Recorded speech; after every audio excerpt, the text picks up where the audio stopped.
The broadcast is now starting. All attendees are in listen-only mode.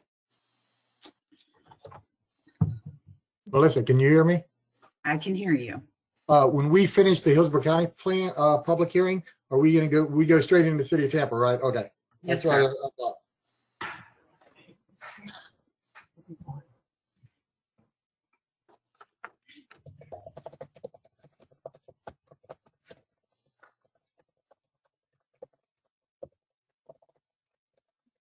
Whenever you're ready, you Mitch. can do the countdown, I think. Hey, Mitch. Yes. This is John. I love Todd Pressman, but you might want to tell him to turn off his video. Okay. Yeah, Todd. Sorry. This Thank is Zach HTV. Are you guys ready? Yes, we're ready. All right, stand by. Here's the countdown. And in 3, 2, 1. Good afternoon. Welcome to the June 8th, 2020. Okay. Yeah. You started? Okay. Well, good afternoon. Welcome to the June 8th, 2020 public hearing of the Planning Commission on Hillsborough County Comprehensive Plan Amendments. We thank you for attending this meeting. Your comments and participation are encouraged. All participants in the meeting will be muted until it is their opportunity to speak. To minimize feedback in audio, planning commissioners should unmute themselves and turn on their camera to indicate they would like to speak. You can also send a chat to Melissa if you would prefer to be recognized that way. Please be sure to state your name at the beginning of your remarks for the benefit of the clerk. There will be an opportunity for members of the public to provide comments. Please click the raise button illustrated on the screen. You will be unmuted when it is your turn to speak. Please wait until the chair calls on you to begin speaking. State your name at the beginning of your comments and adhere to the time limits. Members of the public may also ask questions to staff at any time during the meeting by typing them into the questions chat box illustrated on the lower right of your screen. If anyone has difficulties or is watching via HTV and would like to speak during the public comment portion of the meeting, please call 813-273-3774, extension 376. That's 813-273-3774, extension 376. For those of you who are not familiar with our process, the meeting will be conducted as follows. The agenda item will be presented. Staff will give their presentation with a 15-minute time limit. The applicant will be given an opportunity to make a presentation with a 15-minute time limit. Following presentations, members of the public may address the Planning Commission when recognized by the chairman. Public comment will be heard for 3 minutes per person. The applicant will be afforded a 3-minute period for rebuttal or response. Planning commissioners will then ask questions. Public comment will then be closed. Then upon a motion, a second, and discussion, a vote will be taken. Roll call, please. Thrower, Here. Bernstein, Here. Cardenas, Here. Dix, Here. Gowdy, Gowdy, Green, Green, Joseph, Here. Press, Here. Marino, Here. Powell, Here. Dickerson, Here. Rodriguez. Here. All right, you have quorum. Okay, Mr. Chairman, thank you. I'm sorry. Can you repeat that phone number, please? Oh, for the 813-273-3774, extension 376. Thank you.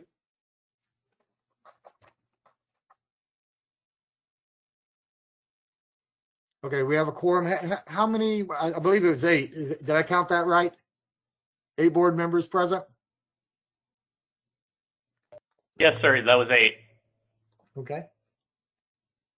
We are going to go right into agenda item number 2. It's a Hillsborough County Comprehensive Plan Amendment 20-01.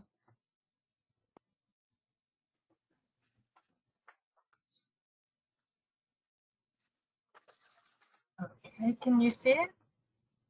Yes, we do. Okay, We can see it. okay, thank you. I just wanted to make sure.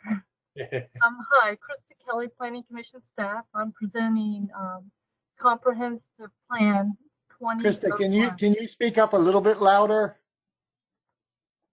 Yes, is that better? Yeah, if you can speak a little bit louder. It was kind of Okay, hard I'm to having a hear volume you. problem today. Okay, he's turning the volume up. There we go. Is that better? If you can make it a little bit louder, I'm having a little bit of a hard time, so I think the public may be having a hard time hearing you too. Okay, thank you. Is that better? A little bit. Okay, I think he has it to the maximum, unfortunately. Okay. But I'll try and talk louder. Okay, this is a future land use map amendment. It's privately initiated. The site is in the rural service area. The red dotted line on the map outlines the Sonotosassa community plan boundary. The site is within that boundary. The major road networks that serve this site are US Highway 301, I-4 to the south, and I-75 to the west. This is an aerial of the site, and as you can see, it's a portion of a much larger parcel, approximately 30 acres. The subject site is 7 acres. It's an agricultural use at this time. There are natural resources surrounding the site, including Lake Sonotosassa to the south and the Hillsborough River State Park on the north side of 301. The predominant development pattern is rural residential, which are home sites on larger tracts, and agricultural uses. The adopted future land use map shows the site currently designated residential 1, as is the surrounding area. The applicant's requesting a change to light industrial, and as you can see, the subject property fronts on Knights Griffin Road on the north and Fort King Highway on the west. The impact of this change would essentially eliminate residential development. Currently, 7 dwelling units are permitted. Light industrial does not permit residential uses. The site would increase the amount of square footage from 110,000 square feet or 0.25 floor area ratio to 0.75, which would translate or equate to 228,690 square feet. Staff reviewed it for consistency and found it inconsistent with the county's growth management strategy for the rural area. The rural area is planned to remain in agricultural and mining and for large lot residential development for the long term. The plan also calls for compatibility of development that by design and function is located in harmony with adjacent uses. Staff reviewed it in concert with the Sonotosassa community plan and found it inconsistent with the vision of that plan, which encourages agricultural and the establishment of open spaces and green spaces, as well as low-density residential uses. The community plan intends to implement strategies that require a minimum lot size of 1 acre for residential development within the residential 1, agricultural estate, and agricultural rural future land use categories. The plan seeks to protect the area's rural character and to support agricultural uses throughout the community. The amendment was distributed to local agencies for comment, and no objections were received. Based on the findings, Planning Commission staff recommends that Comprehensive Plan Amendment 2001 be found inconsistent with the goals, objectives, and policies of the future of Hillsborough's comprehensive plan. And that concludes my presentation, and I'm happy to answer any questions. Okay, thank you. Would the applicant like to speak on this item? Yes. Yes. You have 15 minutes. Thank you. Okay, hold on a second. I've been made a presenter, okay. And I'm going to pull up, I'll go and pull up my PowerPoint. Correct. Just go ahead and click it. Yes, sir. Yep, Okay. we can see it. Is it in show mode? No, it's just you need to click to start the show. Okay. Okay, there we go. Can you see it, everybody? Yeah, we can see it. Okay. Thank you very much. We appreciate the staff's effort to put together this webinar. It's been an outstanding effort. We appreciate it, trying to move everything forward. I'm a representative for HC CPA 20-01. We appreciate your time this evening. We're located in the Thanona area up in this part of the county. Looking a little closer, US 41, Knights Griffin Road. The issue is 7 plus or minus acres, currently Res 1, seeking proposed LI, which is light industrial. Now, one thing you didn't hear, commissioners, is that this is a companion rezoning application and will restrict it only to open storage of RVs, boats, and trailers. That's not been clarified by the staff. In fact, the staff report gives you more than the impression that many more uses and many more impacts would be allowable, and that's not the case. The use is restricted by companion rezoning. So the use that's proposed, which is outdoor storage of boats, trailers, and vehicles, is extremely quiet use. It is extremely rarely used. It's extremely well buffered and separated. I'll show you that a little better. There's no infrastructure, no water, no septic, extremely low trips, and no wetlands impacts. It's a very good neighbor. So this is the survey of the property, and you saw from the staff that looking at aerial, this would be the area per Google Maps, which is 831 feet one way and 381 feet the other way. That would leave us at, by Google Maps, 449 feet away from the residential to the south, which is equivalent to 1.5 Buccaneer football fields.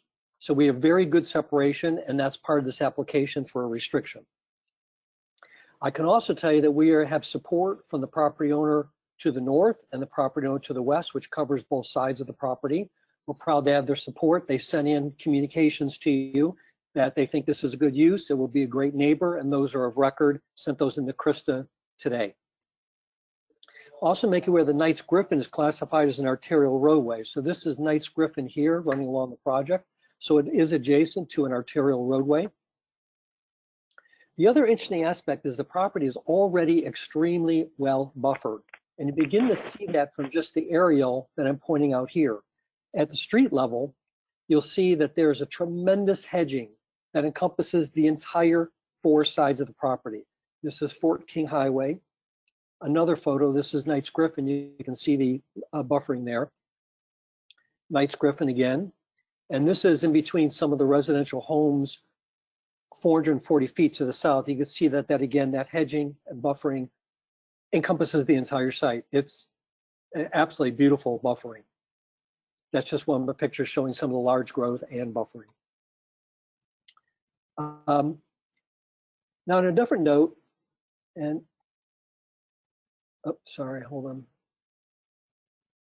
Under a different note, current agricultural zoning categories at the site could provide very intensive uses by right. Agriculture is not necessarily a quiet use. It can be a very intensive use.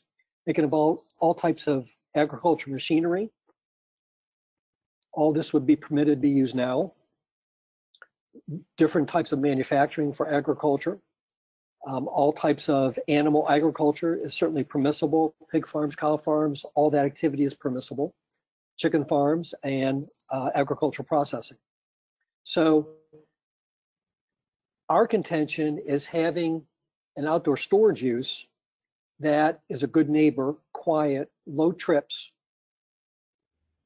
restricted by use and restricted by distance is a great use compared to what could go there. And there is some intensive zoning in the area. The site's located over here at Knights Griffin Fort and Fort King Highway. There's LI, OC20 over to the west. and that's located in this area here. So in summary, what we're proposing is extremely quiet use, no parties, no agricultural equipment, no noxious or loud activity.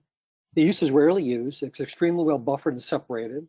There's no infrastructure, water, no septic, extremely low trips, and no wetland impacts.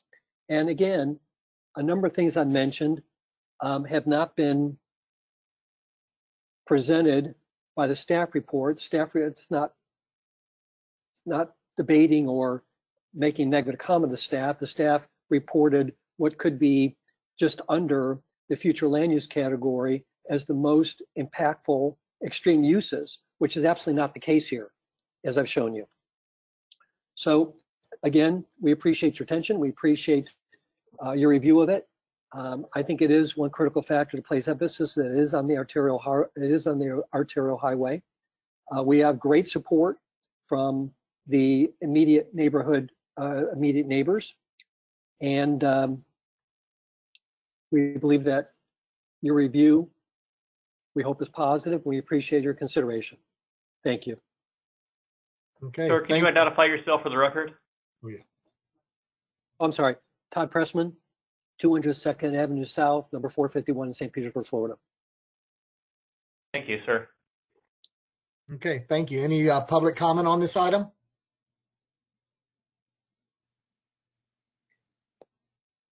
There were 2 or 3 gentlemen that were trying to participate. Melissa, your mic is off. Apologize. We did have some people who signed up in advance who were, I think, on the line for this one. Donald Balaban.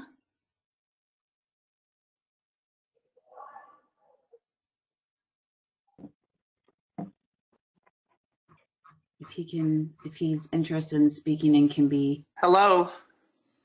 Can you hear me? Yes. Yeah. Please, Okay. Please state your name and address, and you have 3 minutes. Yes, sir. My name is Don Balaban. My address is 9410 Allenbrook Street, Temple Terrace, Florida, 33637.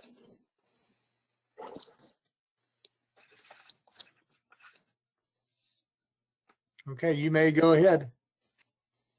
I'm a property owner. I own several large tracts of land across from him, totaling probably 114 acres just across from him. And some of it's already zoned commercial. And I support his request to rezone it. The RV storage proposal site would have the least impact of any type business for traffic in the area. I would prefer that than 40 homes currently allowed, or when the urban service area arrives up to 160 homes on the 40-acre site. His property is located approximately 1/10 of a mile from Highway 301 and fronts Knights Griffin Road, which is a major road, including an evacuation route. This road has commercial on it already. I feel he has been very accommodating with regards to the neighbors behind him by shifting it up to Knights Griffin Road, which of course would affect me more than almost anybody else there. This will not impact them in any way. If he did a development or homes, it would have more traffic and people deciding to target shoot in their backyards or other activities causing noises, etc. for the neighbors. This area is changing, and for years people have fought any type of development, just wanting the property owners to keep it in farms, which as a large farmer that I am is becoming almost impossible to farm much longer out there due to the cost and the taxes and all the fertilizer companies, everything. I have to have it trucked hundreds of miles now to get to our farms, everything expense. It's just becoming crazy for Hillsborough County, but I'm still one of the largest farmers in that area.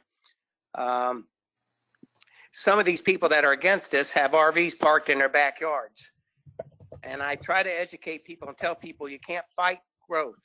I tell people if you don't want change around you, buy the property, maintain it, and pay the taxes on it. The urban service area is expanding and large developments are coming, and you can't stop it. The Supreme Court has ruled on this. This rezoning would affect me more than anyone else out there, and I support it totally. And with what the lady has said earlier with the county about the steering review committee for out there in Thernonasassa. I was a member of it for years, and we tried to get it like Lake Keystone, and people kept fighting us and tell us, no, we want to leave it in farms. And we're telling them, ma'am, it's not feasible.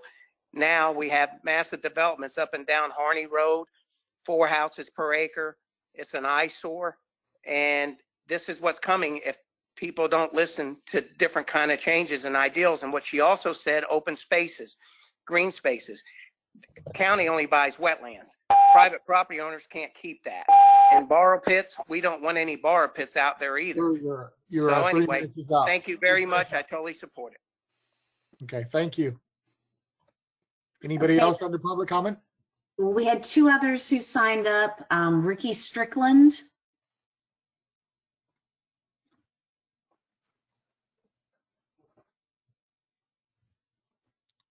Ricky, are you there?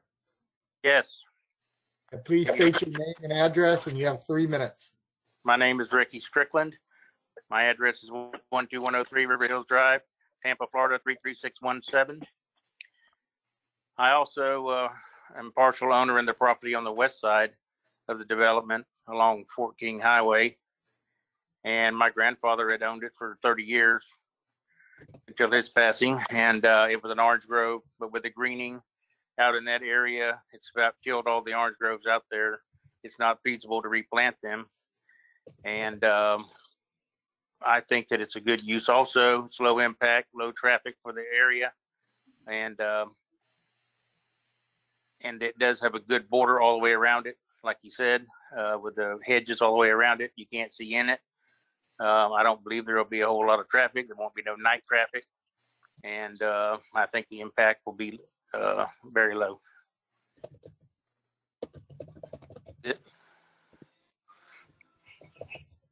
Thank you.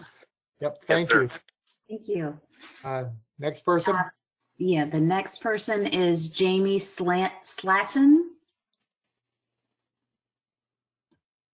Jamie, go ahead. State your name and address. You have 3 minutes.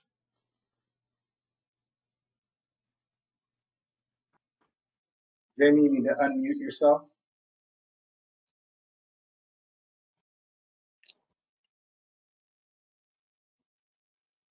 Jamie, if you're there, you need to unmute yourself. We cannot hear you. Okay, how about now, guys? Yeah, we can hear you now. Please state your name and address. You have 3 minutes. Hey guys, I do love that. My parents bought this place before I was born, and lived out here my whole life. And I'm trying to find the lowest use to impact that I can use. I've went through several things besides housing. I know eventually it'll get rezoned where we could do. My neighborhood right behind me, by the way, is half-acre lots, and they got it done a long time ago, and I don't know how they got it done, but they're great neighbors. I love my neighbors, and I'm trying to find the lowest impact use for this property. People use motorhomes 3 times a year is the national average, if you'll look at it, RVs. And I'm really trying to restrict it, leaving a big buffer behind my neighbors. We spent over $60,000 putting the hedges and trees in around the project a long time ago because we had orange groves here. I would love to keep it agricultural, but the only thing I can do is put chicken houses or hogs, and nobody likes to say that, but there's no money in cows anymore. I have cows. I've tried to make money with them for the last 10 years. I can show that on the records. And I have to do something to pay for the property and pay the taxes on it. I love my neighbors. My mom lives here still. She's 86. They bought it back when I was born, and I'm trying to do the most low impact thing I can do for this community. I love my community and I love my neighbors. Don't want to cause any problems whatsoever. And I think it's important to be nice. I do want to say a couple things. The Hillsborough State Park is 5 miles down the road from us on the left. Everything is blocked off across 301. I do have commercial, like Mr. Balaban said, on his property, 1/5 of a mile from me. There is a whole industrial site no more than 2 minutes from my driveway on Florence Road, which is a much smaller road than here. And I've left a lot of agricultural use on the property because that's the way we want it to maintain it and keep it like we have it. So I need to make money here, as we all do, and I just appreciate you guys. I didn't know that. I don't think we have a whole lot of opposition on the phone tonight, but if we do, I would love to hear it. I'd love to talk about it. But what I want to do is the right thing for the community, and that's try and keep it as low impact use as I can. I'm good. Thank you. Okay, thank you. Sir, can you state your name and address for the record?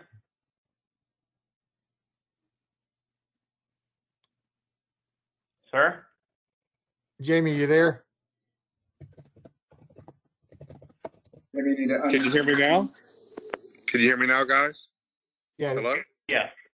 Okay, it's James Slatton, 11201 Knights Griffin Road, Sonoma, Florida. All right, thank you.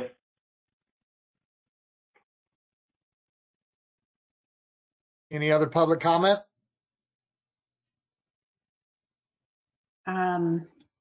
There are two people with their hands raised. Karen Mikalski.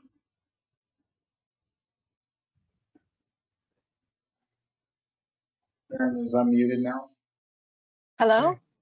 Yes, Karen, please state your name and address, and you have 3 minutes.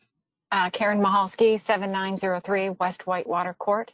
I'm in support if this can be restricted to the RV storage. If it's going to allow the full uses, then I would be in opposition. I'm not sure how this can be guaranteed, whether the zoning can be a requirement of this, but that is my comment is if it can be restricted to what's intended as what was presented for the RV storage, then I would be support. If it can be all the possible uses as per the Planning Commission stated, then I would be in opposition. So I guess it's caught between the regulations. Okay. Could anyone answer the question if that can be required, that would be a requirement, like it couldn't later be used? We're taking public comment now. When we get commissioners discussion, I'm sure we'll answer that question, or we'll have staff answer it for us. Thank you. Thank you. Anyone else public comment? Yes, I see some more hands here. Colin de Gorville.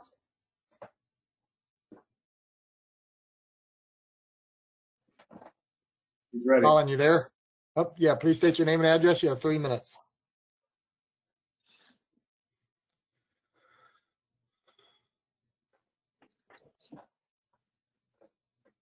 Are you there? He's Colin? looks like he took his hand down. Okay. Okay. Marion Levine. Can you hear me okay?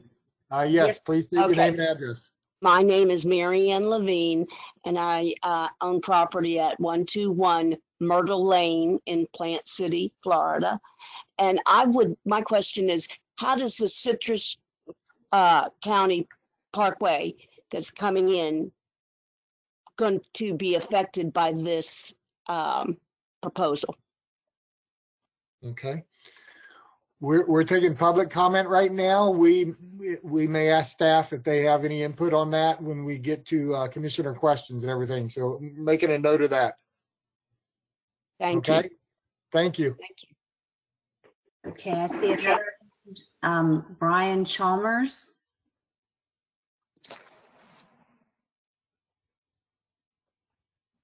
You there? Please unmute yourself, Brian. Can you hear me now?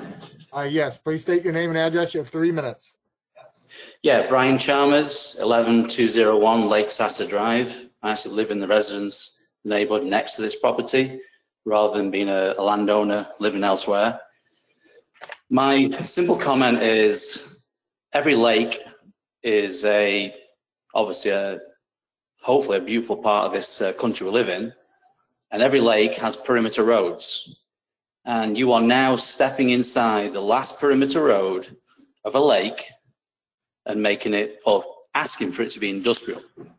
If 301 is full of boats, RVs, you name it, people want to live on the lake. There are some beautiful properties and maintain their home values. When you step inside the last perimeter road of a lake and go industrial, that makes no sense to me whatsoever. I don't care what land you own or who you are, but you're now on the lake and you're industrial. That's my comment. Thank you. Okay, thank you. Any other public comment, Melissa? I don't see any. I don't see any other hands. Okay. Do we need to give them a second, or you think? I don't know. I didn't know if there was a delay at all. It looks like everything's clear right now. Okay. Yeah. Well, I'm going to let the applicant have a chance to respond. Thank you. Can you hear me? Yeah, Todd, you have 3 minutes to respond. Thank you. I think most importantly is I want to reemphasize and give more detail that this future land use amendment will appear with the Board of County Commissioners along with the rezoning application. The zoning hearing master will hear the zoning application in July, and this future land use amendment and that rezoning application will appear before the Board of County Commissioners in August. They'll both be heard together. Mr. Chairman and Commissioners, I would never have brought a plain LI future land use amendment to this location by itself. Wouldn't fly. When I worked with the applicant and we could place distance restrictions of 450 feet and use restrictions to one single use that makes sense, I felt it was a good application. When you take those things into account, it works and works well. We're very glad to have a lot of support from the community. There was a comment from the gentleman about the lake, which we are, I can't measure it, but I would say it's probably 1,000 feet away from the lake. There are no impacts to the lake. Clearly, this application was sent to the different agencies in the county, and there was no response in terms of any impact to the lake. There will be no impact to the lake. So having good support, being located in an arterial roadway, having a use that doesn't create impacts as the current agricultural zoning could, we feel it's a good request, and we ask very much for your support and consideration. Mr. Chairman, board members, thank you. Okay, thank you. Any comments, questions from commissioners at this time?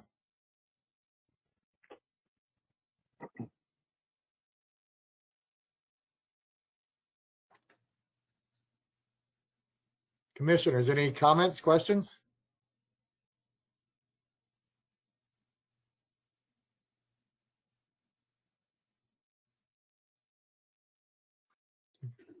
There are no comments. Someone want to make a motion? You guys there? Commissioner Powell. Thank you, Mr. Chair. What's my screen here? I would like to make a motion that we find HCTCPA 20-01 inconsistent with the goals and objections of the future land use map. Okay, got a motion by Commissioner Powell. Do we have a second? Second, Commissioner Joseph. Commissioner Joseph. Any further discussion before we vote? No further discussion. Can we have a roll call vote? Thrower? Aye. Support the motion. Bernstein?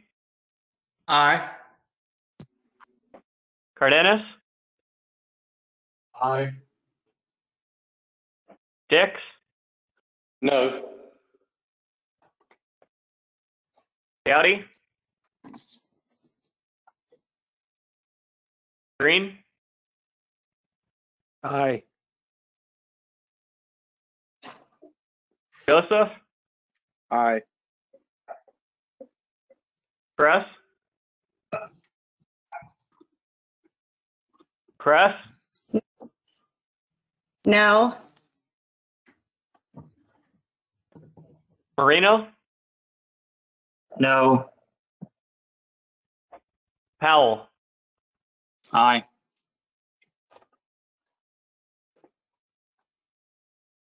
motion carried 6-3 with Commissioners Dix, Kress, and Moreno voting no. Okay, thank you. We will move on to item number 2 on the agenda. Hillsborough County Comprehensive Plan Amendment 20-02.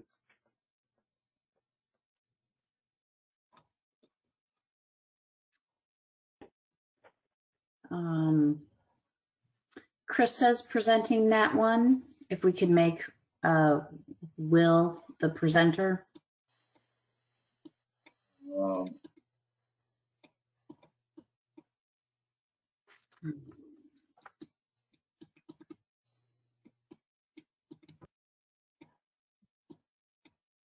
He is set. Yes. Hi, this is Krista. Can you hear me? Yes. Okay, great. I apologize. The computer just crashed, but we're back up. So it says share my webcam. I'm going to. Okay, I'm presenting Comprehensive Plan Amendment 2002. Again, this is a future land use map amendment. It's privately initiated and it's also in the rural area. As you can see in the star, it's just northeast of Plant City.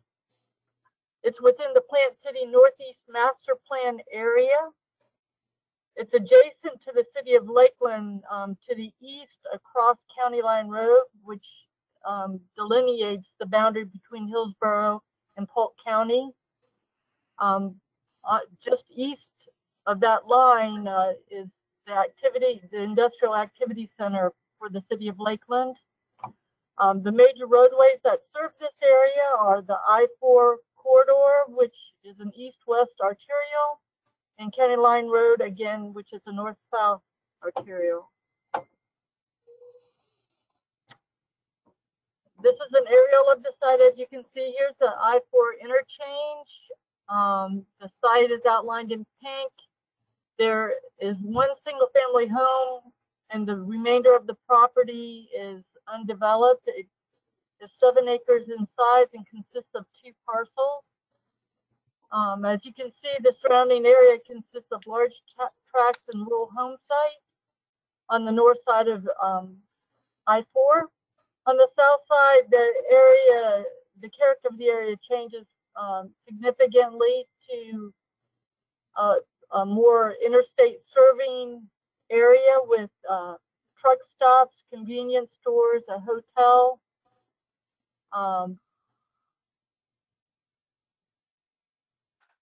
To give you some additional context, again, as I pointed out, the site is within the Plant City Northeast Master Plan, which envisions industrial uses in this place, in this location.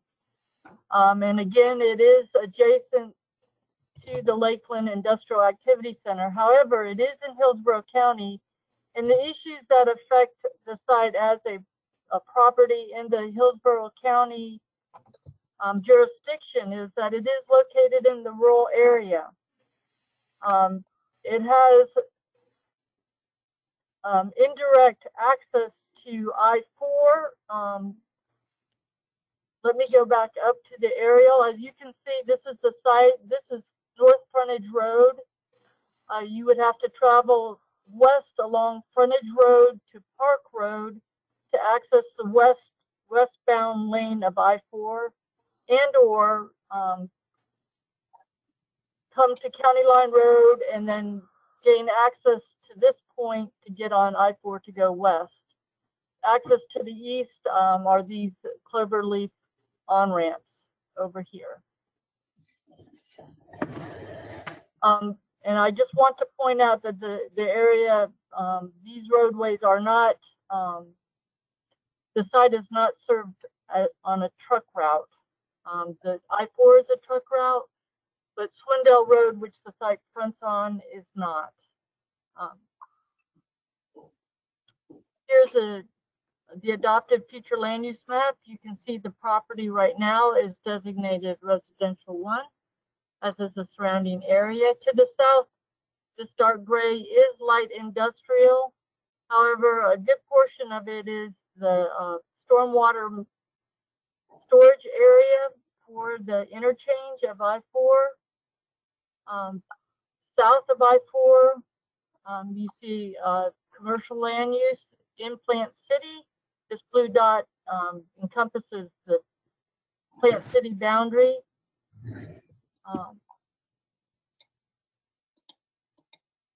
Okay, and the applicant is requesting light industrial for this site, as you can see in the gray. The impact of this change, essentially, the 7-acre site currently allows 7 dwelling units, and those units would not be permitted in the light industrial land use category. The site would allow up to 110,000 square feet or 0.25 FAR, which would equate to 76,230 square feet of non-residential use. If it were to be changed to light industrial, the FAR increases significantly to 0.75, and it would allow up to 228,690 square feet of non-residential uses. Staff reviewed it for consistency and found it inconsistent with the growth management strategy for the rural area. The rural area is planned to remain in long-term agricultural, mining, and large lot residential development. It's intended to promote compatibility and development by design and function. This site, this amendment was distributed to local review agencies. No objections were received.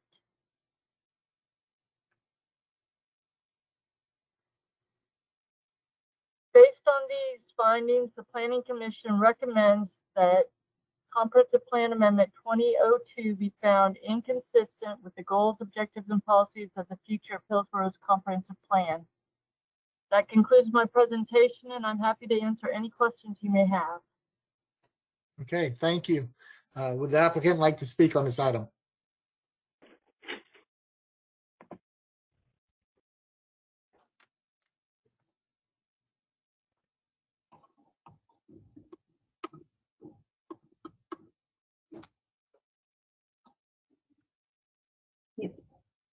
Please unmute yourself.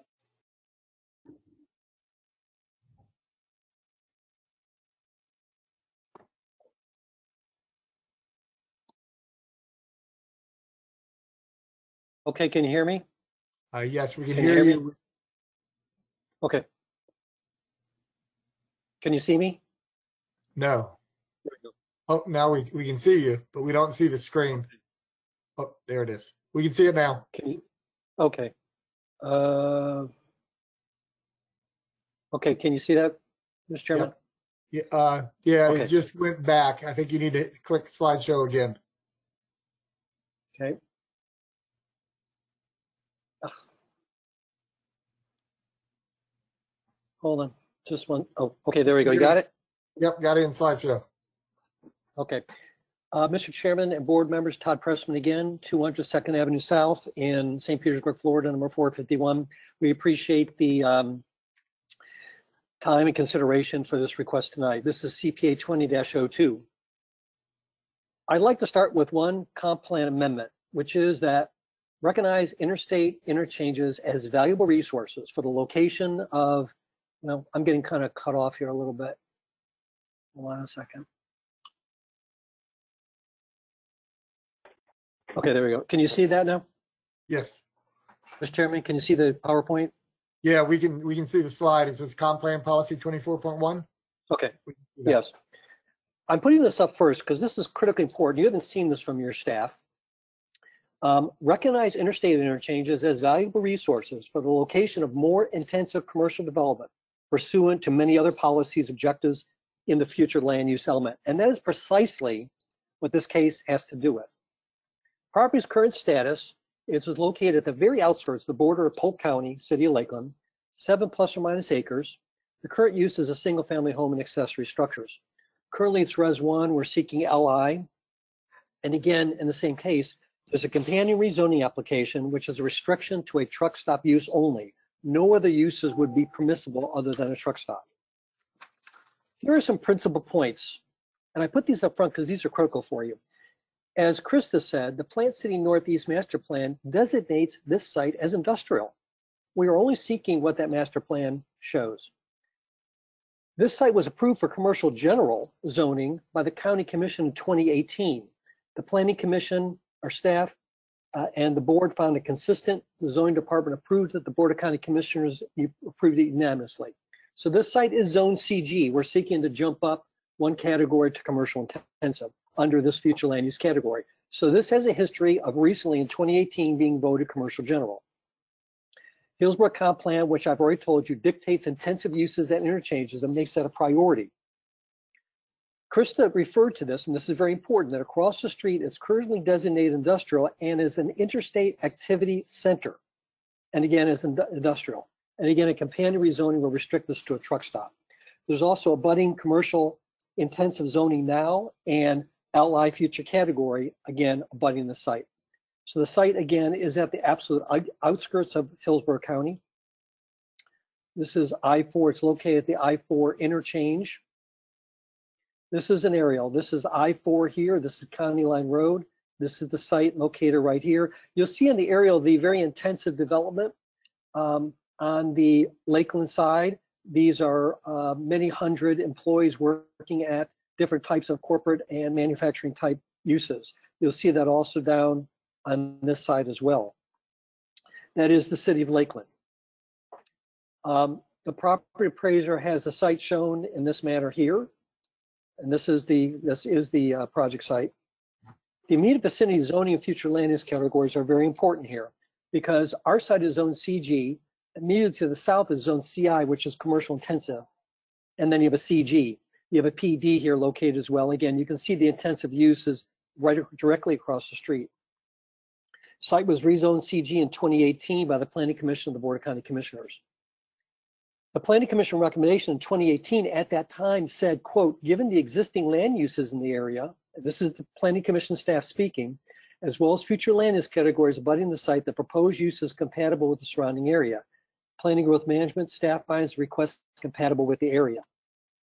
And these are just a few shots of the uses across the street, which is hard to incorporate in the photos. Now, if you look at the Hillsborough and Lakeland zoning map at the same time, what you have is CG, we're seeking to go industrial here. Right next door is zoned industrial. Right next door is zoned commercial. And commercial intensive is zoned to the south and CG. When you look at the future land map, there is LI abutting our site, and you'll see that there's very intense OC20 at LI that expands far, far south on the south end. And again, this area is designated as Interchange Activity Center. And again, those intensities are very widespread throughout the interstate interchange. Again, Comp Plan Policy 224.1, recognize interstate interchanges as valuable resources for the location of more intensive commercial development per a number of different policy goals and objectives. Another policy, 24.3, you didn't see this one. Development of commercial uses at interstate interchanges as planned, unified development on single tracts of land shall be encouraged to enable the use of common accesses and encourage other site design measures to minimize impacts. As mentioned by Krista and myself, the Northeast Plant City Future Land Use Master Plan shows the site and all the surrounding properties as industrial, site designated as industrial. The Hillsborough Comprehensive Plan Intergovernmental Coordination Policy 2.1, that the county shall continue to operate with adjacent county governments within 1 mile of their border to achieve compatibility with their comprehensive plans and respective zonings. So another policy that encourages and directs the county to cooperate with what is in the immediate area by other jurisdictions. In terms of support, this is our project site here. The same family owns to the north. The same applicant owns abutting to the west, and to the next property to the west is in support. And we do have a letter of his support from Mr. Clement in that regard. So we do a great support for the project. I think I've sent out 3 separate notices between myself and the Planning Commission, and we've received no objections. So it is well received in the area. Comp plan policy, again, I'm going to beat that horse. Recognize interstate interchanges as valuable resources for location of more intensive commercial development. Ingress and egress. Krista did a good job, but I have to disagree strenuously with her on the policy. Krista is indicating, I don't know why, that the only access to westbound I-4 is to go down a little frontage road located here with no signs, no application for the interstate, no direction from the interstate, when right at this site is a separated 4-lane highway on County Line Road, which you would access I-4 right at this point, which has tremendous signage, of which anyone coming off of I-4 is going to see that signage, which is the normal, typical I-4 interchange. So she's saying that you would use some little small road that vacillates for a mile, which by the way is adjacent to the frontage road anyway, versus coming right down the same road that trucks would have come from, I-4 East or I-4 West, and use the typical access site. This is the access point, you can see, to I-4 Tampa West. This is almost located at the property. And there's prior signs as you're coming into location. So while Krista always does a good job, this is one point that we see as absolutely incorrect. We believe it's a misdirection, an unintentional misdirection, and clearly it is the chosen and to be used access point. Again, the sign is that anyone coming or going would see from I-4. So in summary, interstate interchanges are top priority of the comp plan, also for the traveling public, commercial haulers, and by business. This has been previously all approved CG. All the agencies supported, including the Planning Commission and the Board of County Commissions. It's designated industrial by Plant City's master plan. The abutting categories and uses are very intensive.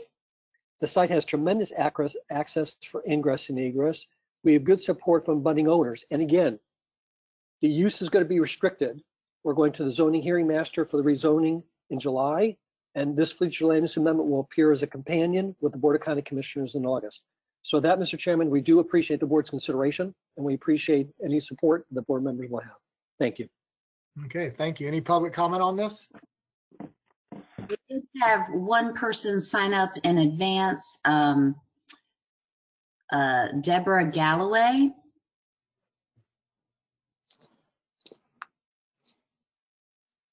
I don't see her on the list, but didn't know if she was on here under a different name or something. Yeah, we do not have a Deborah Galloway. Okay. Next will be Karen Mikelski. I know I said that wrong. It's okay. Hi, Karen Mahalski, 7903 West Whitewater Court. I support this CPA. I think having commercial uses around our highways is a land use designation that probably was oversight in developing the Hillsborough County as compared to the Plant City. We having a residential unit with several homes would then put in traffic as well as cause possible issues with children being so close to the highway. Protecting the highways for safety so that you wouldn't be having necessarily children on sidewalks being so close would be a benefit to everyone, since of course, we want to have our safe streets. As the gentleman pointed out, across the street is commercial. I think that having compatibility across the street is, again, support of this. In my opinion, I feel like this is just an oversight of not updating the county uses, the land uses, to have commercial on the highway corridors and ramps or entrances. Thank you. Okay, thank you. Any other public comment? Yes, we have a hand from Marianne Levine. Yes, Marianne Levine, 121 Myrtle Lane, Plant City, Florida. After reading the chapter on 17.38, the light industrial zone, it's pretty amazing the requirements that are going to be Mr. Pressman or whoever the owner is that he might be representing. I did attend the meeting in March of 2018, and initially it did go from residential to commercial for, I was told, a convenience store. And now this is a whole nother requirement. And that was my concern. Who is going to be responsible to oversee that every, the requirements of the properties that are abutted to this are completed?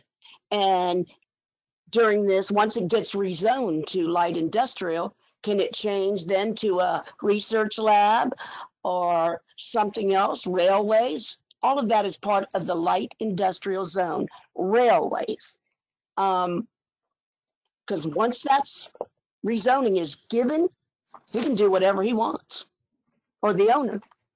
It's very, very concerning to me because it's my understanding behind my property, Mr. Pressman represented the owner that he had 5-acre lots. Then a man behind him had 600 acres. And that's how I found out about the Citrus County Parkway coming in. And now we want to do a truck stop. I mean, at some point, isn't there some level of sophistication that we want to represent in this part of the county? A truck stop when we already have one? It's not why I bought the property.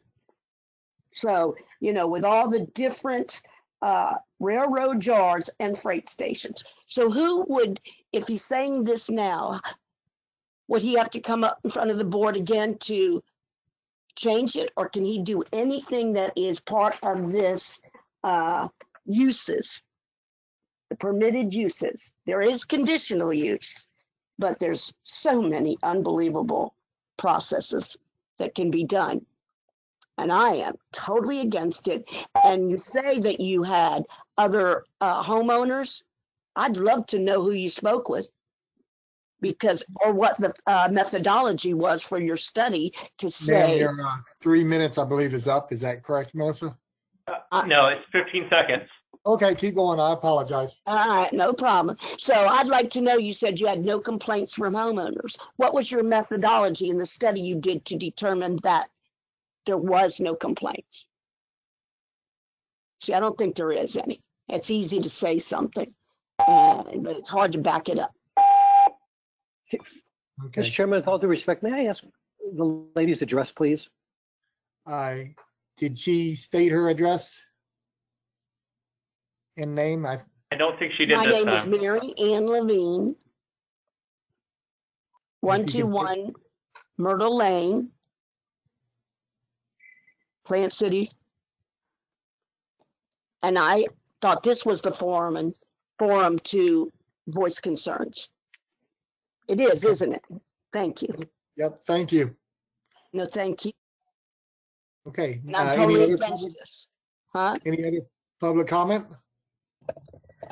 I don't see any other hands raised, and I don't have anyone else signed up in advance. Okay. Actually, I'll let the applicant respond. Yes, Mr. Chairman, thank you. In response to the nice lady who just spoke, it looks like her home is probably about a mile in terms of travel by car. It's quite far from this property. But I want to explain to her that not any use can just go in here. As I've explained to Mr. Chairman, the board members, this is a companion rezoning that will only allow one use, and that's a truck stop. Any change would have to go through the entire process again. And again, all the abutting owners, or the abutting owners that we showed, are in support. It was Melissa who stated that there are no objections received by the Planning Commission. That was not my comment, that was Melissa's comment. So we have good support from the neighbors who could even begin to be impacted. So, Mr. Chairman, I will say this. When you look at the comp plan policies, they clearly place emphasis that yes, this is a good application. When you look at the abutting zoning and land use categories which match this site, it's yes, again, this is a good application. When you look at the Planning Commission approved and what the Board of County Commission approved for zoning in 2018, yes, this is a good application. When you look at the neighbors and the abutting neighbors, particularly this is the applicant and the other gentleman that I showed you, yes, this is a good application. When you look at the Plant City Master Plan, what they want at this property and surrounding it, yes, that's light industrial, exactly what we're asking. This is a good application. When you take that all into account, we believe you can't come to any other conclusion other than this is a good request. And we appreciate, again, the time and effort and consideration. Thank you. Okay, thank you. Any questions, comments from commissioners?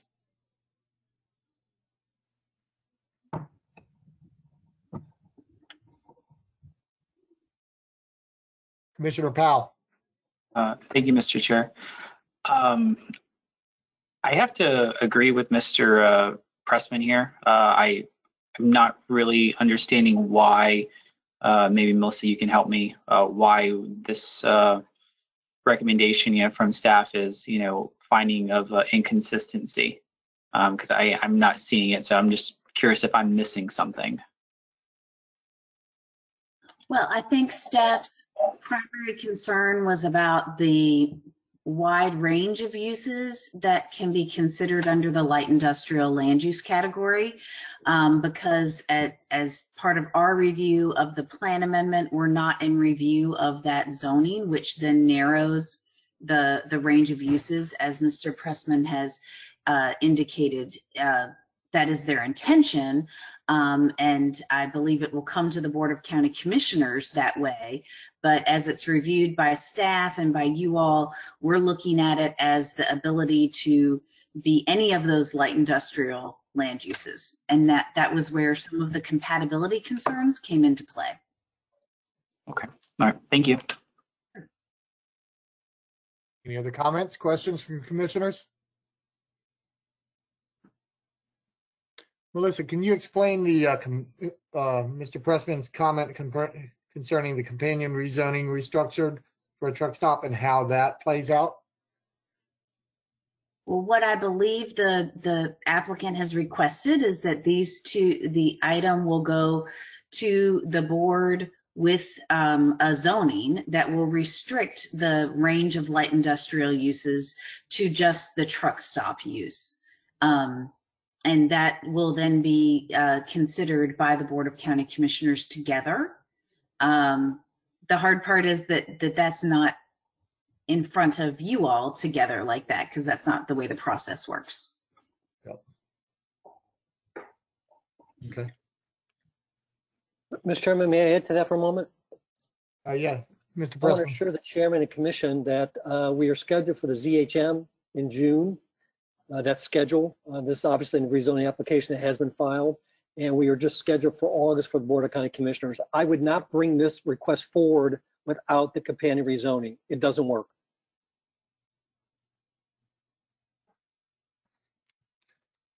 Melissa, well, any other comments from commissioners? I had a question, Mr. Chair, Commissioner Joseph. Mr. Joseph, go ahead, please. Thank you. Yes, I wanted to ask Melissa or staff, these policies that Mr. Pressman spoke about here, 24.3, 24.1, I think 2.1 also, I believe, we came up with our own policies here to find this inconsistent. I would question, do we believe that the policies that Mr. Pressman has put forth do not support a consistency finding in staff's or your opinion? I can offer also, just to assist directly reviewing it, that this site does not have direct access to the interchange, and it was perceived or reviewed in terms of its surrounding area. That the character of the area is rural residential. It's removed from the interchange unless you go down County Road, as Mr. Pressman pointed out. It's distinctly an interchange with those type of uses on the south side. again, we have a rural strategy to preserve. It's also an issue of timing. So at this time, that area does not demonstrate an interchange transition. Now they may be introducing that transition to that area, and what's occurring on Lakeland is in Lakeland. It's not in Hillsborough. We do hope to coordinate, but we do have a priority with our residents and what the character of the area of their community is. So is that a no, or a no, Oh, those I'm policies sorry, don't yeah. support it, or? Yeah, no, yes, I did cite an interchange policy. I don't have the report right in front of me because I'm at somebody else's desk. I did cite it, but it didn't rise to the level that Mr. Pressman was discussing it, because that area was predominantly residential, less so than the south side of the interchange, which is an interstate hub. Yeah, because I have the report here.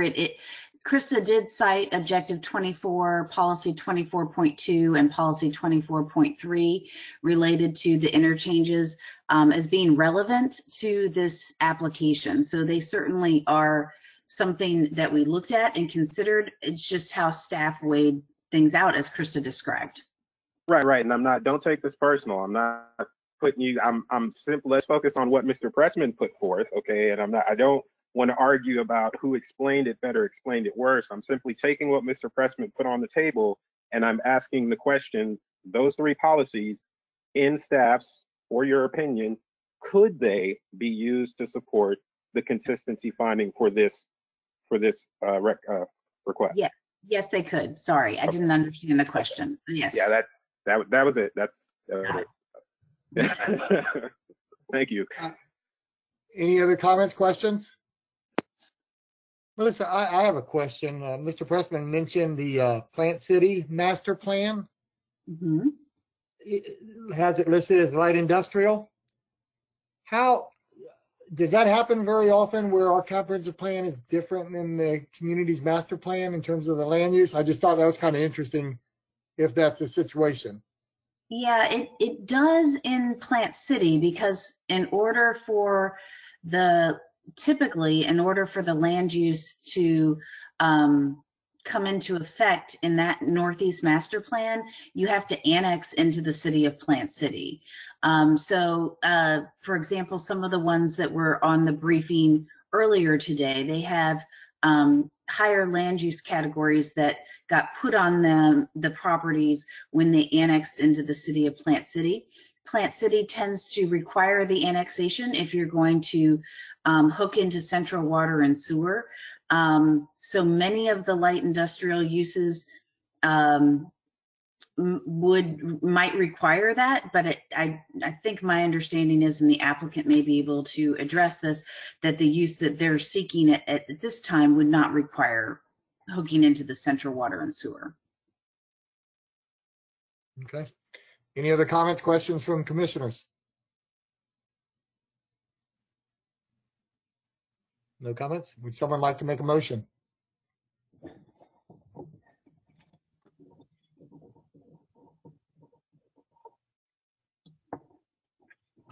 Commissioner Powell? Thank you, Mr. Chair. I would like to make a motion that we find HCTPA 20-2 consistent with the goals and objections of the future land use map, and forward this over to County Commission. Okay. Second. I'd second that, Mr. Chairman. We've got a motion by Commissioner Powell, second by Commissioner Dix. Any further discussion? And the motion is that we are finding it consistent with the comprehensive plan. Correct. Okay. So motion by Commissioner Powell, second by Commissioner Dix. Any further discussion before we vote? Mr. Chairman. Yes, Commissioner. This is Could we Tracy. add some policy? Tracy? Yeah. Yes. Yes, please. there are some policies that support the motion that could be placed in the motion. Yes, Commissioner Powell, can you, and it could be, like I said, the 24.1, 24.3, it could be those that if you can restate your motion, including a policy in support of that, as Tracy has suggested, please do that. Certainly, I don't have a problem doing that. So I'll, if I could have that up somewhere here, I could find that. That would be great. Hold on a second. And Mr. Chairman, that's what I was anticipating when I seconded that. Yeah. Based on policy 24.1, .2, and .3. Okay. So I'll modify the motion to that we approve HC CPA 20-02 and that we find it consistent with policies and injections based on 24.1 and 24.2, and that we forward this over to the County Commission for approval. And did you want to include 24.3? Yes, I'm sorry. Yes. Okay. Okay, so you got the motion by Commissioner Powell to find it consistent based on those policies, second by Commissioner Dix. Any further discussion before we vote? Okay. Melissa, I can't see how many commissioners do we have. We have how many commissioners do we have here? I want to make sure we got a quorum. Yeah, we've got 9. 9, okay. I thought we did, but I can't see who's on there. Okay, can we do a roll call vote? Yes, sir, Mr. Chair. Thrower? Aye. Bernstein? Aye. Cardenas? Aye. Dix? Yes. Green? Yes. Green? Yes. Joseph? Aye. Kress? Yes. Moreno? Yes. Powell? Yes. All right, motion carried 9-0. Thank you, Mr. Chairman. Thank you, board members. Thank you. We are going to move on to Hillsborough County Comprehensive Plan Amendment 20-03.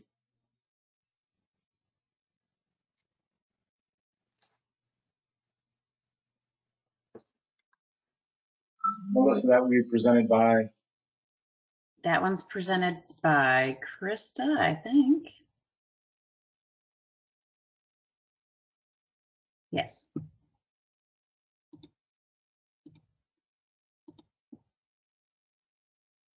Okay.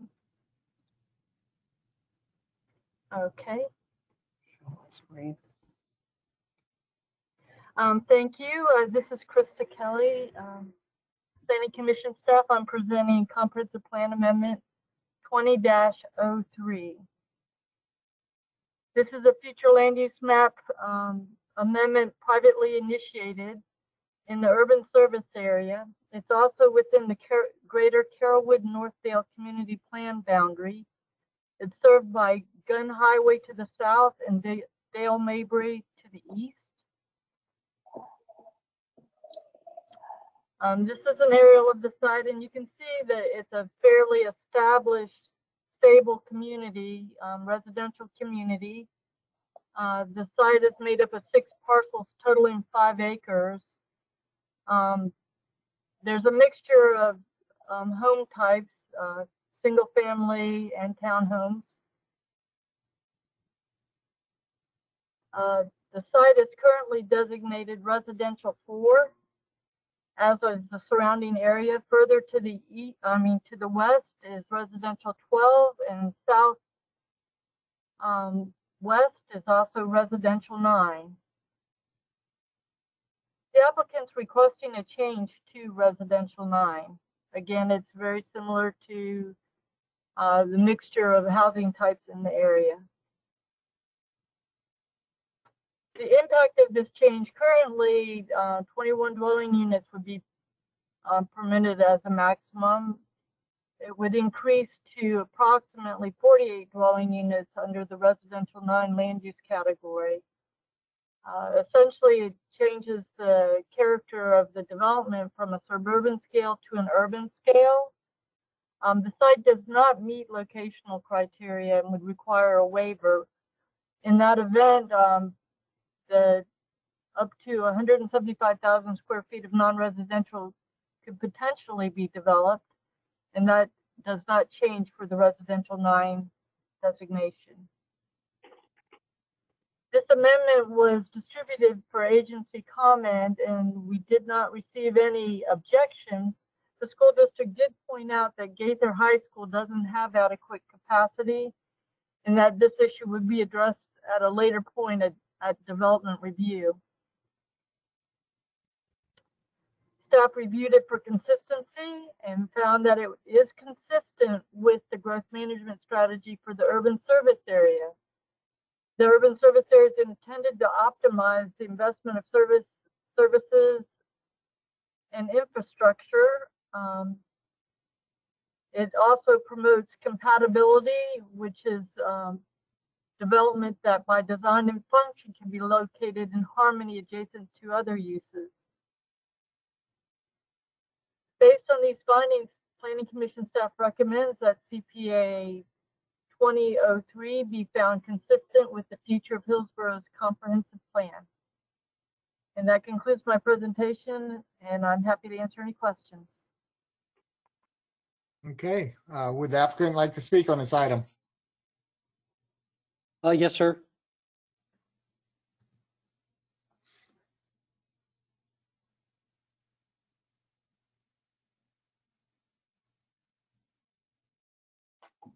Can you see that, sir? Yes, we can. Not anymore.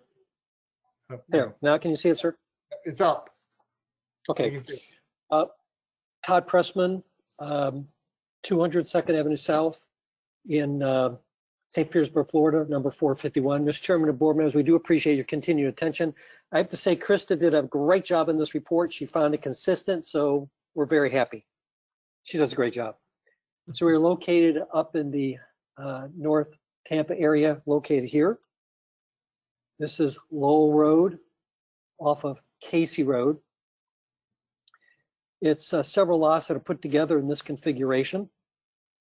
Here again is Lowell Road. These are the separate parcels by folio number. See, the whole area is residential, as Kristen said. And here's one more view of it. Current property status is 5.4 acres plus or minus. There's a single family home and the rest is vacant on the property. The current land use category is Res 4. We're seeking to increase it to Res 9. Planning Commission recommendation is consistent. So the site's located here. You see there's Res 12 and Res 9 in the immediate area. This is the R12 area or the Res 12 area. This is the R9 area. Planning Commission recommendation, they find that it is consistent. It provides for scales development that would be complementary and compatible with the area's existing development pattern and offers opportunity for infill. Surrounding areas characterized as a mix of suburban and urban scale residential densities. The community as a whole appears to be almost built out. And the Planning Commission staff went on to state 10 different comp plan policies and objectives that are in support. There's a couple others I'll throw out there real quick. Development, redevelopment shall be integrated with the adjacent land uses through the type of things that we are doing at this property. Of course, in terms of like uses and complementary uses. There's another comp plan policy about housing to promote and assist in the provision of ample housing policy with a broad range of types and price levels to meet current and projected housing needs. There's also an objective 1. County shall proactively direct new growth into the urban service area with a goal of at least 80% will occur within the USA. And the Greater Carrollwood Northdale Community Plan Goal 7 ensure the new development is compact, contiguous, and concurrent. There are some existing site plan restrictions and safeguards which we want to make you aware of. These are required by the current zoning on the property. That a pond is required along most of the western boundary. The remainder of the west boundary requires tremendously improved buffer and setback. There's a required fence on the eastern, western, and northern boundaries, and a 15-foot two-tier landscape buffer along Lowell with tree clusters, shrubs, and ground cover. There's also a condition for no Bradford Lane connection, which Bradford Lane is in the rear and is a quieter road. so there'll be no connection to that roadway. This is Lowell Road here, which will be the main entrance. Bradford's back here. Again, this will not allow any access on the Bradford. Commissioners, you also notice on this side here, there's a 20-foot right-of-way, which is a paper right-of-way. It's not existing.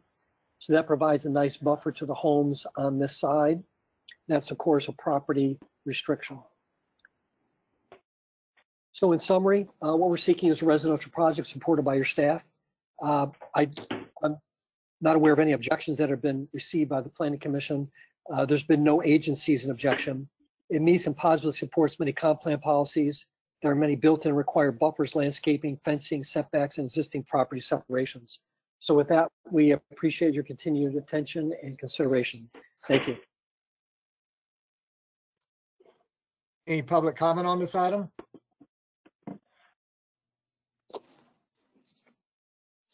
One moment. We did have some folks who signed up in advance. Let's see, we have Colin DeGorville who signed up in advance on this one. Colin does not seem to be online at the moment. Okay, thank you. Okay, Brian Muldooney. Hello, good afternoon. Brian Muldowney, 13021 Delwood Road, Tampa 33624. I would like to speak against this development. The area, I've lived in that area for 25 years, one block over. We have had large issues with traffic. They've tried all different kinds of traffic calming devices, speed bumps, traffic tables. It's not working. The neighborhood right now cannot take any more building over there until something's addressed. You know, the area has flooding that it's constant. The county's always out there trying to dig out the ditches, and still, you still get a half a foot of water in your front yard whenever we have a storm. The area cannot handle it. I strongly hope that you guys evaluate this and deny this, because the area can't take it. 25 years I've been there. The area cannot take it. Thank you. Okay, thank you. Any other public comment? Yes, we had Karen Mikulski. I'm hoping I'm getting closer to it. Mahalski. Mahalski, okay. Polish names are tricky. Karen Mahalski, 7903 West Whitewater Court. I support this for growth. As we know, we need to direct all development into the urban service area where there are infrastructure. I apologize to the community that they are having flooding or their roads. I strongly recommend to make your complaints heard by your commissioners and by your county departments and services. Without the data, they can't take action. Another reason for this, I mean, I would have strongly supported an RS-12 because we really need to concentrate our development in the urban service area where we have the emergency services, where we have the capacity for the development, where it's not that it's a less of a financial burden on the county's budget. As the requirement of the development, it's not prudent for them to fix all of the county's infrastructure failures. It's for them to follow the comprehensive plan and to seek improvements where possible. So I support this. Okay, next we have Gillen Levert. Okay. My name is Gillan Levert. I'm 4910 Bradford Lane. Can you hear me now? Yes. Please Yes. state your, Hi. state your address. You're good. 4910 Bradford Lane. I'm right behind the development, the proposed development. So I just bought the house, my family and I, first-time homeowner, and we just moved into the neighborhood recently. And we're happy to see development happening. I'm in real estate, so I'm always happy to see development. So I'm happy to see the stuff going on. However, I want to make sure we're not going to overcrowd it, and we wanted to see how. I'm seeing the layout of the plot plan, but I'm not seeing a proposal for how the actual units will be installed and located and how big. I do know you have the water retaining pool, and I know we have the lift station located on Lowell Ave and not right behind my house, which is a good thing. I wanted to know, there is a proposed fence between my location and the proposed plot. However, I don't have any specifications, how big of a fence, what the materials is going to be, and so on. Is there a way or time I could actually sit down and get those details and information before I could put my voice on either yay or nay and going forward? And again, just because I've just recently purchased the property and I'm new to the project and new to the area, and I just want to make sure I'm not shooting myself in the foot with agreeing or disagreeing. That's my comment. Okay, thank you. Anybody else? Public comment? I don't see anybody else at this time.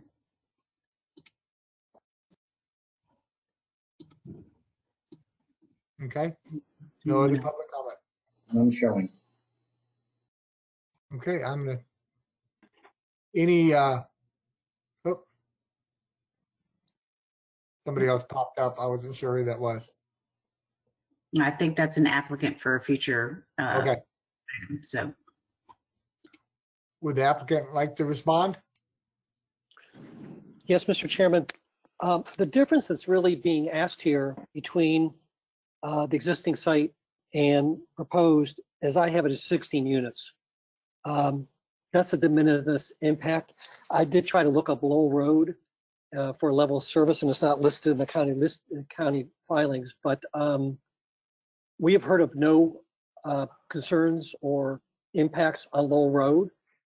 Staff hasn't raised any, so I don't believe there are any impacts or issues on Lowell Road. Regarding flooding, what's always good news about new development, which is sometimes hard for residents to understand, and that's not attacking the gentleman's comments, but this site's vacant. So when it rains and stormwater goes anywhere it wants by nature, once it's developed, it's going to have to be controlled on site. It's going to have to be retained and controlled. And as many board members know, that means it's going to go through Hillsborough County EPC, it's going to go through Hillsborough County Site Planning, it's going to go Swift Mud, and all the agencies. So this will actually question about it. The impact that we're proposing is not that significant at all. And as staff has told you, it's consistent and compatible with what's in the immediate area. And we appreciate the other callers who had indicated support. With that, we appreciate your consideration and ask for your support. Thank you.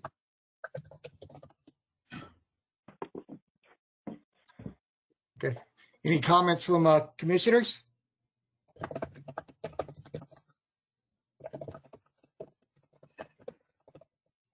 Any comments from commissioners? Questions from commissioners?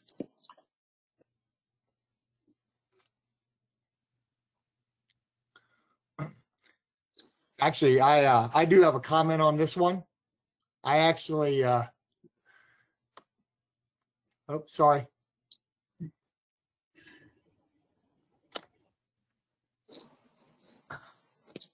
I have a comment because based on the land use, I was leaning towards, I had some concerns whether it was compliant based on the surrounding land use, the fact that the ones around it are residential 4, and it's just a standalone going residential 9, and I was a little concerned that, you know, what's to say the between the two, it doesn't come back and try to go residential 9. I'll admit I live in Carrollwood Village, so I'm pretty close to this area, so I'm familiar with it. So, and I've had some neighbors of mine mention to me this issue, but I just wanted to throw that out there and ask Melissa if there was any thought given to that.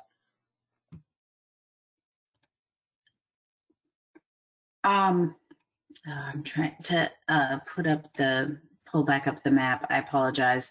Because when you look at it, it's currently residential 4 and everything around it's residential 4. You change that to residential 9 and it's going to be a standalone area, residential 9 surrounded by residential 4, which I think is what the one neighbor might have been concerned with. Yeah, certainly, I think you can look at it two ways. There is residential 12, that darker orange to the west along the road is residential 12, and so that is on the north side of Lowell Road as well.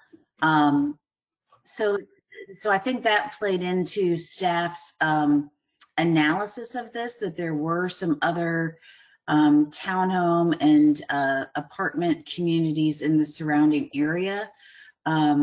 If you look at the existing land use, it does indicate that even though it's all residential 4 in Carrollwood Village, there are pockets where that has been concentrated in some multifamily along South Village Drive, and that's sort of to the east of this, as well as it appears that there's some sort of multifamily at Casey Road and Lowell Road. So it's mixed. I think you could look at it from both perspectives, that there's a lot of single family, but there's also some multifamily in the area as well. So Okay, thank you. Any other comments or questions from commissioners? Would someone like to make a motion?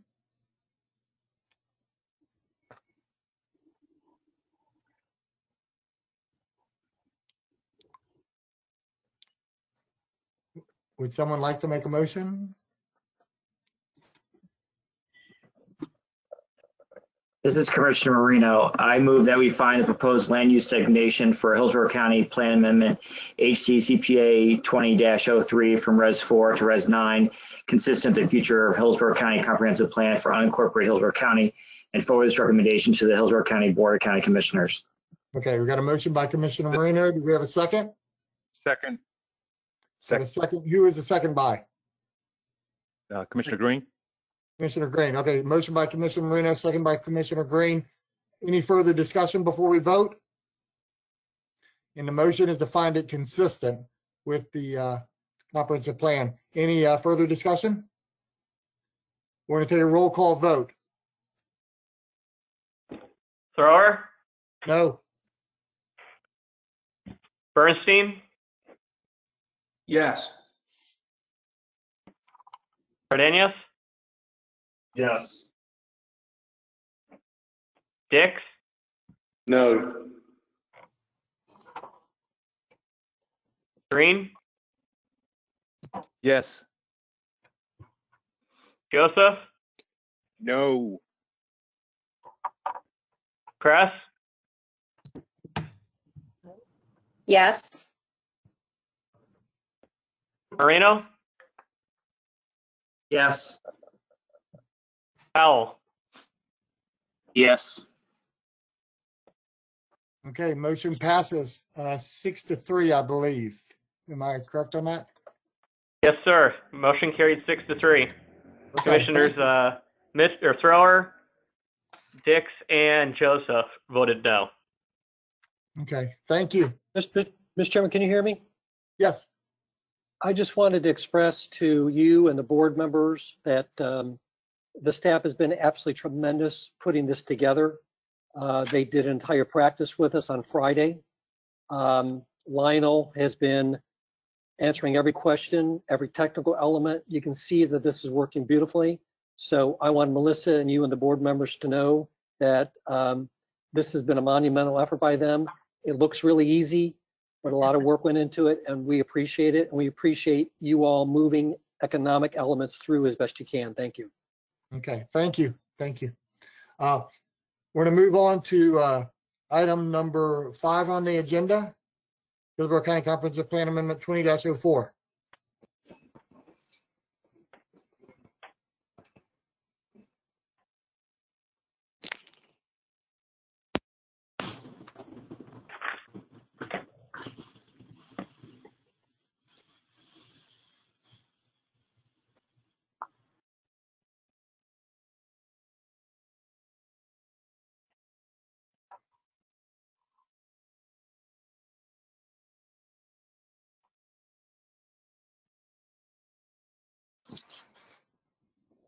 Aging Commissioners, Will Augustine, Planning Commission staff.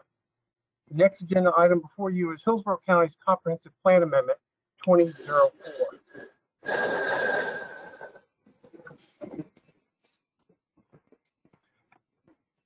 Comprehensive Plan Amendment is located in northwest Hillsborough County, just north of Lineball Avenue and south of Gun Highway.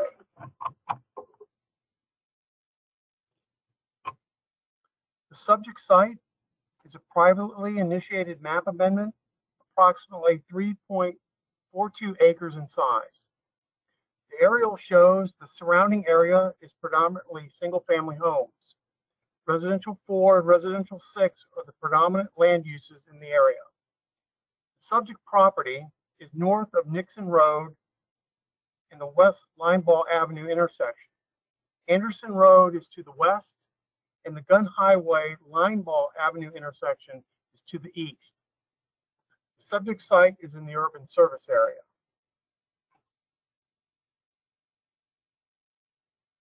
The site has an adopted residential 4 land use classification.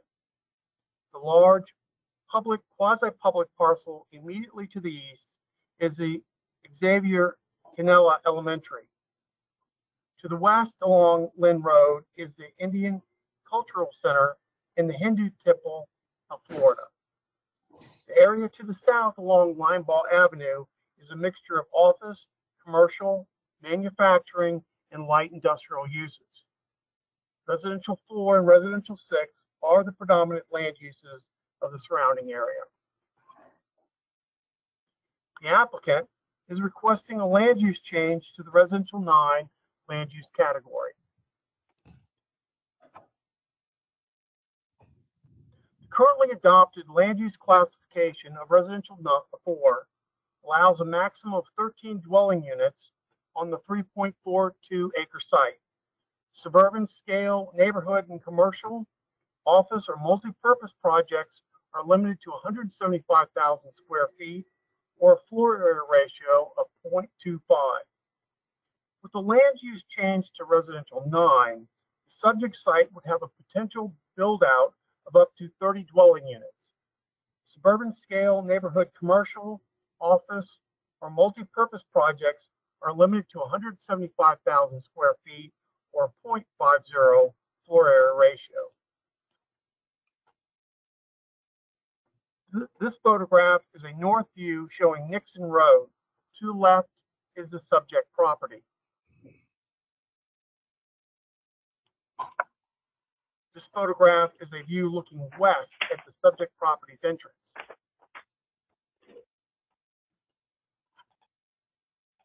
This photograph is another view west of the subject property.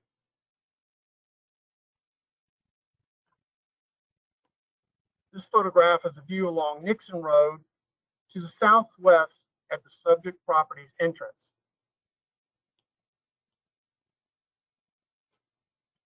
This photograph is a south view along Nixon Road. The subject property is at the right. This photograph is a view looking southwest showing the retention pond along Nixon Road just south of the subject property. This photograph is a view looking northeast showing Canella Elementary along Nixon Road.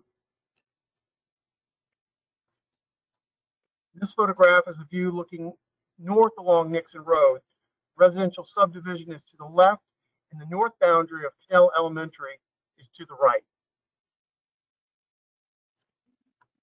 After distribution for local agency review, no objections were received. After distribution to the surrounding property owners for review, the agency received 18 objections to the proposed land use change. The objection has been included in your plan amendment packet.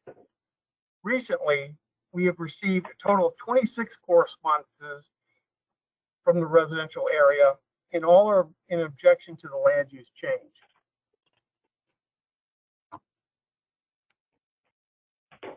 Planning Commission staff has determined that the request for a land use change to residential 9 is consistent with the following language, policies, and objectives from the county's future land use element. Objective 1 of the future land use element clarifies that the county will proactively promote growth inside the urban service area. Policy 1.4 defines compatibility of different uses, allowing them to be near or adjacent to one another.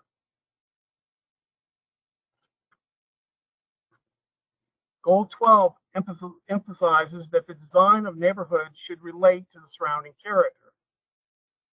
Objective 12-1 directs that the new developments recognize the existing community and be designed in a compatible way. Policy 12-1.4 designates that the compatibility may be achieved through the utilization of various design techniques. Objective 16 designates that all neighborhood development conform to the following neighborhood protection policies. Policy 16.2 recognizes that the gradual transition between different land uses shall use professional site planning, buffering, and screening techniques. Policy 16.3 clarifies that the development is to be integrated with adjacent land uses through the creation of like uses, complementary uses, mitigation of any adverse impacts, and include transportation and pedestrian connections. Policy 16.8 designates that the overall density and lot size of new residential projects shall reflect the character of the surrounding area. Policy 16.10 designates that any density increase shall be compatible with existing, proposed, or planned surrounding development. Policy 16.13 clarifies that medium and high density residential and mixed use development is encouraged to be located along transit emphasis corridors, potential transit corridors, and arterial roadways. Goal 1 of the Greater Carrollwood Northdale Community Plan is to establish sustainable community activity centers. Goal 7 of the Neighborhood Plan is to ensure that any new development is compact, contiguous, and concurrent with available public facilities and services and promotes the integration of uses. Finally, the Planning Commission staff finds that the Hillsborough County Comprehensive Plan Amendment 2004 is consistent with the goals, objectives, and policies of the future of Hillsborough Comprehensive Plan for unincorporated Hillsborough County and recommends this finding be forwarded to the Board of County Commissioners. This concludes my presentation. Okay, thank you. Would the applicant like to speak on this item?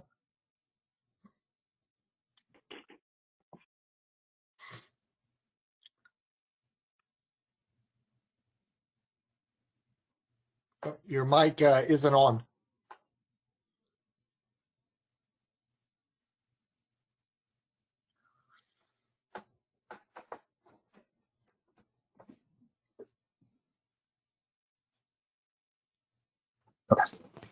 There we go. Took a few minutes for that to take. Matthew Campo with Campo Engineering, representing the applicant on this application.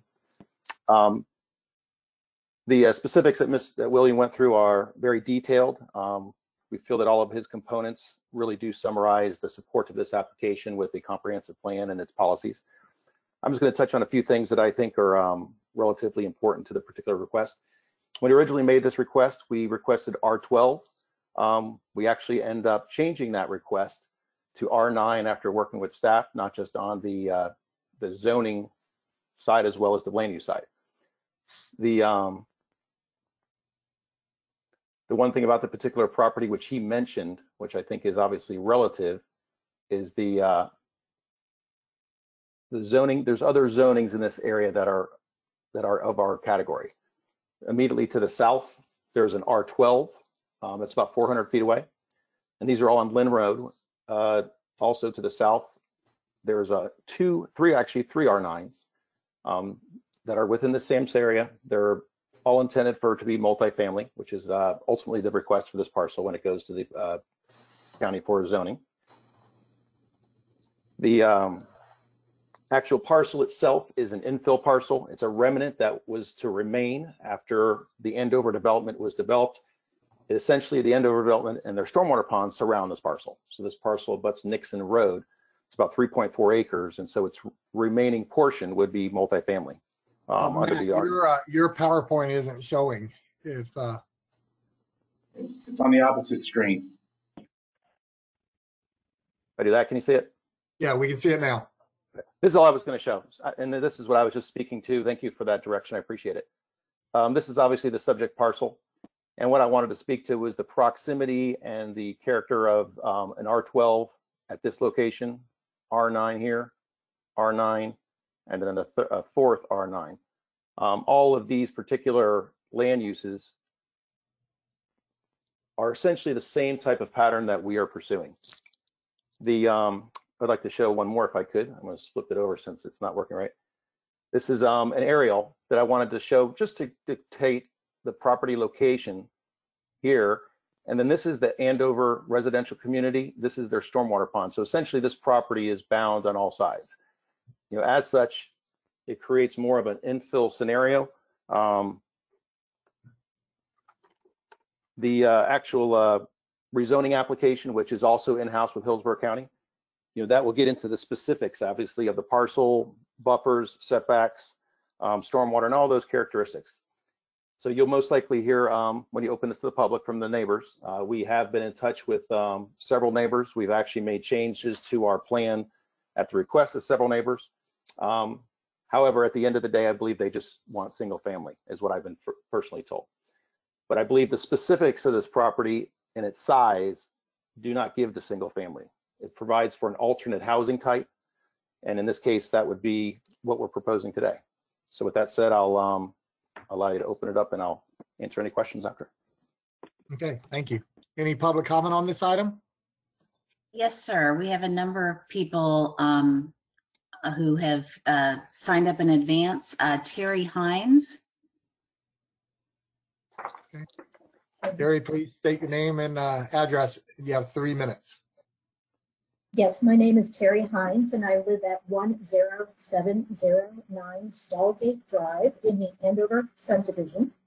And I request that I give my 3 minutes to my husband, who is also signed up to speak. His name is Jeffrey Hines. Would that be possible?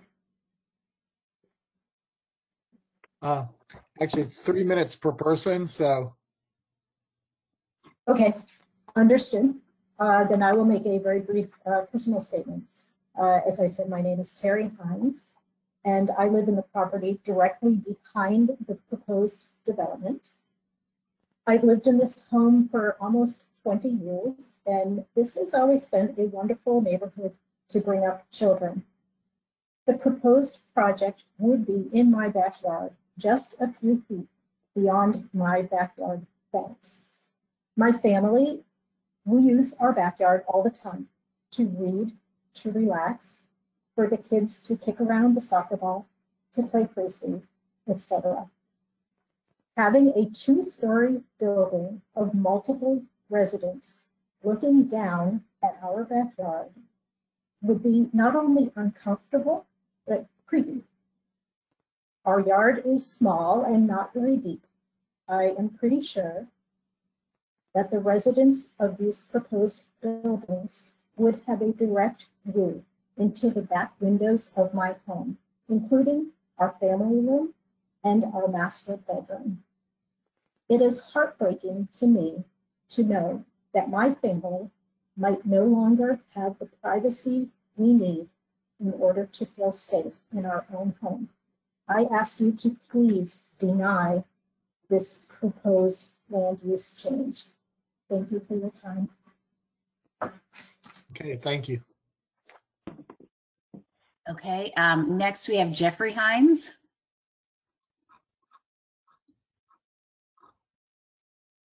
Hey, good evening. Can you hear me? Yes, sir. Yes, we can. Please state. Yeah. For the record, Jeffrey Hines, 10709 Stallgate Drive, Tampa. Mr. Chairman, honorable members of the commission, I apologize for speaking fast, but there's a lot to cover in 3 minutes. I'm one of the 26 objectors. My family has lived on the western boundary of the subject property for over 20 years. I drive past the subject property at least twice daily. I'm very familiar with the development area patterns in this area. I'm going to try and address the exact provisions of the future land use element that militate against recommending the proposed CPA. With respect to policy 1.4, the definition of compatibility, the applicant is requesting a rezone to an isolated parcel to Res 9, more than double the allowed density on the surrounding lands and more than double the existing future land use density.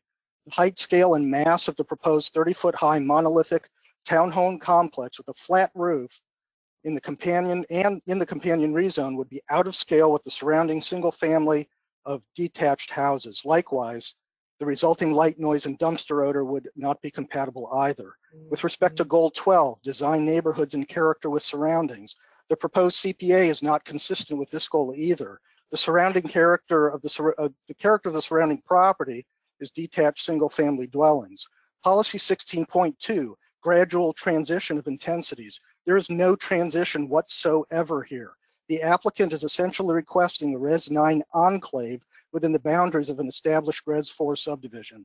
Policy 16.3, integration with adjacent land uses. The proposed CPA will introduce a much higher density residential product not complementary to the surrounding single-family detached houses. And with respect to transportation and pedestrian connections, this is an understood goal for sites along transit corridors within walking distance to employment and services, but that's not the case for this site. The nearest public transportation connection is 2 miles away on Gun Highway. There's no sidewalk, and there's really nowhere for the residents to walk anyhow, except maybe the elementary school across the street. The nearest shopping center is almost 2 miles away. Goal 7, ensure concurrency. The adjacent road is substandard and as a result does not really constitute, quote, available public facilities from a transportation standpoint under Goal 7. Nixon Road is not in the 5-year TIP, and the last I heard, the applicant declined to improve Nixon Road and was instead asking for a waiver. With respect to infill, I respectfully disagree with staff analysis regarding infill on pages 9 and 10. First, this is not an area in transition to more intensive uses. The Nixon Road community consists exclusively established single-family residences. Infill must first be compatible with the surrounding properties. The proposed CPA would allow the construction of outsized multifamily townhome buildings out of scale with the neighboring single-family homes. This CPA request is not your ordinary infill on an arterial with adequate infrastructure and compatible with the surrounding land use pattern. The proposing CPA is on a failing collector road that the applicant has declined to improve. Look, finally, I would just ask the commission consider that the Board of Andover's homeowner subdivision has over 250 members and they voted to oppose this. Thank you. Okay, thank you. Next we have Karen Mikulski. Okay. Melissa, we have quite a few folks, right? Yes. Yeah, I'm gonna hold everybody to 3 minutes because we have quite a few individuals that want to speak. So I can waive my time. I can waive. I don't need to speak if there's that many. I'll decline. Okay, thank you. Next is Matthew Way. Matthew's actually a traffic consultant for this application, so he probably should be a panelist. Oh, okay, great. We'll go on then and let him come up during rebuttal. Daniel Durius.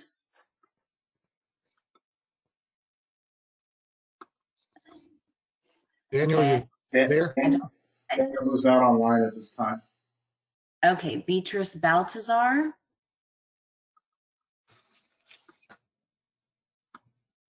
Yes. Hi, Beatrice Baltazar, 5404 Aragon Court, Andover.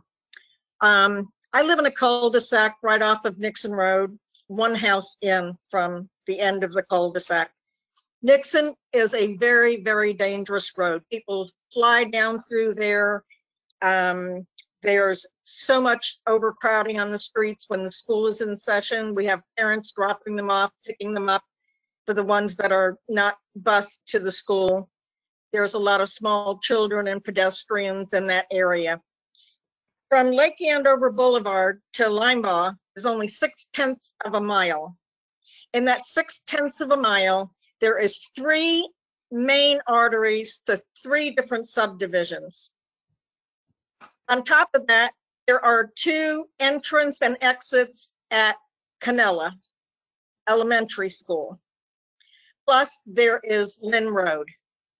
I do understand that there's other zonings being changed, but at this particular location, which is very, very small, it's directly across the street from the school, and the school is already overcrowded and has a lot of portables as far as for the students to attend school.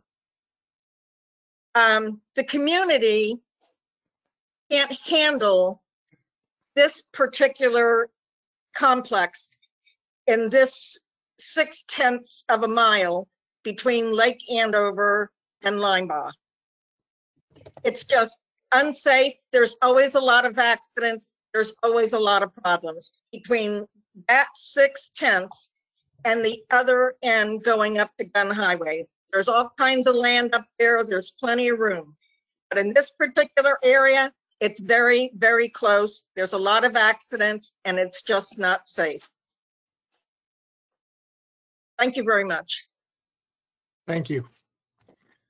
Thank you. Next is Anthony Keel. Can you hear me? Yes.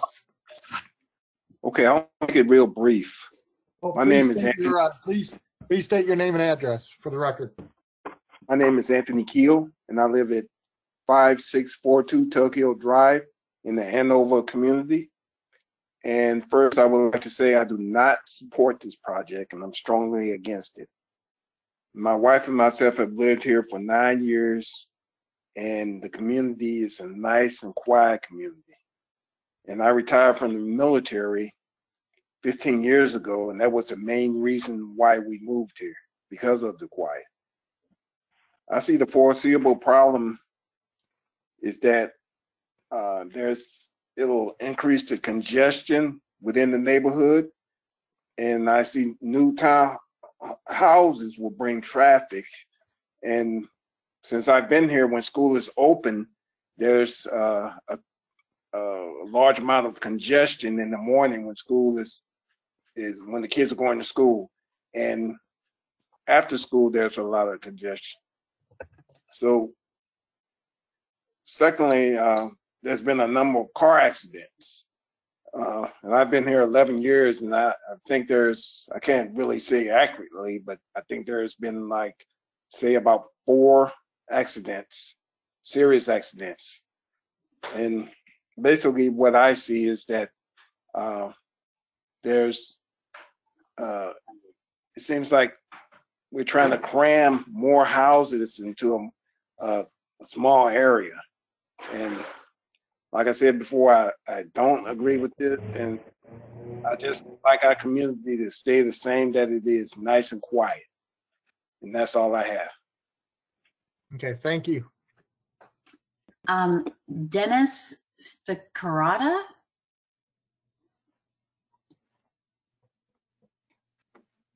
Hello. Hi. Hi, can you hear me? Yes.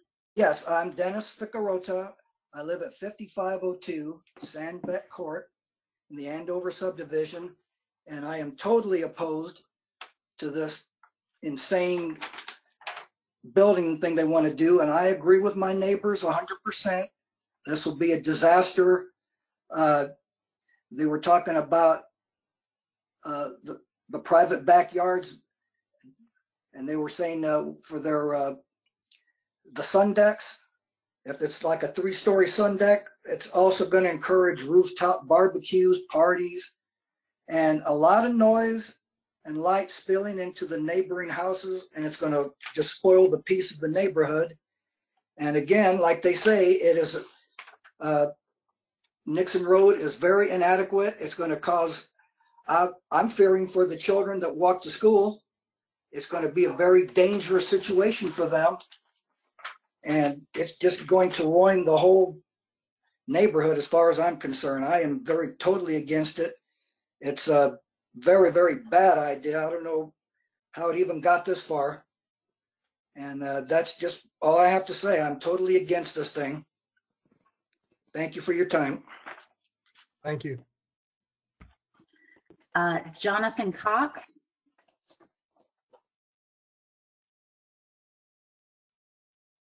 Jonathan, you there? Yes, can you hear me okay? Oh, yes. Sorry, it just takes us a few minutes to get this mute off. Nothing like doing this over technology. Anyways, really, first I'd like to say I really appreciate the opportunity to voice. Please state your address, your name and address for the record. Yeah, I'm going to ask that I get 2 sessions, not back to back, though. I'm representing Andover Homeowners Association as a board member and also as an individual resident. I mean, we've got a lot of people. I'm letting everybody have 3 minutes. So. Okay, I'm going to go as fast as I can then, but not not too long. Okay, I'll even start a timer on my end, try to keep it clear here. All right, well, first off, I'd like to say I am completely against this development. I live at 10703 Stallgate Drive, which abuts the property directly to the west of the property lines there. I currently have 3 neighbors, 3 homes behind us in those parcels of land. It's a very quiet neighborhood. My family suffers from anxiety. It's been a perfect home in the sense of the quietness and peacefulness that we've reserved since we've lived here for 17 years. Everything I've seen in these studies, I contest quite a few things around the traffic studies. I feel like the traffic study only represented an evening, maybe in August. It did not represent any traffic studies done during the actual use of school drop-off and pickup. I was a former association president for Andover Homeowners Association and had to spend a lot of money from the Homeowners Association to actually fix all those road signs that you saw in that presentation with the no U-turns. That came from the expense of the Andover Homeowners Association budgets. It was an absolute mess for 2 years and took a year of constant working with the principal at Canella University to get the traffic patterns under control. We got minimal help from the police department. We got minimal help from highway and safety support from the local county. And so I'm just here to say that putting that many dwellings, I have three properties behind me now, that would put 14 directly behind my house. I have concerns about a pond being put in directly behind my house when we already have a pond directly to the south of us. I'm concerned about land study issues around that and sinkhole potential and various other aspects. I'm also a family member who had my wife and 2 daughters that were in a car accident at the very entrance that this is being proposed at. So I know how dangerous this is. It's just not an acceptable rezoning. Anything over Res 4 and Res 6 is just is not going to work for the community. It's not going to work for Nixon Road. I've already seen in the studies that, or in the application that's been provided, that there's already been concessions asked consecutively around the Res 9 request. So it tells me right off the bat that the appetite is too heavy for this. So we really, from my perspective and my family's perspective, would ask that you would not rezone this above a Res 4 or Res 6. Thank you. Sir, can you identify yourself for the record? Yes, Jonathan Cox, 10703 Stallgate Drive, Tampa, Florida, 33624. And from the Homeowners Association, from the board, the entire board is against this for the entire community. Next is Eric Delgado. Can you hear me? Yeah. Yes, we can. Okay. Thank you for your time. This is Eric Delgado. I live at 10707 Stallgate Drive. I'm also one of the neighbors who, right now, as I talk to you and look out over my fence, I see beautiful trees. I see and remember the neighbors that used to live there, Jim and Marcia, for 20 years. We've been here since October of 2001. And that backyard of ours is like another room of our home.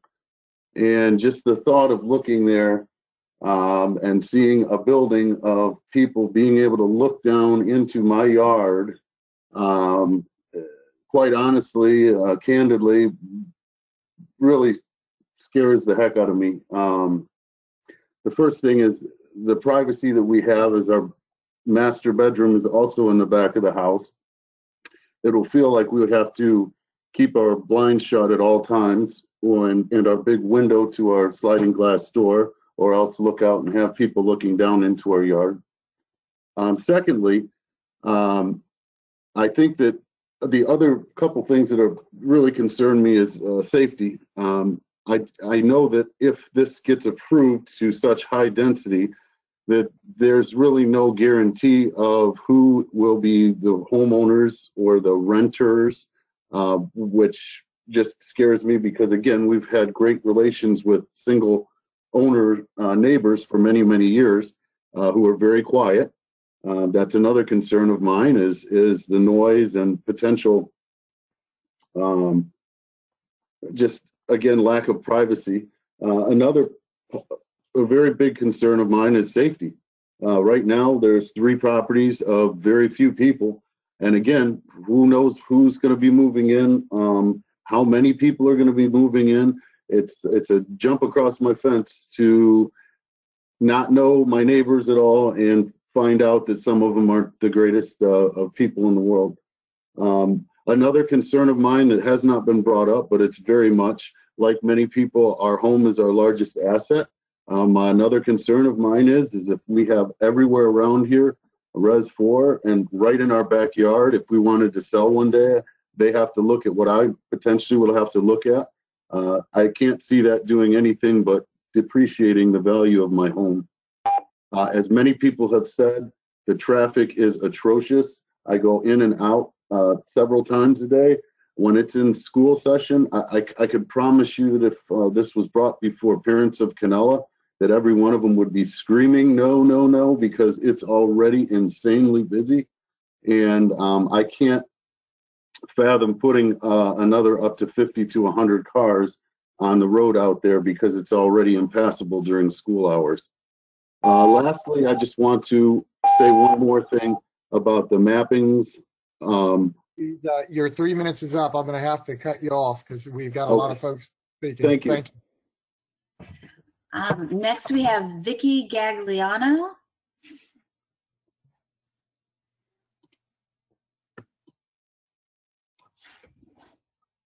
Hi, Vicky, Vicky Galliano. Yes, can you hear me? Yes, we can. Please state your name and address. You have 3 minutes. Vicky Galliano. I've owned property since 2002 at 5667 Tug Hill Drive in Andover. I am asking you not to approve the rezoning. Just going through some of my points, there is no good transit access in this area, which means everybody's in single occupant vehicles. We already know that there's very poor walkability in this area.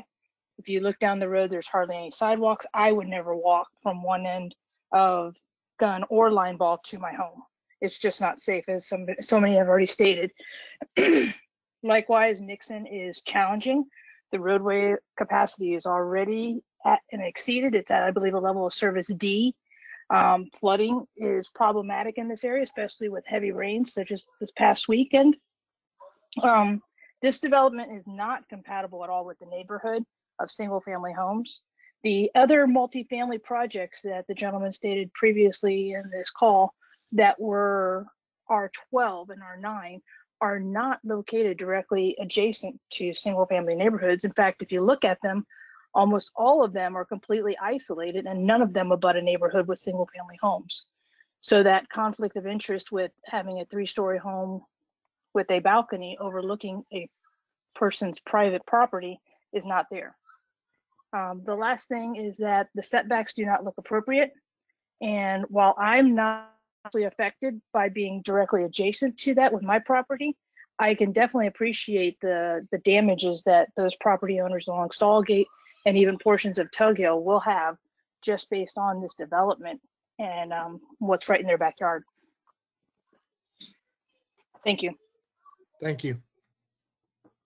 Okay, next we have Robert Allen. Hi, can you hear me? Yes. Good. I'm Rob Allen. I live at 10706 Stallgate Drive, Tampa, Florida, 33624. And my public comment is as follows. I am against and oppose the rezoning. Our concerns from my family are multifaceted. First of all, the property rezoning from Res 4 to Res 9 is completely inconsistent with the surrounding land use of the area. High density Res 9 is not compatible at all with the community.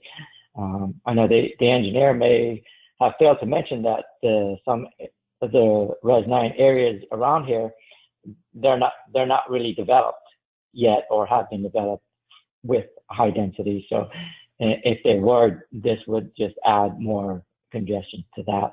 I also believe that this violates the goal 12 of the future land use that you had up at the start. I was trying to take notes quickly, but it didn't sound like it was in harmony with that goal at all.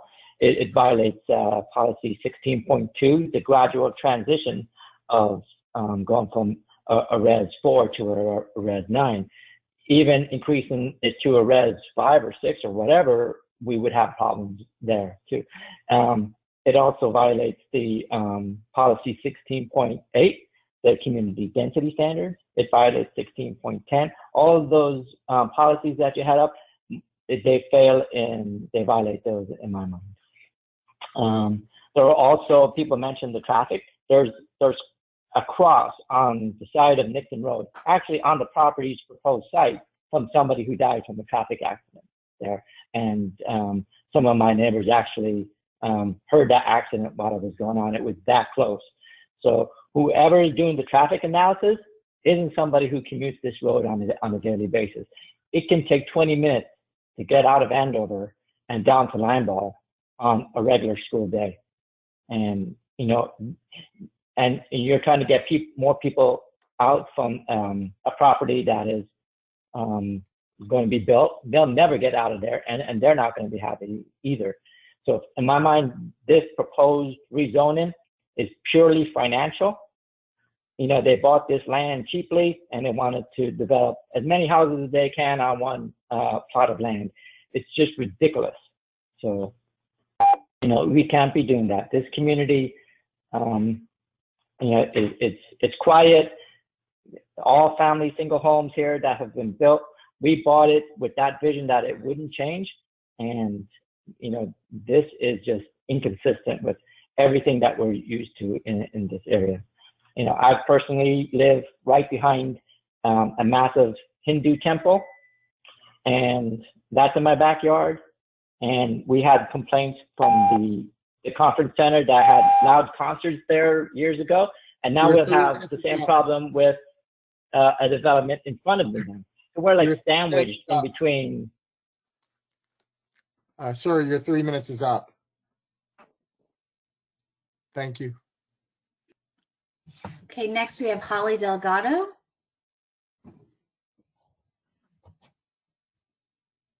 Oh, there we go. Holly, you there? Yes, I'm here. Okay, please state your name and address. Holly Delgado, 10707 Stallgate Drive. And I want to say that I'm opposed to this. I feel like it will have a major impact on not only, you know, my house, but the surrounding area. I don't feel that it is compatible, that the design is compatible. I know we're not talking about design, but living in a single family home and then having, you know, large buildings right behind my house along Nixon Road across from a school, it just, it doesn't seem to work. I don't feel like the infrastructure is here to be able to handle the amount of units, the traffic. I don't think the infrastructure is here. And I think, you know, the pictures that you were showing in the beginning with little to no traffic whatsoever on the road is very inconsistent with how it is. And just adding cars with that many more houses, it's too much for this area. That's all I have to say. Thank you. Okay, thank you.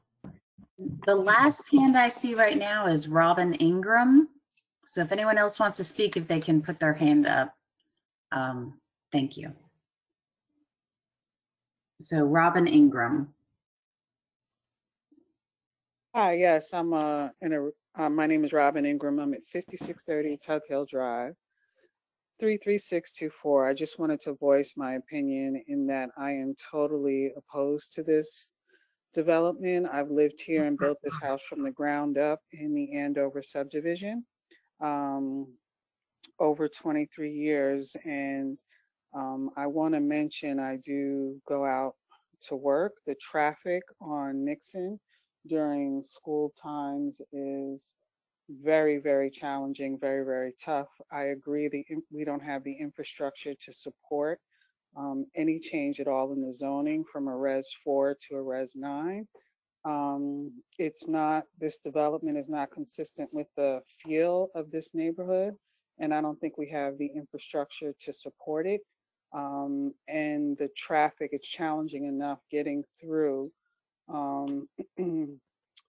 Nixon Road and getting to work when school is in session. So this is just going to increase the traffic and make it really almost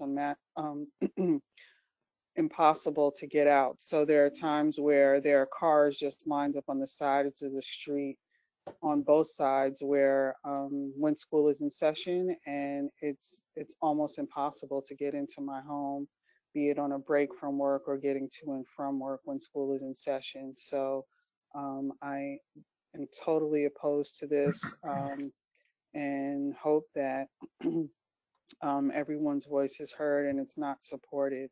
I think it's Res 4 for a reason, and that's really more consistent with the look and feel of this community and the neighborhood. And that's all that I have to say. Okay, thank you. Any other? Yes, now we've got some more who've raised their hands. Chris Reese. Hey, how are you? So Chris Reese, I'm at 10713 Stallgate Drive, and this development will be right in my backyard. Share some of the same concerns that some of the other, some of my neighbors have brought up.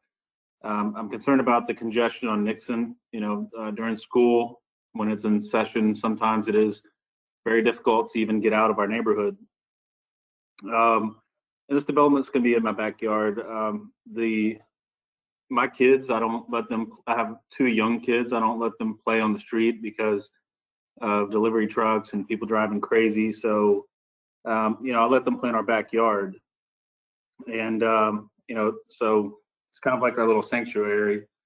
And I feel like our privacy is going to be taken away. There's going to be, houses that can see in our backyard. They're going to be able to watch my kids playing back there.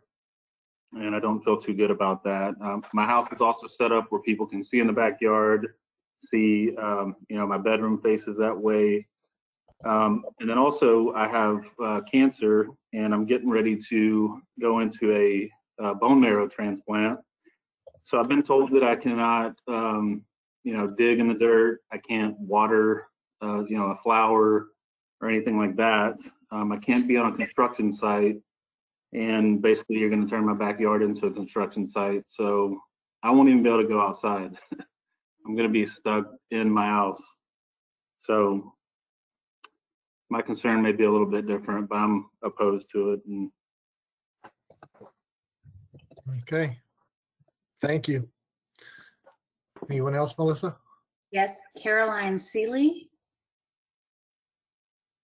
Or Carolina.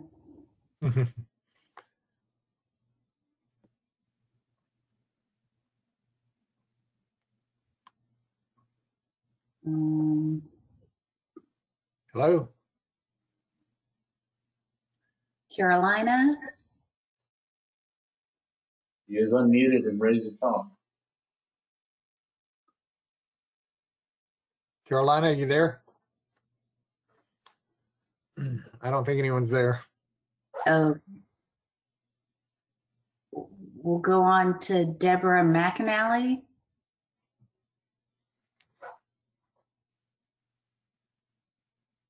Hi, can you hear me? Yes. Okay, great. Thank you. My name is Deborah McAnally, and my address is 10704 Stallgate Drive, and I'm opposed to this development.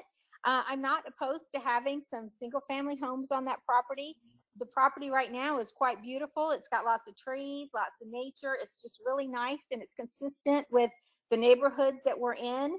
But to cram those townhouses on there, to have so many units in such a small space, that is completely inconsistent with what we have in this area. So I'm not quite sure why the Planning Commission found it to be consistent. We have, 4 homes per acre or 6 homes per acre, completely around that site, in addition to an elementary school. And so it just is not consistent to have so many homes, and townhomes are so often rented, so you don't have the same level of investment that people have in their single family home that you would have in a townhouse. So that is also a big concern to us. And plus the privacy issue. I live across the street from where these would be located. So my neighbors across the street would have it right in their backyard. And I'm not looking forward to having people looking over our street from their home. And also the whole thing about Nixon Road, I'm kind of surprised that y'all would even consider this, because Nixon Road is a mess. And I think that any study that was done did not take into consideration what happens when the school is in session. It's already overcrowded. And I'm always so concerned for those little 6, 7, and 8-year-olds that are trying to cross the street. But if you had even more people trying to pull out of a community that has, it could be like, I think 30 additional townhomes. I just think that adds too much to the street. A street that is already taxed. I doubt you are planning on widening Nixon Road. And Nixon Road's such a short road. And I know of at least 3 people that have died on this road from either being pedestrians hit or automobile accidents or motorcycle accidents. So it's already unsafe, and yet you're adding even more to it. And it doesn't need to be that way. I'm just saying a couple of single family homes, I think we would all be in agreement with that.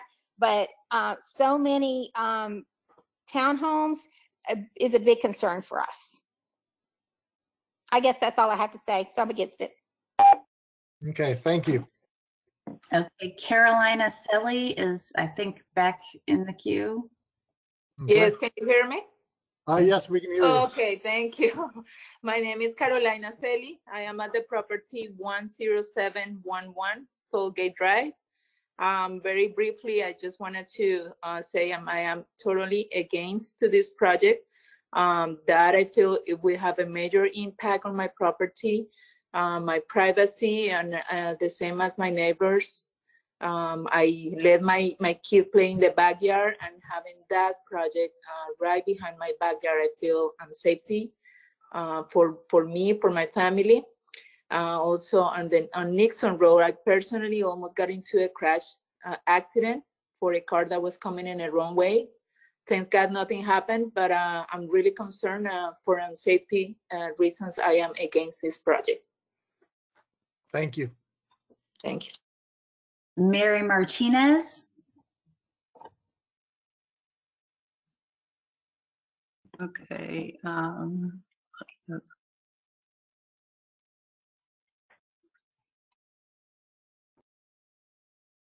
Can you hear me? Can you hear me?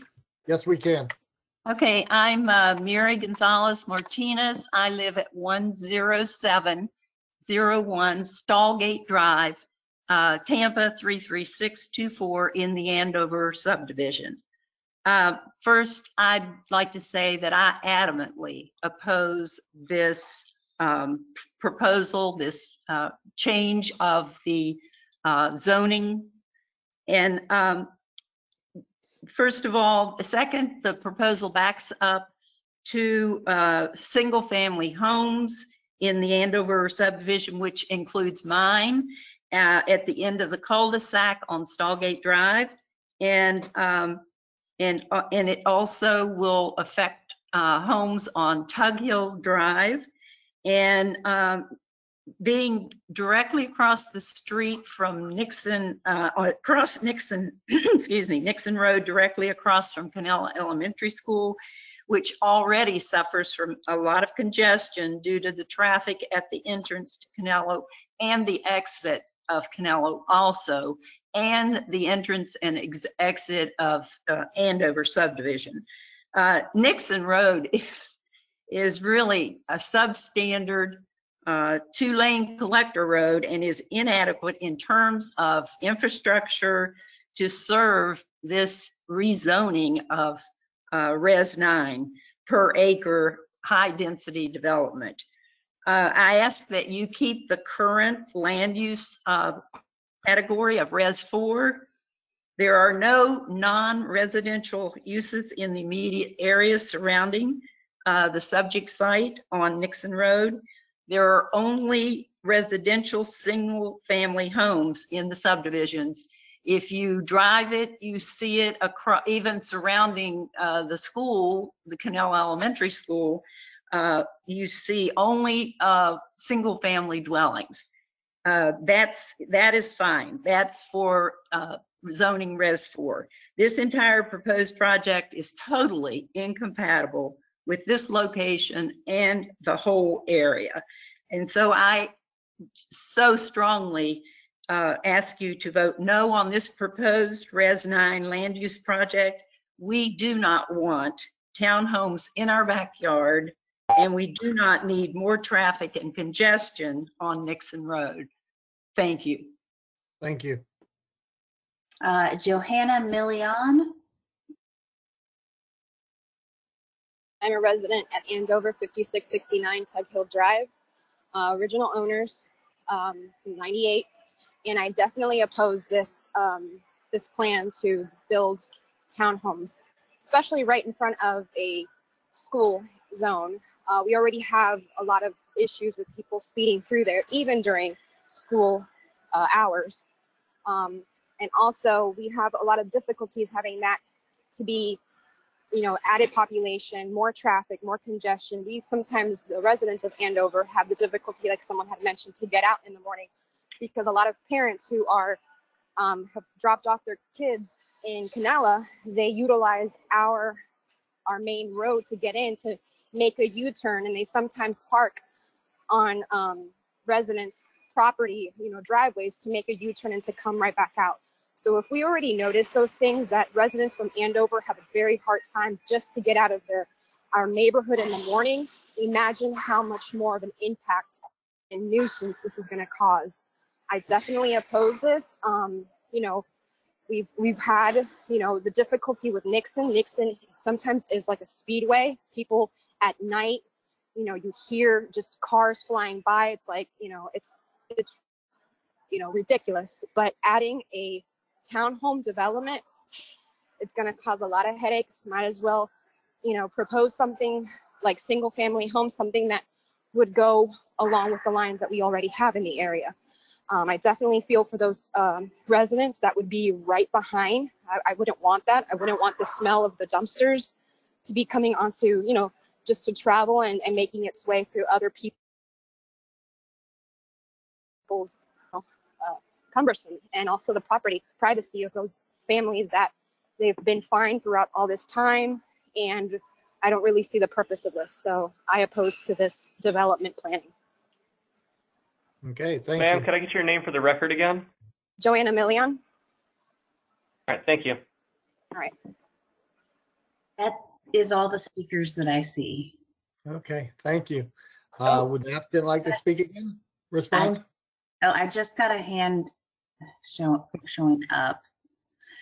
We can let her go. This is the last call. If you want to speak, raise your hand in the chat so that we can be sure we get everyone. Ashok Mehta.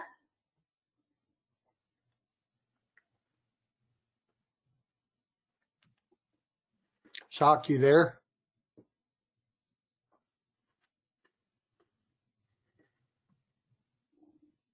Hello? Yeah.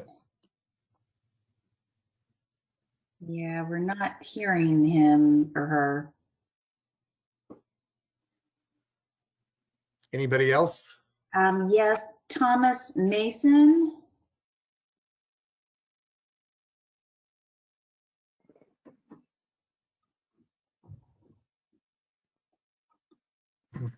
Thomas? No. Okay, I don't, I mean, I see him unmuted as well, but don't hear him. Can you hear me now? Yes. Can you hear me now? Yes, this is regarding 38. This is regarding the property at 380 or 3803 West Empedrado, correct? No. We're No, we're at a property on Nixon Road. Oh, okay. I'm I'm gonna meet, can you mute me back? Yes, sir. Okay, Ashok Mehta still has a hand up, but I still don't hear anyone. Okay, I think that concludes the public comment. Yep, thank you. We're, if the applicant would like to respond. Yes, one quick question. How much time do we have? 3 minutes. Okay. I'll try to talk fast. There seems to be a little bit of a misconception. I've noticed that several people are talking about components of this project that are in fact not part of it. They may not have been kept up to speed with other neighbors, or maybe they haven't checked on the application. There is no dumpster on the property. The property is multifamily. It's not apartments. It's not rentals. This is ownership communities. The size of the project, and some of this is information from the rezoning, which I know doesn't pertain to land use, but it's 26 units is proposed. This is not a substantial project. It's not a huge project. Generates about 17 peak hour trips.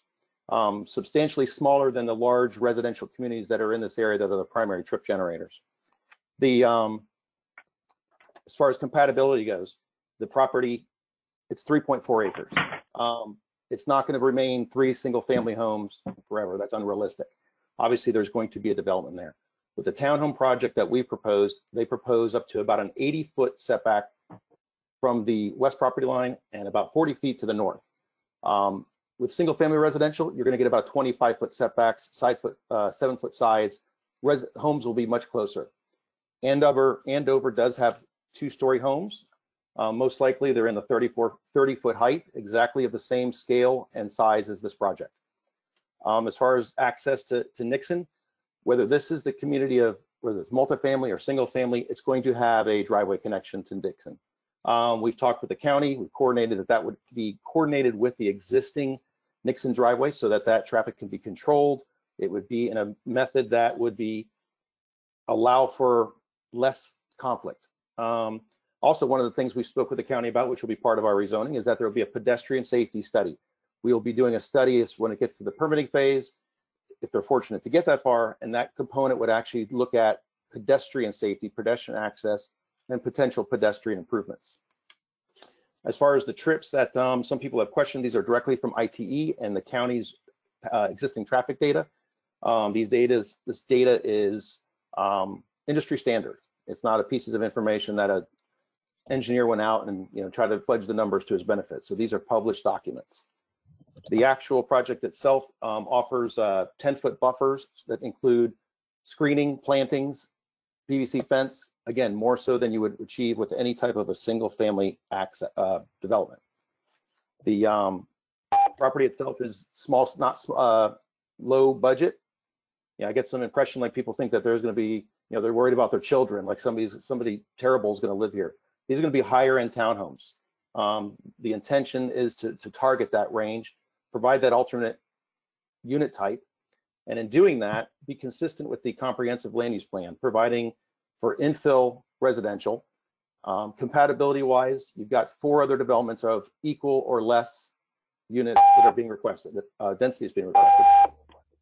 So with that said, we ask for your support and let the Board of County Commissioners work out the details in the zoning plan about exactly what it looks like. Your time is up, please. Thank you. Yep, thank you. Anybody else, Melissa? No. Okay. Would the applicant like to respond? Oh, no, you already did that he was the applicant. Oh, sorry. Do some more. No, sorry. That went on a while there. I know. Okay. Any questions, comments from commissioners? Any questions, comments from commissioners on this item?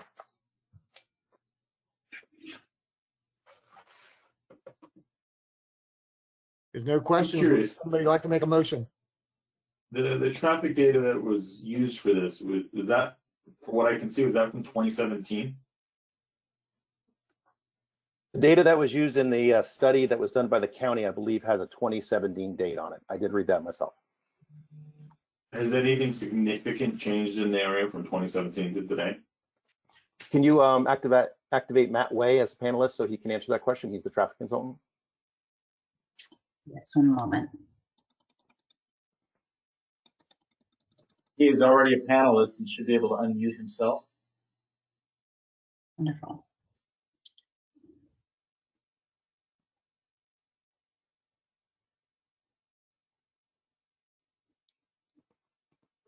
Matthew, we can't hear you if you're talking.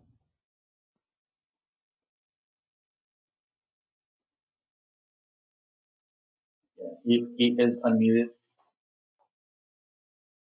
Hmm.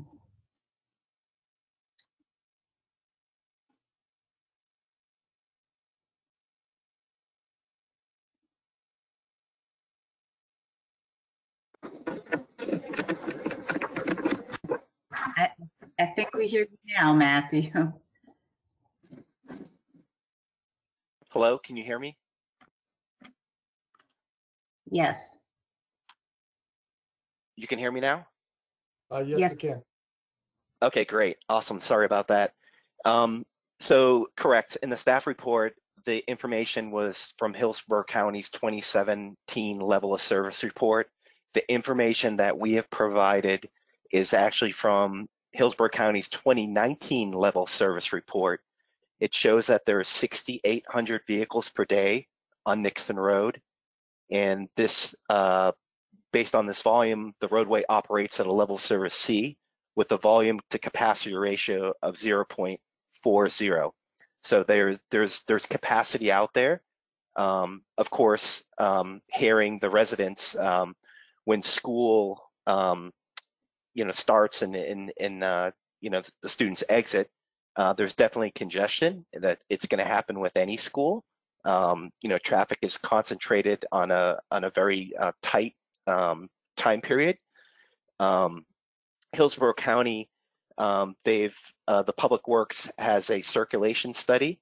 It's a CIP number 69638-007, and it provides for a 8-foot shoulder on the east side of Nixon Road between Cedar Dune Drive to the southern school entrance. And this shoulder will allow traffic to be on the side and in queue and not block traffic actually on Nixon Road. So this is a safety improvement that Hillsborough County is providing. I'll add Can to you that. identify yourself for the record? Matthew Way Engineering, 301 West Platte Street, number 437, Tampa, Florida, 33606. Thank you, sir. And I was just going to add that same document that Matthew's referring to also includes some sidewalk improvements as well to improve connectivity.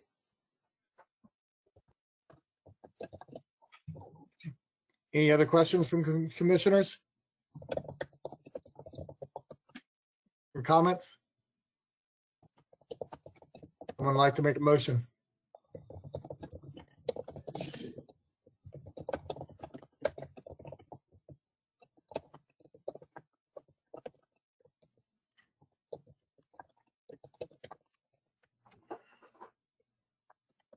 Would someone like to make a motion?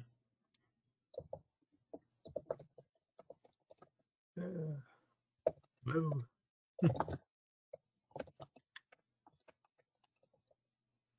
This is Commissioner Bernstein. I would make a motion that we find in favor of the staff's recommendation, suggesting that Resolution 20-04 is consistent with the comprehensive plan. Okay, got a motion by Commissioner Bernstein. Do we have a second? Second, Commissioner Marino. Okay, second by Commissioner Moreno. Any discussion before we vote? Okay, no discussion. Roll call vote. Thrower? No. Bernstein? Yes. Cardenas? Yes. Dix?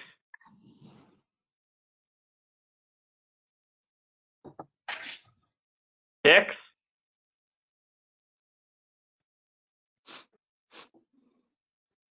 Green, Yes. Joseph, No. No. Kress, Yes. Marino, Yes. Powell. Powell, It looks like he's offline at the moment. okay. Let's see. Motion carried 5-2. Commissioners Thrower and Joseph voted no. Okay, thank you. We will move on to item number 6, the Hillsborough County Comprehensive Plan Amendment 20-05. Okay, this one is also Will Augustine.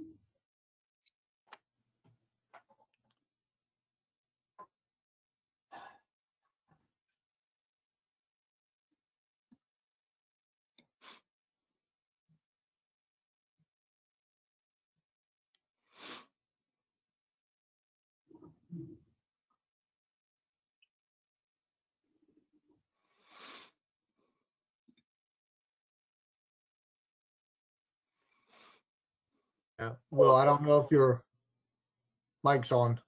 One more, please. Okay.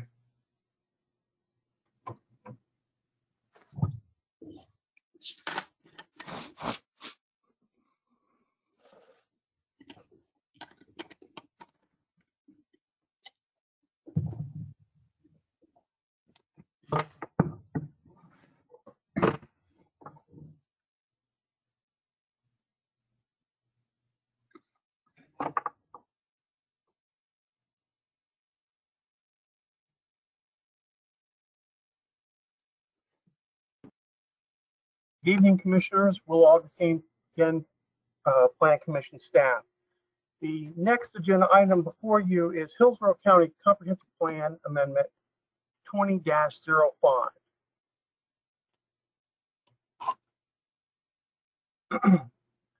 Hillsborough County Comprehensive Plan 20-05 is located in South Hillsborough County along Highway 41, just south of Cracker Avenue and north of Big Bend Road. Subject site of the plan amendment is a privately initiated map amendment in South Hillsborough County, which is approximately 18.65 acres in size.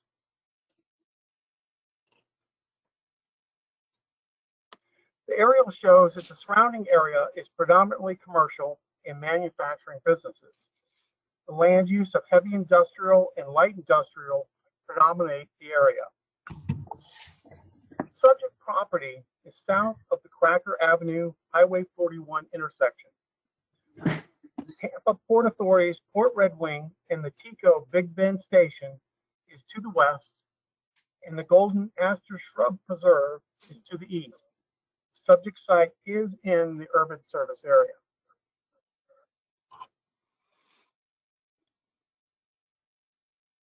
The subject site has an adopted suburban mixed-use 6 land use classification. The area south of the subject site is heavy industrial, light industrial, and community mixed-use 12. North of the subject site is mostly residential 4, suburban mixed-use 6, and heavy industrial. Heavy industrial, light industrial, and suburban mixed-use 6 are the predominant land uses of the surrounding property. The applicant is requesting a heavy industrial land use classification change. The currently adopted land use classification of suburban mixed use 6 allows a maximum of 111 dwelling units on the 18.65 acre site. Suburban scale neighborhood commercial, office, or multi-purpose projects are limited to 175,000 square feet or a floor area ratio of 0.25. With a land use change to heavy industrial, Subject site would have a potential build out of up to over 609,000 square feet or floor area ratio of 0.75. This is a photograph of a view looking east showing the northern boundary of the subject property. This photograph is a view looking south along Highway 41. To the left is the subject property. This photograph is a view looking east showing the subject property. This photograph is a view from Highway 41 looking northeast at the subject property. This photograph is a view looking east showing the southern boundary of the subject property. This photograph is a view looking north along Highway 41 showing the subject property to the right. And this photograph is a view looking west along Highway 41 showing the entrance road to the port facility across from the subject property. After distribution for local agency review, no objections were received. County's EPC did note wetlands to the rear of the property. Concerning public comments, the agency had not received any until shortly before this public hearing began. We did receive one public comment that was concerned with the heavy industrial land use change in the coastal high hazard area and flood zone A. The Planning Commission staff have determined that the request for a land use change to heavy industrial is consistent with the following language, policies, and objectives for the county's future land use, transportation, and coastal management element. Policy 6.2 of the future land use element clarifies that the county will promote the development of varied employment areas and activity centers. Policy 6.3 further directs that such development should be integrated with adjacent land uses.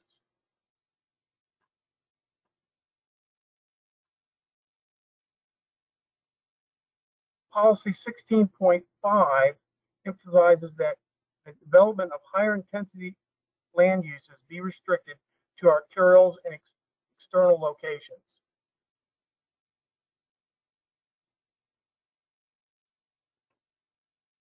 Objective 26 directs that the county identify, encourage, and provide incentives for the expansion of new industries in economic development areas.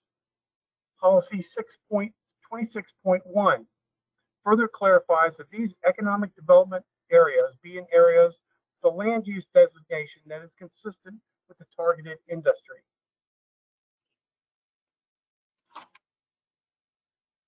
Policy 26.2 emphasizes that the area should be within a designated transit corridor.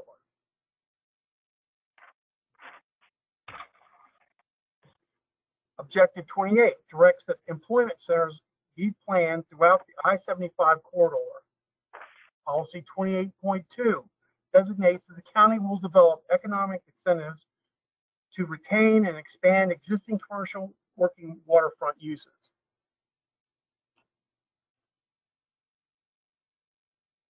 Objective 6.7 of the transportation element directs that employment centers be planned throughout the I-75 corridor. Policy 6.7.1 emphasizes that the county will develop economic incentives to retain and expand existing commercial working waterfront uses. Policy 6.7 of the coastal management element directs the county to limit new water-related development within coastal waterfront properties that furthers the port consistent with the Port Authority's master plan. Objective 7 emphasizes that the county will give priority to water-related development and will guide into suitable areas of the county. Policy 7.6 directs the county to limit new water-related development within coastal waterfront properties that furthers the port consistent with the Port Authority's master plan. Objective 14 emphasizes that the county will encourage port development as well as other port infrastructure, which serves the port and encourages related maritime industries. Finally, the Planning Commission staff finds Hillsborough County Comprehensive Plan Amendment 20-05 consistent with the goals, objectives, and policies of the future of Hillsborough Comprehensive Plan for unincorporated Hillsborough County and recommends this finding be forwarded to the Board of County Commissioners. This concludes my presentation. Okay, thank you. Would the applicant like to speak on this item? Yes, we would. Make sure I'm sharing my screen.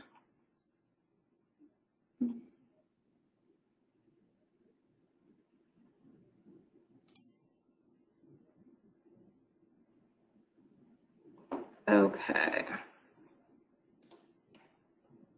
Is my screen sharing? Not yet. It was, but then it unshared. There you go. Okay, my bad. This is a new technology for me. Are we seeing an aerial exhibit of the property? Yes. Okay. My name's Alexia Rotberg. I'm a planner with Stantec. We're located at 777 South Harbor Island Boulevard in Tampa, Florida. We are representing Port Tampa Bay on behalf of this plan amendment application. And on the line, I also have my colleague, Adam Carnegie, as well as a couple people from the port. I believe we have Jose de Jesus and Mike Seifert as well. Will's presentation was very informative, and this is a pretty straightforward plan amendment. The subject site is approximately 18.65 acres and outlined here in red, as we can see. We are proposing to change the land use from suburban mixed use 6 to industrial or heavy industrial. The reason we're doing this is because this subject site is actually part of a larger port plan development, which is known as the South Bay site. It's approximately 134 acres south of Cracker Avenue and east of US Highway 41 in South County. The yellow boundary you see here is the South Bay plan development that was approved back in 2007 for up to 1,775,000 square feet of a mix of industrial uses as well as limited retail and commercial uses. So the point of this plan amendment is to change the future land use of this 18.65 acre parcel to match the rest of the South Bay site to allow for a more unified development of the site.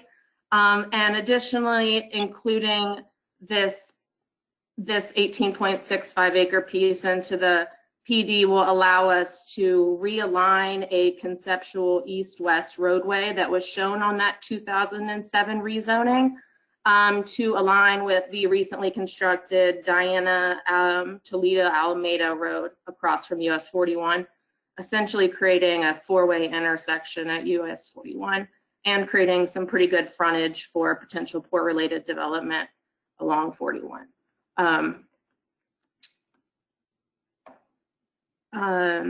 Other than that, we are available for any other questions that the Planning Commission might have. We agree with staff's recommendation to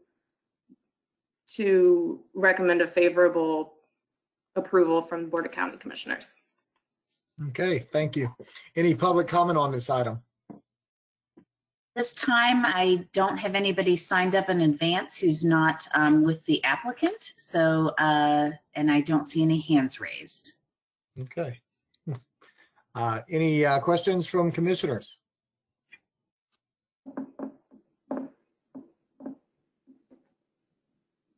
Any questions, comments from commissioners? If there's no questions or comments, would someone like to make a motion?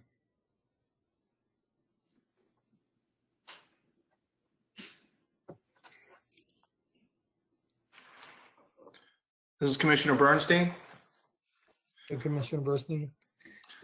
I would move that the the commission vote in favor of the recommendation to find that HCCPA 20-05 is consistent with the comprehensive plan. Okay. Got a motion Second, Commissioner Marino. Okay. A motion by Commissioner Bernstein, a second by Commissioner Marino to find it consistent with the comprehensive plan. Any further discussion before we vote? All in favor? Let's take a roll call vote. All in favor? Roll call. Thrower, Yes. Bernstein, Yes. Cardenas,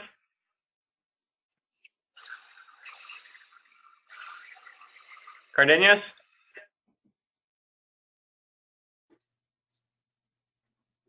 Dix, Yes. Green, Yes. Joseph, Aye. Okay. Kress, Aye. Yes. Moreno, Yes. Howell. Yes. All right, motion carried 8-0. Okay, thank you. We'll move on to the next agenda item. So the last one on the Hillsborough County Comprehensive Plan public hearing. It's 20-06.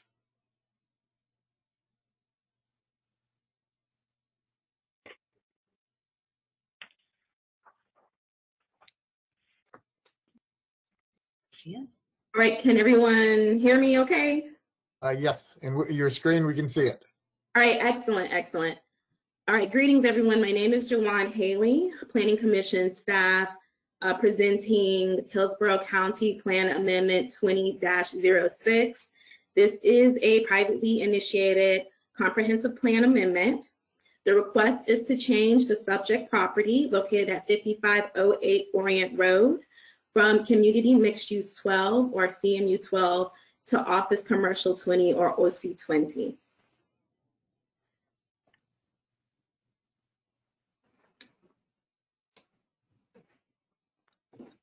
So as you can see here, the subject property is located within the boundary of the urban service area. It is located on the eastern side of Hillsborough County.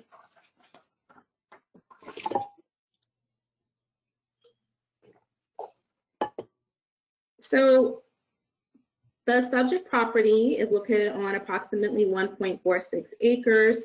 It's outlined here in pink. The existing land use is a mobile home park. The parcel is located in the northwestern quadrant of the, there we go. So the subject property is located within the northwestern quadrant of the Orient Road and East Hillsborough Avenue intersection. Orient Road is a 2-lane collector. East Hillsborough Avenue is a 4-lane arterial. Again, the subject property is located inside the urban service area. It is within the limits of the East Lake Orient Park Community Plan. I want to provide a bit of context for the surrounding area. So the majority of the residential parcels nearby are located to the east of the site across Orient Road. Also located further south across East Hillsborough Avenue. The majority of the non-residential development is located to the west of the site, over here on this side. And it's a lot of vacant and light commercial parcels are located south of the site along Hillsborough. Light and heavy uses are located in the southwest quadrant of the Orient Road and East Hillsborough Avenue intersection. This is the Hard Rock Hotel and Casino in the southeast quadrant of the intersection.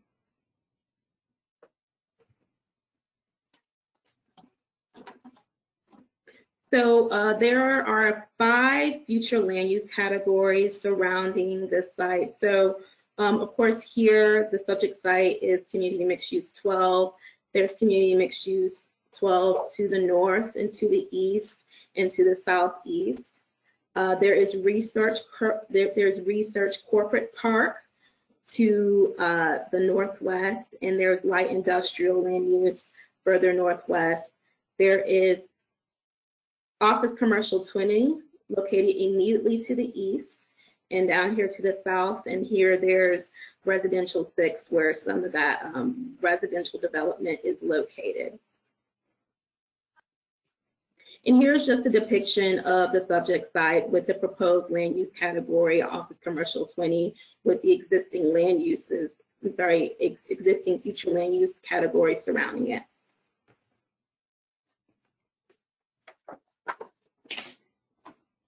So next, I'll just share a few of photos of the site and its surroundings. So here's the front of the subject property on the west side of Orient Road.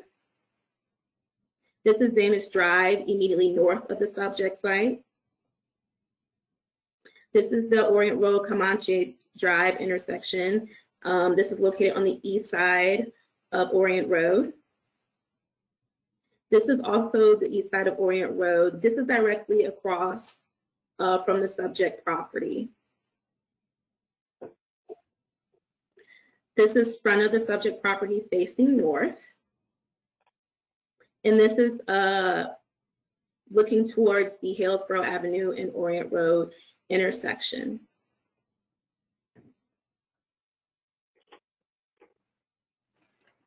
So currently, the land use category is commercial mixed use 12. It does allow for a density of up to 12 dwelling units per acre. The maximum floor area ratio is 0.50. The maximum density that's currently allowed on the subject property is 17 dwelling units. The maximum intensity for the site is 31,798 square feet. The proposed land use category, office commercial 20, would allow up to 20 dwelling units per acre. It would allow a floor area ratio of up to 0.75 FAR. The maximum density on the parcel would be 29 dwelling units. The maximum intensity would increase to 47,698 square feet total. Just please note that commercial mixed use 12 and office commercial 20 are not subject to commercial location criteria.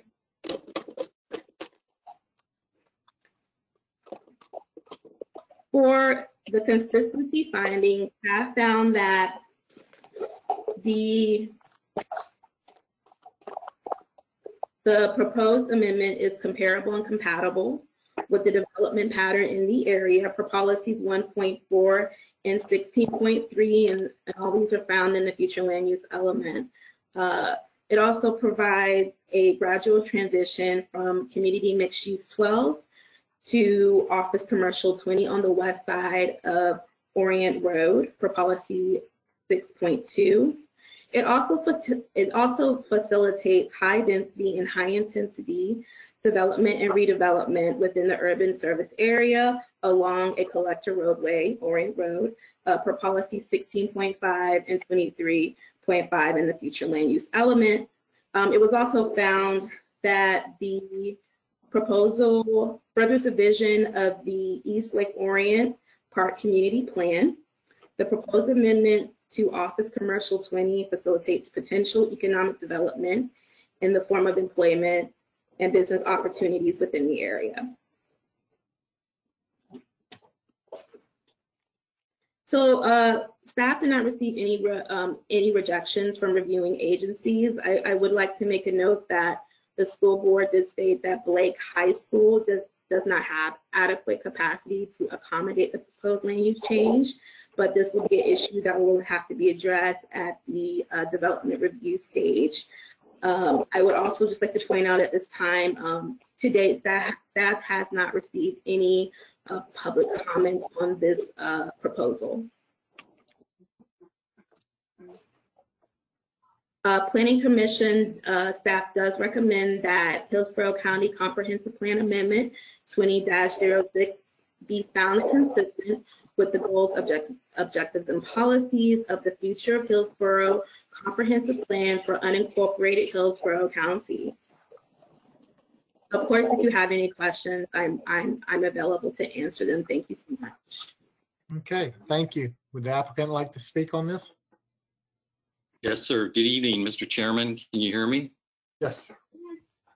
Good evening, Mr. Chairman, Commission members. My name is Mark Bentley, 401 East Jackson Street, Tampa, 33602. I represent the applicant.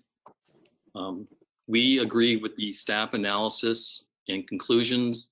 The intent of this amendment is to facilitate redevelopment of a long-standing RV/mobile home park. It consists of about 1.5 acres in the northwest quadrant. There's been significant redevelopment in this quadrant, in this area, primarily as a result of the major expansion of Hard Rock. So that being said, we respectfully request that you give a positive recommendation to the Board of County Commissioners. Okay, thank you. Any public comment on this item?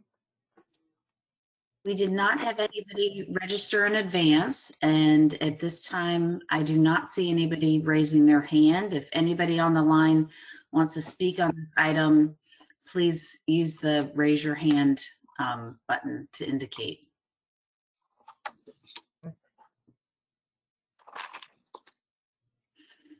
No one? I don't see anybody. Karen. Looks like Karen Mikulski.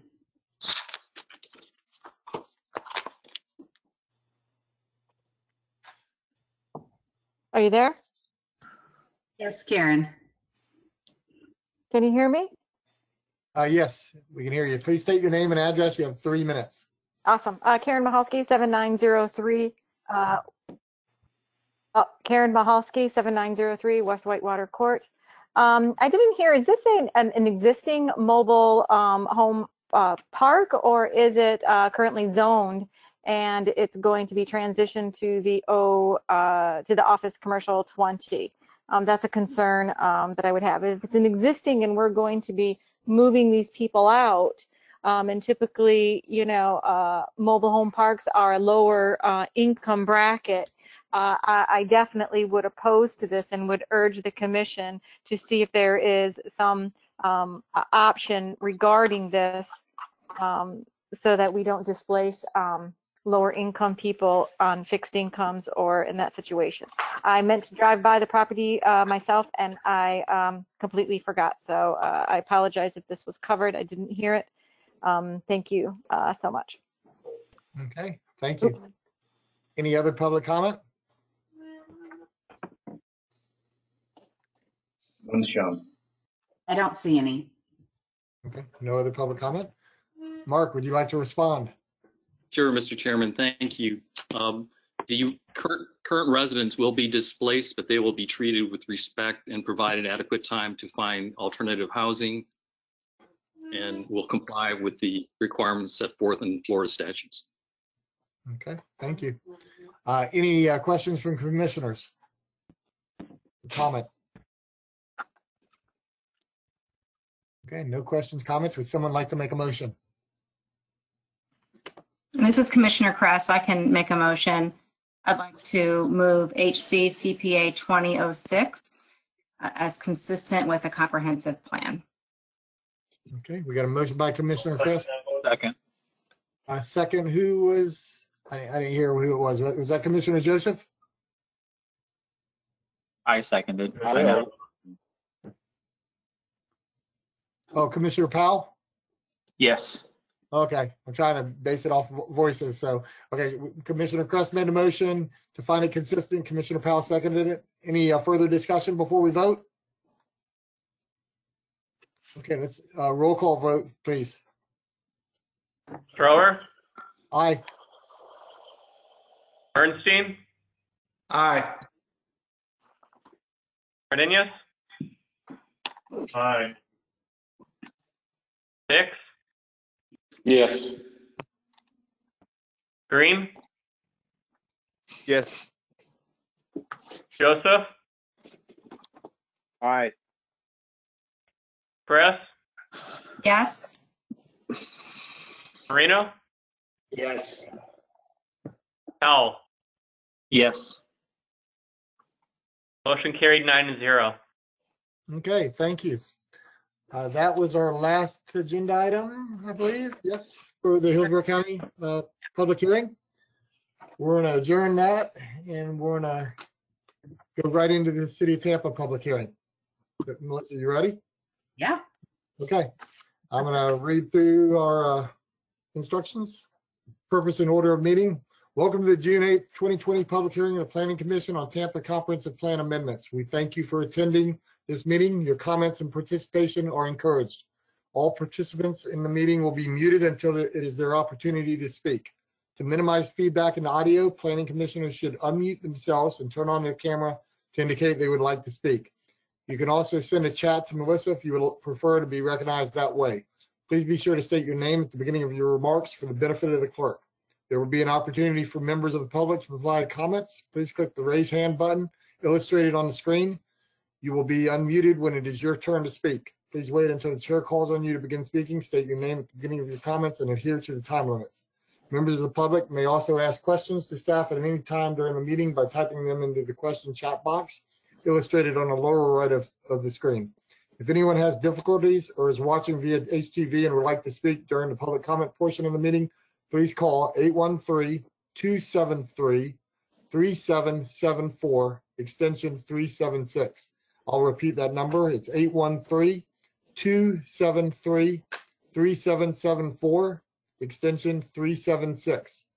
For those of you who are not familiar with our process, the meeting will be conducted as follows. The agenda item will be introduced. Staff will give their presentation with a 15-minute time limit. The applicant will be given an opportunity to make a presentation with a 15-minute time limit. Following presentations, members of the public may address the Planning Commission when recognized by the chairman. Public comment will be heard for 3 minutes per person. The applicant will be afforded a 3-minute period for rebuttal or response. Planning commissioners will then ask questions. Public comment will be closed, and upon a motion, a second, and discussion, a vote will be taken. Roll call, please. Brewer? Here. Bernstein? Here. Cardenas? Here. Dix? Here. Dowdy? Dowdy? Green? Present. Joseph? Here. Kress? Still here.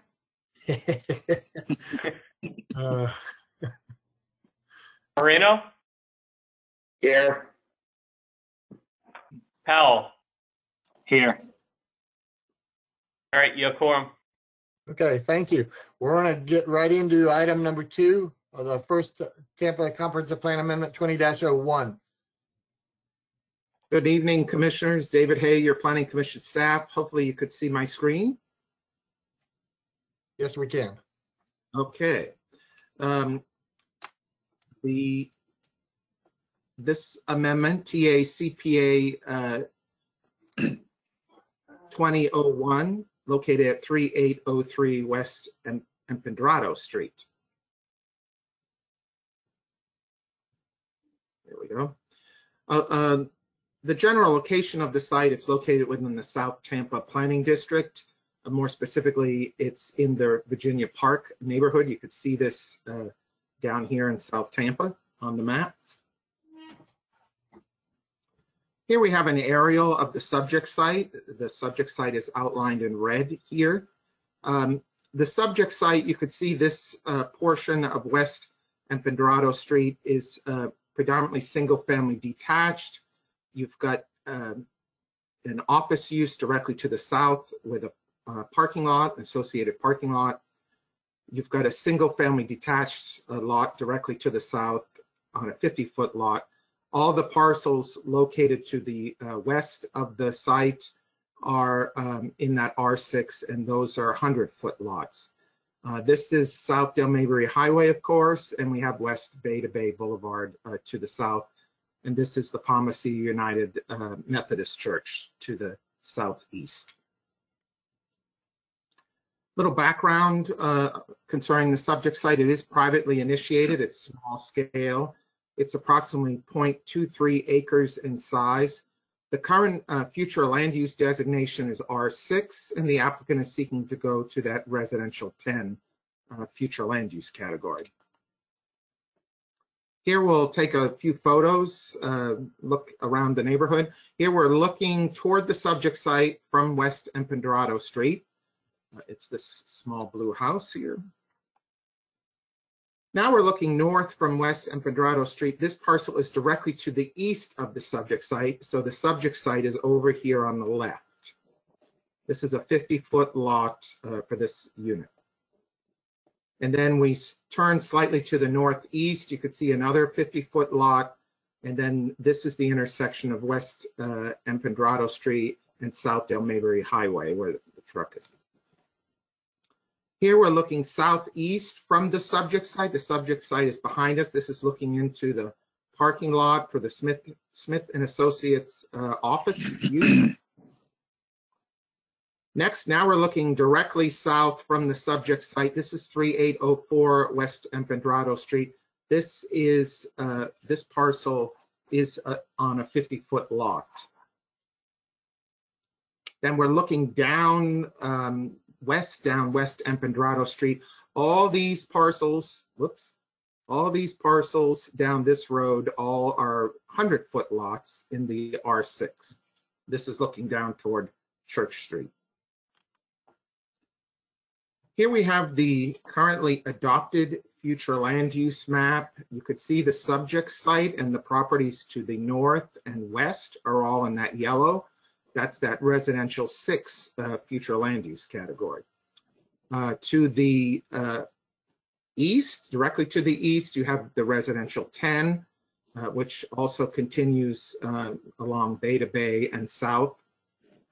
Directly to the southeast in this brown color here, that's a residential 20. That's where the Smith and Associates office and the parking lot is. And then further north, this blue is public, quasi-public, representing Plant High School. And then you've got some commercial uses and multifamily in the CMU 35. That's the pink, and the Res 35, which is the darker brown. If this request is ultimately approved, the land use would go to that residential 10 future land use category, similar to what's currently located to the east. The maximum potential intensity and density under the residential 10, the subject site could now be considered for 2 dwelling units. Non-residential square footage would not change. And also it should be noted that based on commercial locational criteria, both for R6 and R10, the subject site cannot be considered for commercial uses.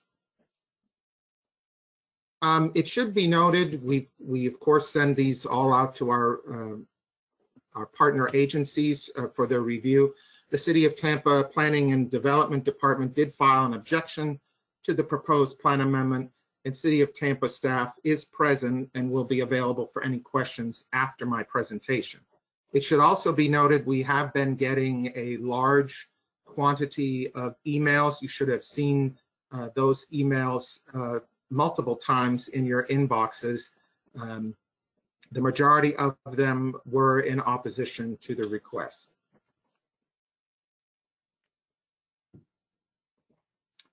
One of the things we do during our staff review period is look at existing conditions.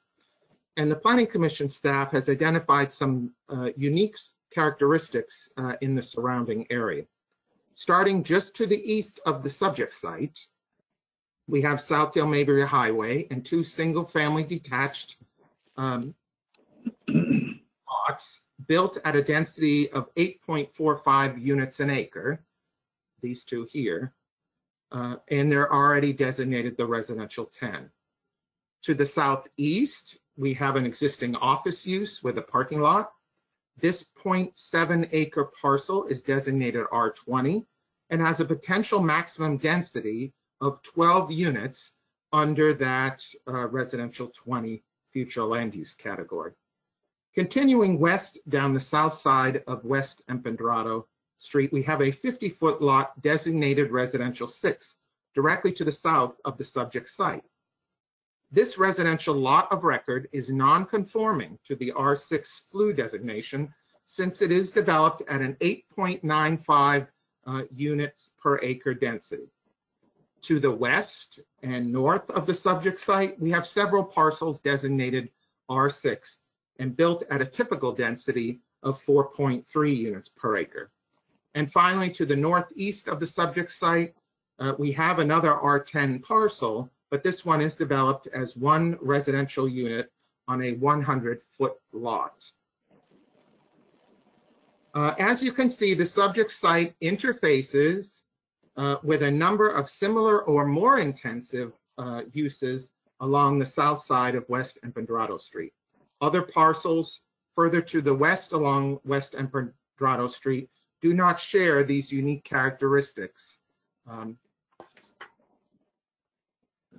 The Planning Commission reviewed the comprehensive plan and found that the proposed map amendment request for the residential 10 future land use designation would be consistent with the adopted policy guidance within the comprehensive plan. Your Planning Commission staff found two main areas of consistency. The first area was the promotion of infill development in the city's residential neighborhoods within areas served by transit and within proximity to commercial and employment services. Transit is provided along South Dale Mabry Highway, and commercial and employment opportunities are located to the north and south of the subject site along South Dale Mabry Highway. The second area of consistency is to ensure that all proposed development is comparable and compatible with the existing development pattern. It has been shown that the surrounding area already has a mixture of lot sizes and uses, with an office use directly to the southeast of the subject site. It should be noted that your comprehensive plan defines compatibility as the characteristic of different uses or activities or design which allow them to be located near or adjacent to each other in harmony. It also states that compatibility does not mean the same as, rather it refers to the sensitivity of development proposals and maintaining the character of existing development. Existing development which interfaces with the subject site and directly adjacent to it provides for unique characteristics that impact this site. The request for the R10 category only provide for the opportunity of single-family detached units similar to what currently exists to the south and east of this subject site. So, based on that, your Planning Commission staff recommends that the proposed map amendment be found consistent with the goals, objectives, and policies of the Imagine 2040 Tampa Comprehensive Plan. That concludes my presentation. I do believe the city is present. They do not have a presentation, but they are here available for questions. It's my understanding. Thank you. Did the city staff want to say anything on this, or? Yes. Good evening, everyone. This is LaShawn with the City of Tampa Planning staff. And you'll find within the package you've received from the city planning comments, there are a couple of things that I'd like to mention with those comments. Normally, we would include with the comments the goals, objectives, and policies which would apply. We did not include those, and I do apologize. I have a couple to mention for today during the presentation. But along with that, we normally include also the use table that was requested in the past from Planning Commission. So moving forward, we will certainly include that information with our comments whenever we submit. But the request before you, as David has mentioned, and as included with the city staff comments, it does allow for the maximum density of 10 dwelling units per acre, so a total of 2 dwelling units could be developed. So staff evaluated this request, did the analysis, and then the increase in the intensity is out of character with the density of the surrounding established single-family residential neighborhood. As shown on the map, actually by David that he submitted, you can see that there's residential located north, northeast, and east of the site. The development pattern changes when you're heading south. Actually, with the office located to the south, your higher density is located along Bay to Bay. But the land use policies, land use policy 1.2.3 speaks to relating new buildings and development to the context of the neighborhood and the community. In the single family area within the comprehensive plan, it speaks to land use objective 9.5, which is to maintain the stability of existing areas while expanding opportunities for housing choices. Land use policy 9.5.2 speaks to maintaining the character of single family residential areas. It also speaks to the character of those single family areas to include the use, development, and density characteristics. Land use policy 9.5.4 also speaks to utilizing single family categories to maintain the current density and character of the existing single family areas. And so these are the policies relating to the comments from city staff, and I am available if you have any questions. Okay, thank you. Does the applicant want to speak on this item? Chairman, my name is Mark Bentley, 401 East Jackson Street, Tampa 33602, represent the applicant. First of all, I'd like to say it's kind of unfortunate that the applicant isn't provided with the information in advance of the hearing and kind of gets sandbagged, I guess, you know, in this context. But I know what those policies stand for. Likewise, so does your staff. A lot of them don't apply in this particular situation. We concur with your staff's very thorough analysis, finding of consistency, which consider the unique facts as applied to the goals, objectives, and policies of the plan, especially policy 1.1.8, which encourages providing diverse housing opportunities that efficiently serve transit in South Tampa. Now, David used this term several times, uniqueness, the uniqueness of the situation, the facts and circumstances surrounding this particular petition, and we'll get into that a little bit more. This case presents a very unique fact pattern and circumstances that justify the change being sought without providing any type of opportunity for precedent in this area. Staff said in its report, it provides a logical transition to lower densities and is contiguous to and across from higher densities, and is directly across from a large office development and a 50-foot grandfathered lot of record, which will never be redeveloped as a new home is built right next to it. All reviewers are in support of the application, but for the City of Tampa Planning Department. The only objection is fairly subjective, and it never cites any goal, objective, or policy except the ones you heard articulated tonight. As many of the letters you received, and I just received them Friday and this afternoon, in opposition seem to reference this letter from the city, I think it's worthwhile to go through their analysis and bring to your attention contained in the letter. I'll put up the letter. You have this in your backup. My general observations are the letter is authored by a zoning reviewer, not a long-range planner.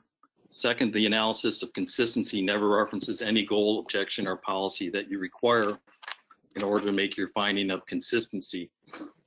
The letter concludes without any factual support that the change does not meet the subjective intent of the city form, but also concludes that the application meets the specific objective guidelines to justify an increase in density.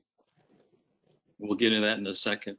Here are errors in the report we need to make note of. Paragraph 1 says the property consists of 6 zoning lots. It doesn't, it consists of 1.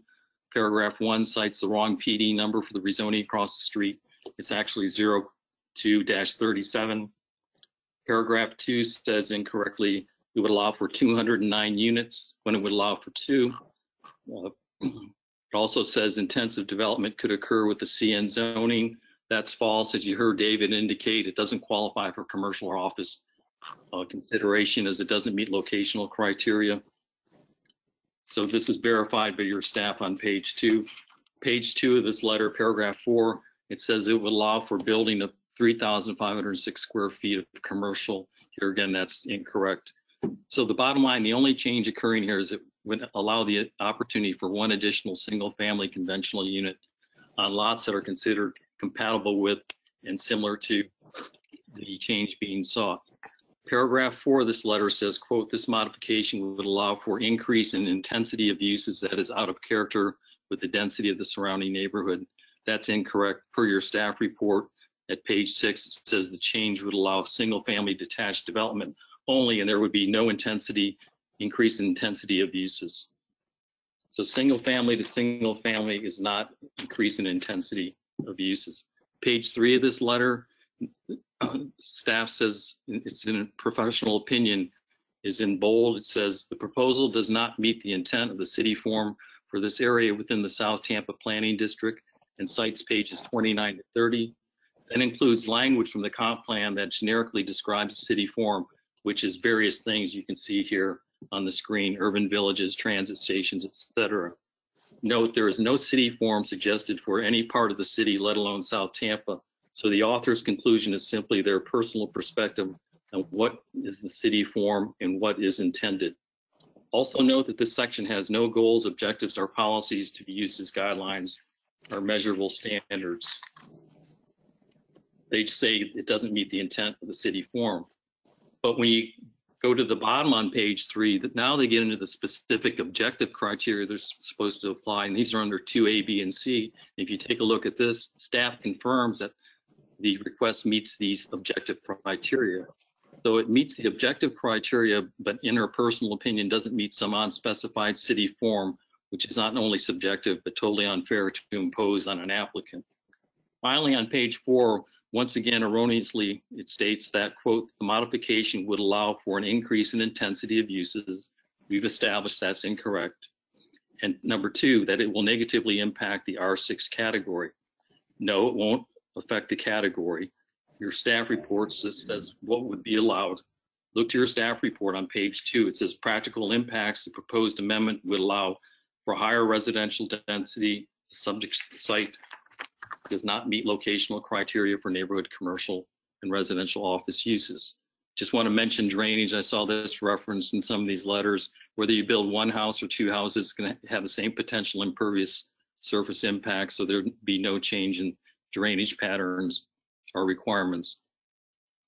So I wouldn't give too much credence to the city letter that fails to cite any goals, objectives, or policies, and that has several factual errors as outlined. And the only objection is a subjective personal opinion that the application doesn't meet some unspecified city form, but does, however, meet the objective criteria. I'd like to demonstrate consistency with the plan and walk through some exhibits now. Staff has identified 17 goals, objectives, and policies in support of its recommendation. The Res 2 is established to the east for 2 lots under common ownership in 1984, and the city allowed to be split. Other properties, as David indicated, are residentially zoned or R100, even though it's a non-conforming lot to the south. Next, the city approved the Smith & Associates R20 and PD directly to the south. That's 50 feet away from the subject property. The house to the south, as I mentioned, is under fundamental planning principles, is a like use, and they should face each other. And as David mentioned, I don't know if you caught on to that, but the density of that lot is 8.9 units per acre. These are 2 platted lots with platforms, and were intended to be developed on 1 unit per lot. I'd like to go back here on one of these exhibits, and the 2 lots to the east of deed. This is the deed for the 2 houses to the east. In 1984, they were both combined under 1 deed. Then the city let the property owner split the properties into 2 lots, 2 zoning lots, and they developed 2 single-family homes. Then the city applied the R10, same category we're seeking tonight, to these 2 lots. Go to the next photo. Right there, here's a picture of the Smith & Associates right across the street from us. It's has 33 parking spaces. Next picture. Here's a direct view right directly to the south. You can see the parking lot. Next. Here's the plat. We all know about that. We have 2 letters in support that I'll talk about in a second. So as your staff says, quote, the residential 10 would provide for an appropriate transition between the Res 6 to the west and Res 10 and Res 20 found to the east and south of the subject site. And the 0.11 acre square foot house to the south has a density of 8.9 units per acre. So we have 2 letters in support. You received kind of a type of a form letter where apparently people were encouraged to oppose the petition and to reference the city's letter. That's why I went through it at great length. Obviously, this process is not a popularity contest and is based on the facts as applied to the applicable law. The facts in this case are unique, extremely unique, and would be difficult, if not impossible, to replicate. So with all due respect, there's no rational basis to not allow the change sought, and to do so would be unreasonable and impose an unfair burden on this applicant. So with that, I'm here to answer any questions you have. Thank you. Okay, thank you. Any public comment on this item? Melissa, I think your mic's off. Thank you. Yes, we have quite a few who signed up in advance. I'm going to go through those, then I'll go through the hands. Hopefully some of the hands are on this list. So we'll start with Ken Parker. This is Ken Parker. I'm 3901 West Empedrado Street, Tampa, Florida 33629. Mark, I hear what you're saying, and I heard the city side, and I'm a resident down the street here, and I think one of the things that people have to take into consideration, I think David said earlier, he referred to it as a small house, and we could all see that that house pretty much covered that entire lot. So when you take 2 houses and you put in that 100 by 100 square foot, there's not going to be room for parking. And I can tell you, I'm an avid walker, and I walk in all the neighborhoods in South Tampa, even the ones south of Bay to Bay. And the ones south of Bay to Bay that have the 50 by 50 footprints, I can assure you that I can promise you those people park in the streets. And because the way they build those lots, there's just not enough room to park their cars in the garage or have a driveway. And you saw there's a sidewalk there. So if you try to put 2 houses in that lot, it's going to be very tight, and you're going to create a situation where people are parking in the street. So I oppose it. And I hope this doesn't go forward, because my concern is, yeah, I understand there's to the east, there's 2 50-foot lots, but my concern is that if this starts in the neighborhood, it will continue on, and the developers, the people who benefit from this the most, will continue to try to do this throughout the neighborhood. Been here 4 years. We moved into this neighborhood because of the layout and not south of Bay to Bay. So I oppose it, and that's my input. Okay, thank you. Next is Thomas Mason. Hello? Can you hear me? Yes, please state your name and address. Yes, I'm Thomas Mason.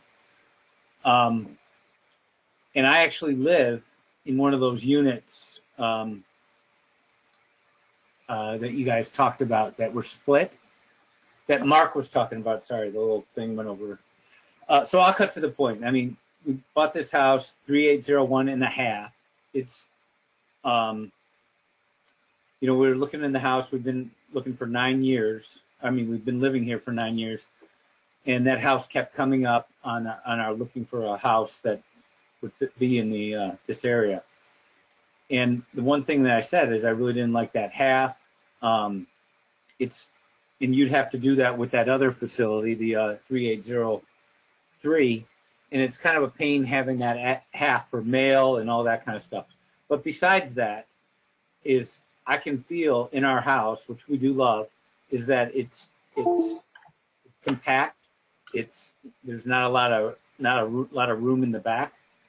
We do have a deck back there, but there's no yard for children to play.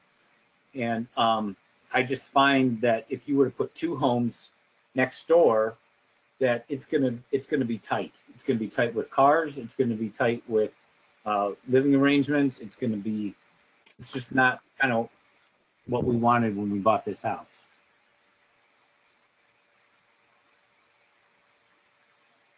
Okay, thank you. Anybody else? Yes, Michael Casey.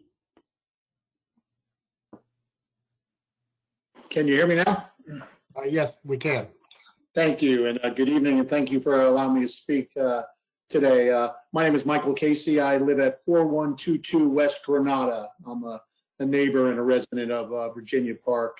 I submitted my letter this weekend. I won't bore you and read it all. I'll just try to summarize and keep us moving tonight. But I think this application should be voted down for the following reasons. Number one, I think most importantly, there's already significant, as mentioned earlier, parking issues causing two-way traffic challenges on Empedrado, as well as other east-west streets here, Granada and Barcelona. And I think, approving this application will just will further cause additional traffic conflicts and safety concerns. When people coming off Dale Mabry, you take that right, if you're coming south off Dale Mabry, and boom, you have parked cars there, and if there's somebody coming the other way, it is dangerous, and there are conflicts, and this is only going to exasperate that if you approve this application.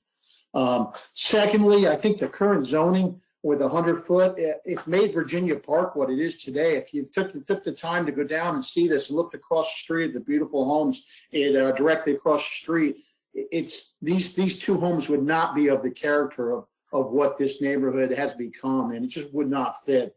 Thirdly, I'm very concerned, as somebody mentioned earlier as well, the precedents. This will you will get builders running wild. They already are, but they're doing it appropriately under the current 100 by 100 zoning, so it's working.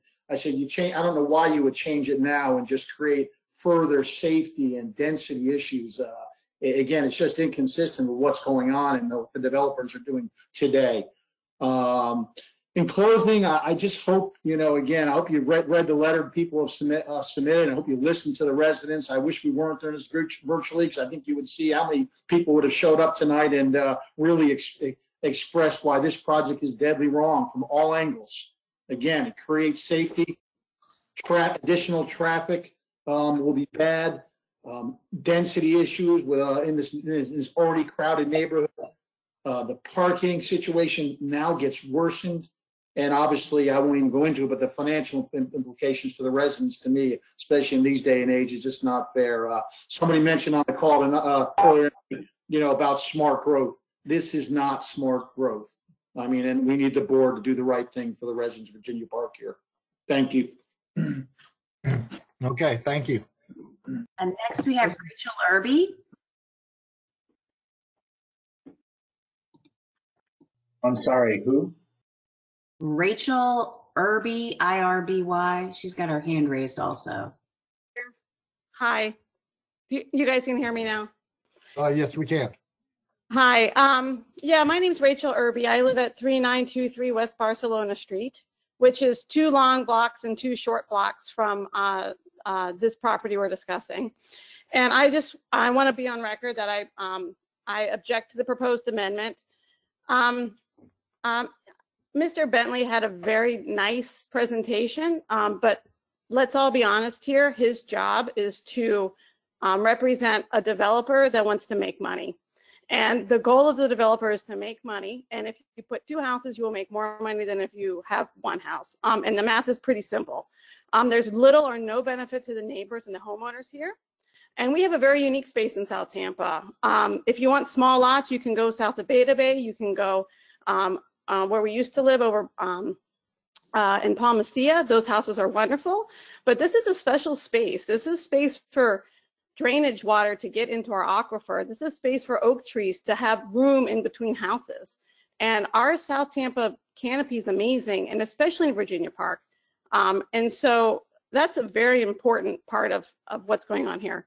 The other issue is, increased resident density. I have 3 children. One is a second grader, well, a graduated second grader, and a kindergartner, and they go to Mabry. And Mabry is full. South of us, Anderson is full. Grady is full.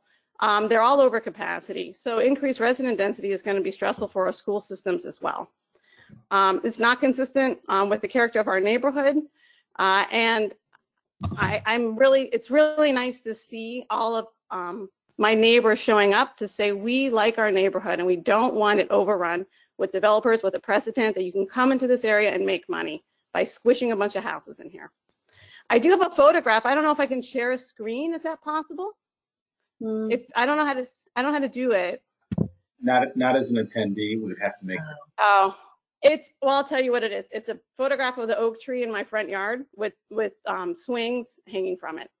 And it's just a wonderful space to live and be, and I don't want to see that changed for the profit of somebody else. Okay, thank you. Next is Jason LaBarbera. Good.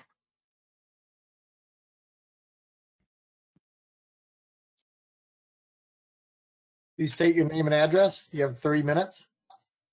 Can you hear me? Yes, we can. Hi, good evening. My name is Jason LaBarbera. I live at 4013 West Empedrado Street, which is about 2 blocks away from the residence in question. I'm not going to take up too much time because, Melissa, I'm sure that you have plenty of people from Virginia Park that are trying to talk tonight, and they're all in opposition to this. So I'm just going to tell you that I've been living in South Tampa my entire life. I've lived in Virginia Park, 2 blocks away, for 20 years. I've spoken to many Virginia Park residents that are against this, which want to voice their opposition towards it. And, you know, that page 2 of the City of Tampa report really said it all. When you could see all of the residences in yellow to the north and everything to the south in orange. I mean, trying to move the R10 designation to the north in our neighborhood is not what the residents want. I really wish that Mr. Hay would have said the number of opposition emails that he received, because I'm sure it's in the hundreds. So just know that there is a strong opposition from the residents of Virginia Park and the residents of South Tampa for this to go through. And I'm going to go ahead and leave it with that, because I'm sure you have a lot more people to talk to about this. Thank you. Okay, thank you. Next, Shirley Davis.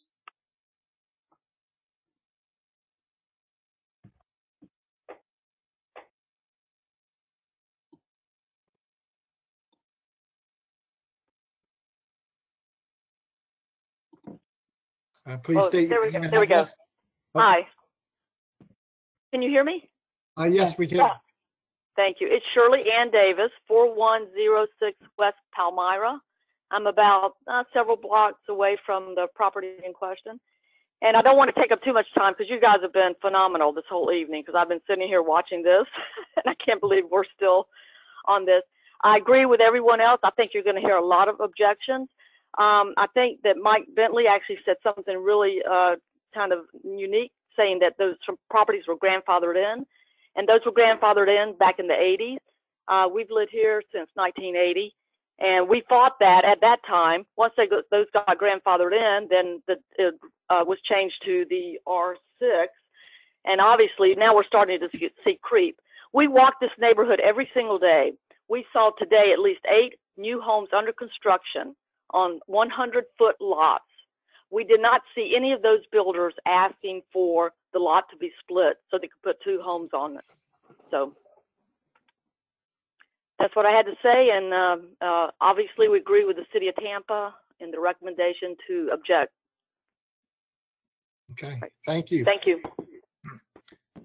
Next up is Conrad Conley. Yes, hello. This is Conrad Conley, 4103 West Empedrado Street, Tampa 33629. So I was sort of amused to hear about this changes in the character. It's in the character. It's in the character. I've lived continuously on Empedrado Street in Virginia Park for the past 27 years.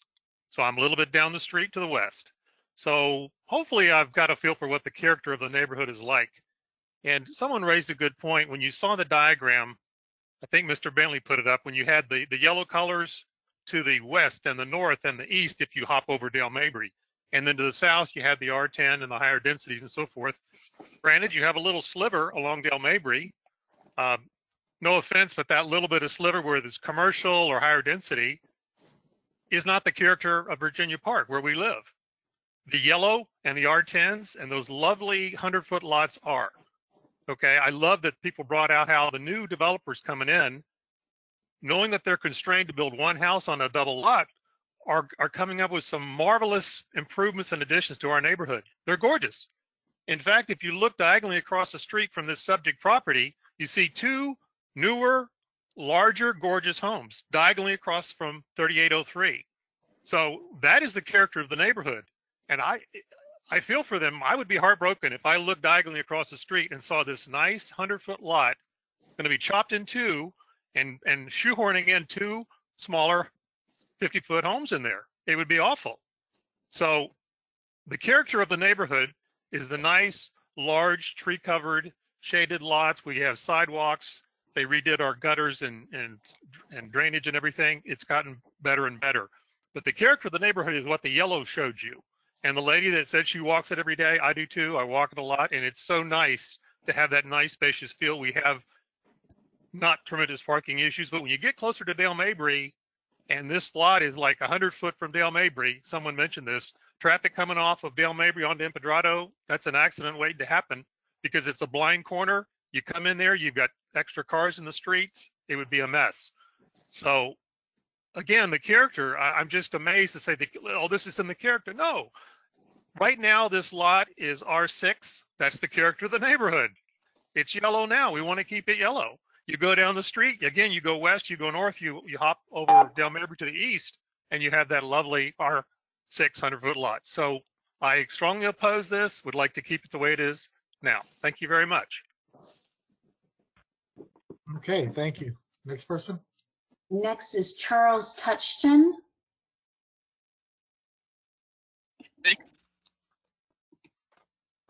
Can you hear me? Yes, we can. Very good. Good evening. My name is Charles Touchton. I live at 4018 West Empedrado Street. That's basically 2 blocks down the west of the subject property. I want to go on record as being strongly opposed to the land map change that's being proposed. If I look at the area here, if I look at the immediate property, just the idea of putting 2 small, I won't say small houses, but let's say 2 houses that would fit on 50-foot wide lots would be a problem. Even though there's Smith & Associates across the street, if you go slightly farther west, you've got several large 100-foot wide houses, lovely places with nice yards and so forth. In fact, if you go down the entire remainder of Empedrado heading west, you have 100-foot wide lots that are properly built out. Continuing down to the next street, you have the same situation. Then into the 4000 block, you have the same situation. So there is a character of the neighborhood that there might be changes. Let's see, the variation is in the design types and in the, but to put a radical shift like 2 small houses all of a sudden in the middle of larger houses is going to be a break in the flow of the neighborhood, which I believe is fundamentally wrong.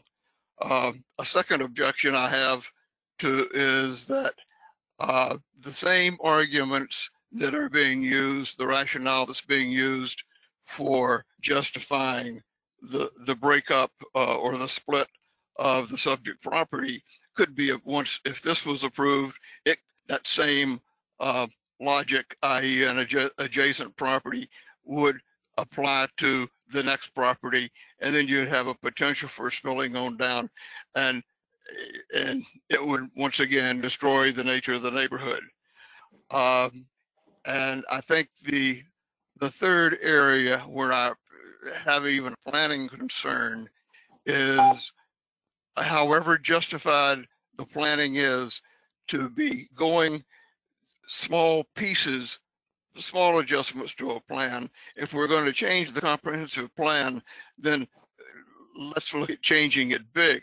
But changing it 1 block or 1 lot at a time, I don't believe is really the right thing to do. I thank you for your consideration and appreciate the opportunity to speak this evening. Thank you. Thank you. Next. Kelsey Neely.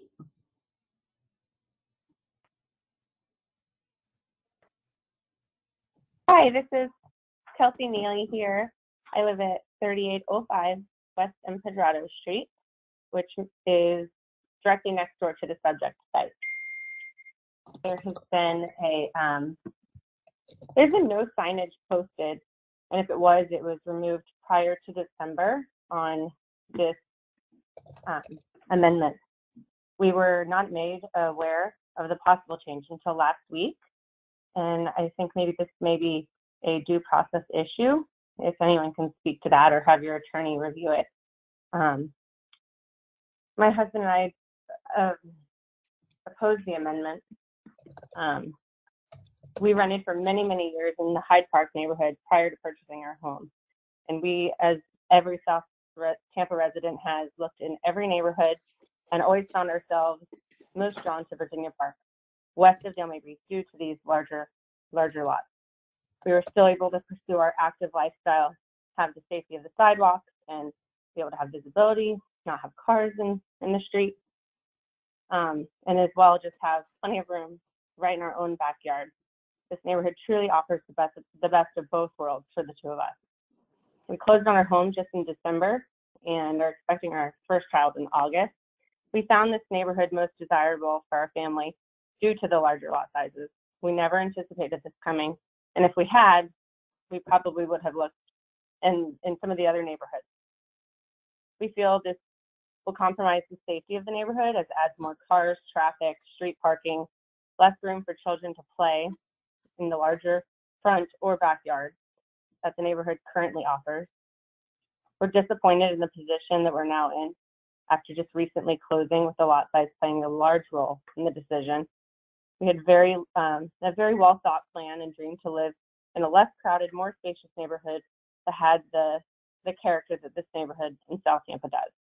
We felt great success and enjoyment on closing day. We landed exactly where we wanted to be and found the perfect neighborhood for our growing family. We appreciate any of the support in keeping the unique differences that add the character to our single family home and Virginia Park neighborhood. Please follow the guidance of the City of Tampa planners found in rendering a not supportable recommendation on the rezoning of the property. Thank you.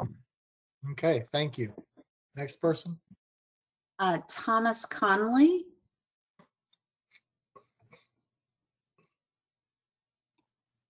Can you hear me now? Yes. Hi, my name is Thomas Conley. I reside at 3823 West Palmyra, 4 blocks north. I am also the president of the Virginia Park Neighborhood Association, Incorporated. And I would like to state that Virginia Park Neighborhood Association is opposed to this privately initiated future land use amendment. This type of amendment only serves the benefit of the individual and not the greater good of the neighborhood and city it impacts. The Planning Commission and the Tampa City Council approved Imagine 2040 Tampa Comprehensive Plan with the following statement with respect to South Tampa. These two districts are predominantly traditional single-family detached neighborhoods sharing one or more of the following characteristics: environmental qualities that will be compromised by increased urbanization, limited access to transportation facilities which will be resource inefficient to improve, limited opportunities to create more communal facilities, open spaces, or services to meet increased demand, and an unstable or flood-prone land. With this in mind, this proposed private amendment is not consistent with the plan. Virginia Park Neighborhood Association wholeheartedly agrees with and supports the expert analysis provided by the Planning and Development Coordinator, LaShawn Dock, the city's expert on how the plan is applied to the city. This modification would allow for an increase in intensity of uses that is out of character with the density of the surrounding established single-family neighborhoods.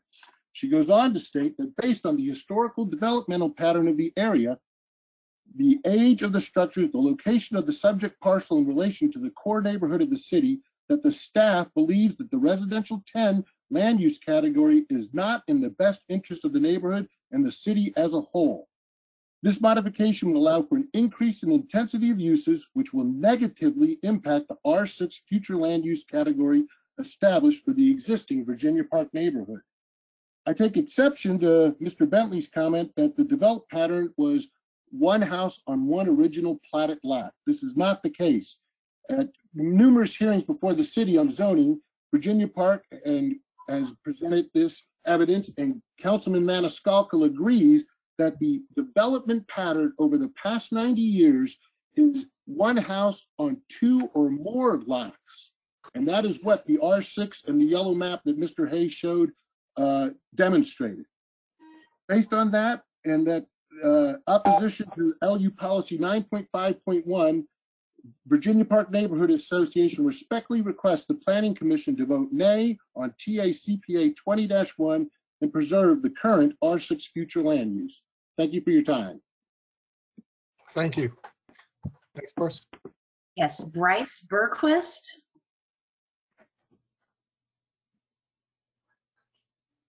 Me? All right, we good? Yes. Can you hear me? Great. Hey, thanks for your time, guys. I just wanted to kind of reiterate kind of the same statements that have been, stated over the past few moments here. I want to echo the same sentiment that the city of Tampa planners have of, not agreeing with this lot split. I guess my fear is a set of precedent here.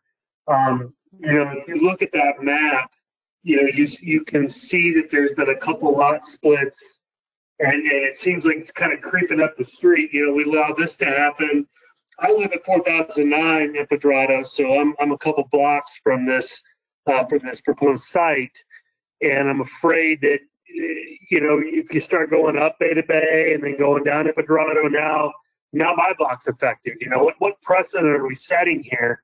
From what I understand, these lots were split back in the 80s. Where does it stop if we continue to let it happen? So I guess that's my call to action tonight is let's stop the precedent. Let's keep the lot size as they are.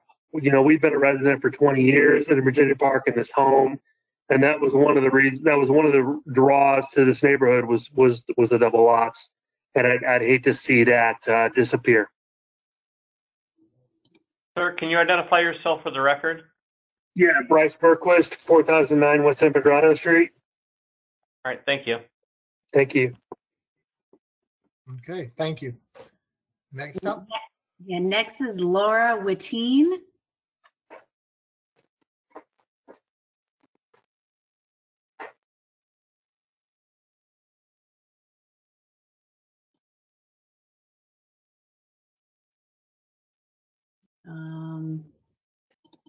Okay, thank you. Phew, I'm now unmuted.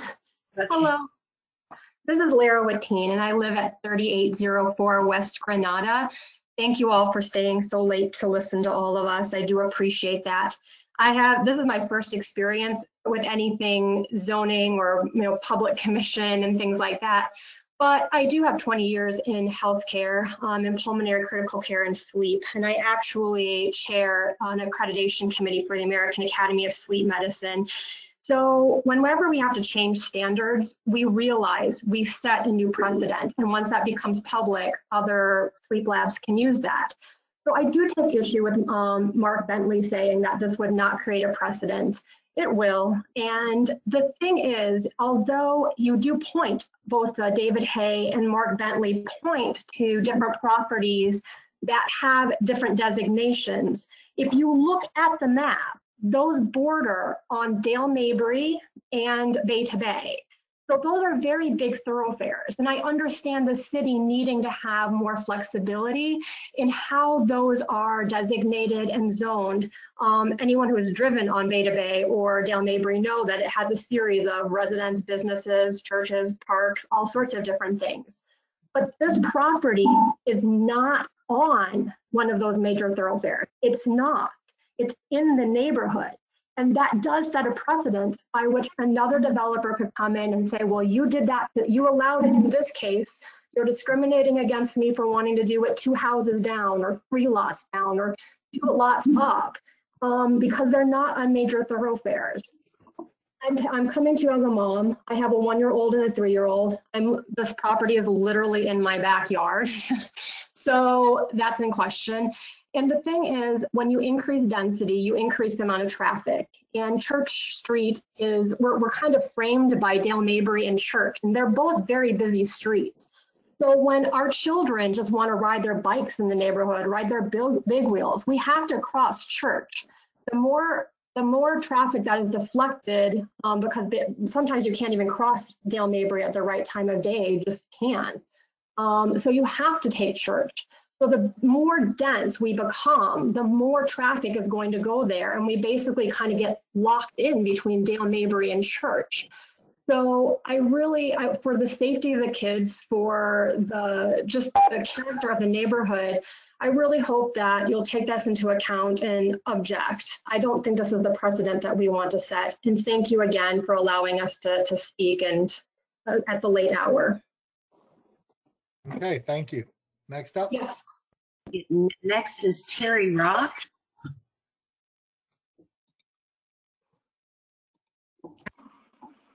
Hello? Yes, please state your name and address. You have 3 minutes. Terry Rock, 3910 West Obispo Street, Tampa, Florida. I am a 43-year resident of Virginia Park. I am a South Tampa native.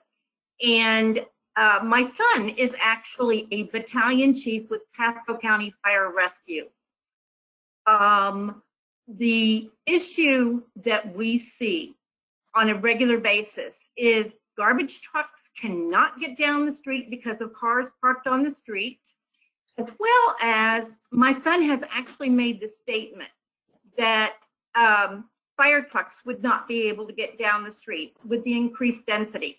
I live on Obispo, which is south of Beta Bay, and back in the 80s, even though we fought it, the allowance for houses to be torn down like this situation did happen, and we do have the increased density. So you have to trade off. If a car is parked on the street, you have to wait for other cars to come through. I have to listen to the garbage trucks at 6 o'clock in the morning because they can't get down the street, because of cars parked on the street too close. Same thing when construction goes, on these houses. It's a nightmare. And, when you increase the density, these are the things that you get. So not only are you looking at a sanitation issue, but you're looking at a safety issue by allowing this to be increased. It's a proven fact that people that have the 50-foot lots park on the street. And if you have a question about it, just look at my street in particular. So we are totally opposed in Virginia Park for this, just because of the safety issue of get a fire truck down the street when you have a 30-foot wide street. It doesn't work. Get a garbage truck down the street. It doesn't work if there's a car parked on the street. And when the cars come off of Dale Mabry, because of being experienced and being here as long as I have, I see these cars cutting through instead of going through the red light at Dale Mabry and Beta Bay. And it makes it for a very dangerous situation for our children. That's my opinion. Thank you for listening. Thank you. Next is Kelly Desjardins.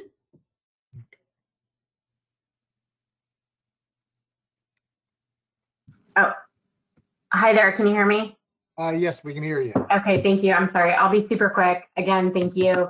I'm at 4017 West Barcelona, so a couple blocks over and a couple blocks back. I would just reiterate my objection along with all of my other Virginia Park neighbors. I think everybody's kind of hit the nail on the head with the reasons for our objection. The one thing I would point out is that the reasons that the County Commission group recommended to approve it were because of the relative location to transit and the infill needs of the community. And let me just make sure that it's very clear that neither of those things are needed in Virginia Park and South Tampa.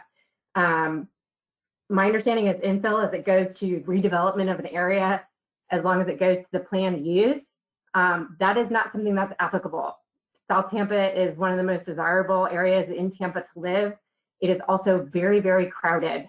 In particular, Virginia Park is desirable because of the schools. I know Rachel Irby mentioned it. Our schools are overcrowded as it is. So to add additional density is going to make our school system even more overcrowded. I know Corey for a number of years had to deny new students from coming in because it was so overcrowded, and we don't want to see that to our schools, Maybury, Coleman, and Plant. Just as everyone has mentioned, this sets a really bad precedent. And bottom line, this is about a developer who wants to make money. I don't remember which resident mentioned it, but it's not as though someone is petitioning to redevelop the entire Virginia Park area. They want to break up a lot because they want to make more money. That is the sole interest that's being represented here. And I don't know if y'all are familiar with the area, but Manhattan has been blocked in Virginia Park for many, many, many months because they were redoing all the plumbing and all the main city of Tampa pipes because of all the backlog, because of all the years of issues. So I know that's my time. So I just want to say thank you. Thank you for allowing all of us to talk and note our objections. Hey, ma'am, can you identify yourself for the record, please? Kelly Desjardins, 4017 West Barcelona. Okay, thank you.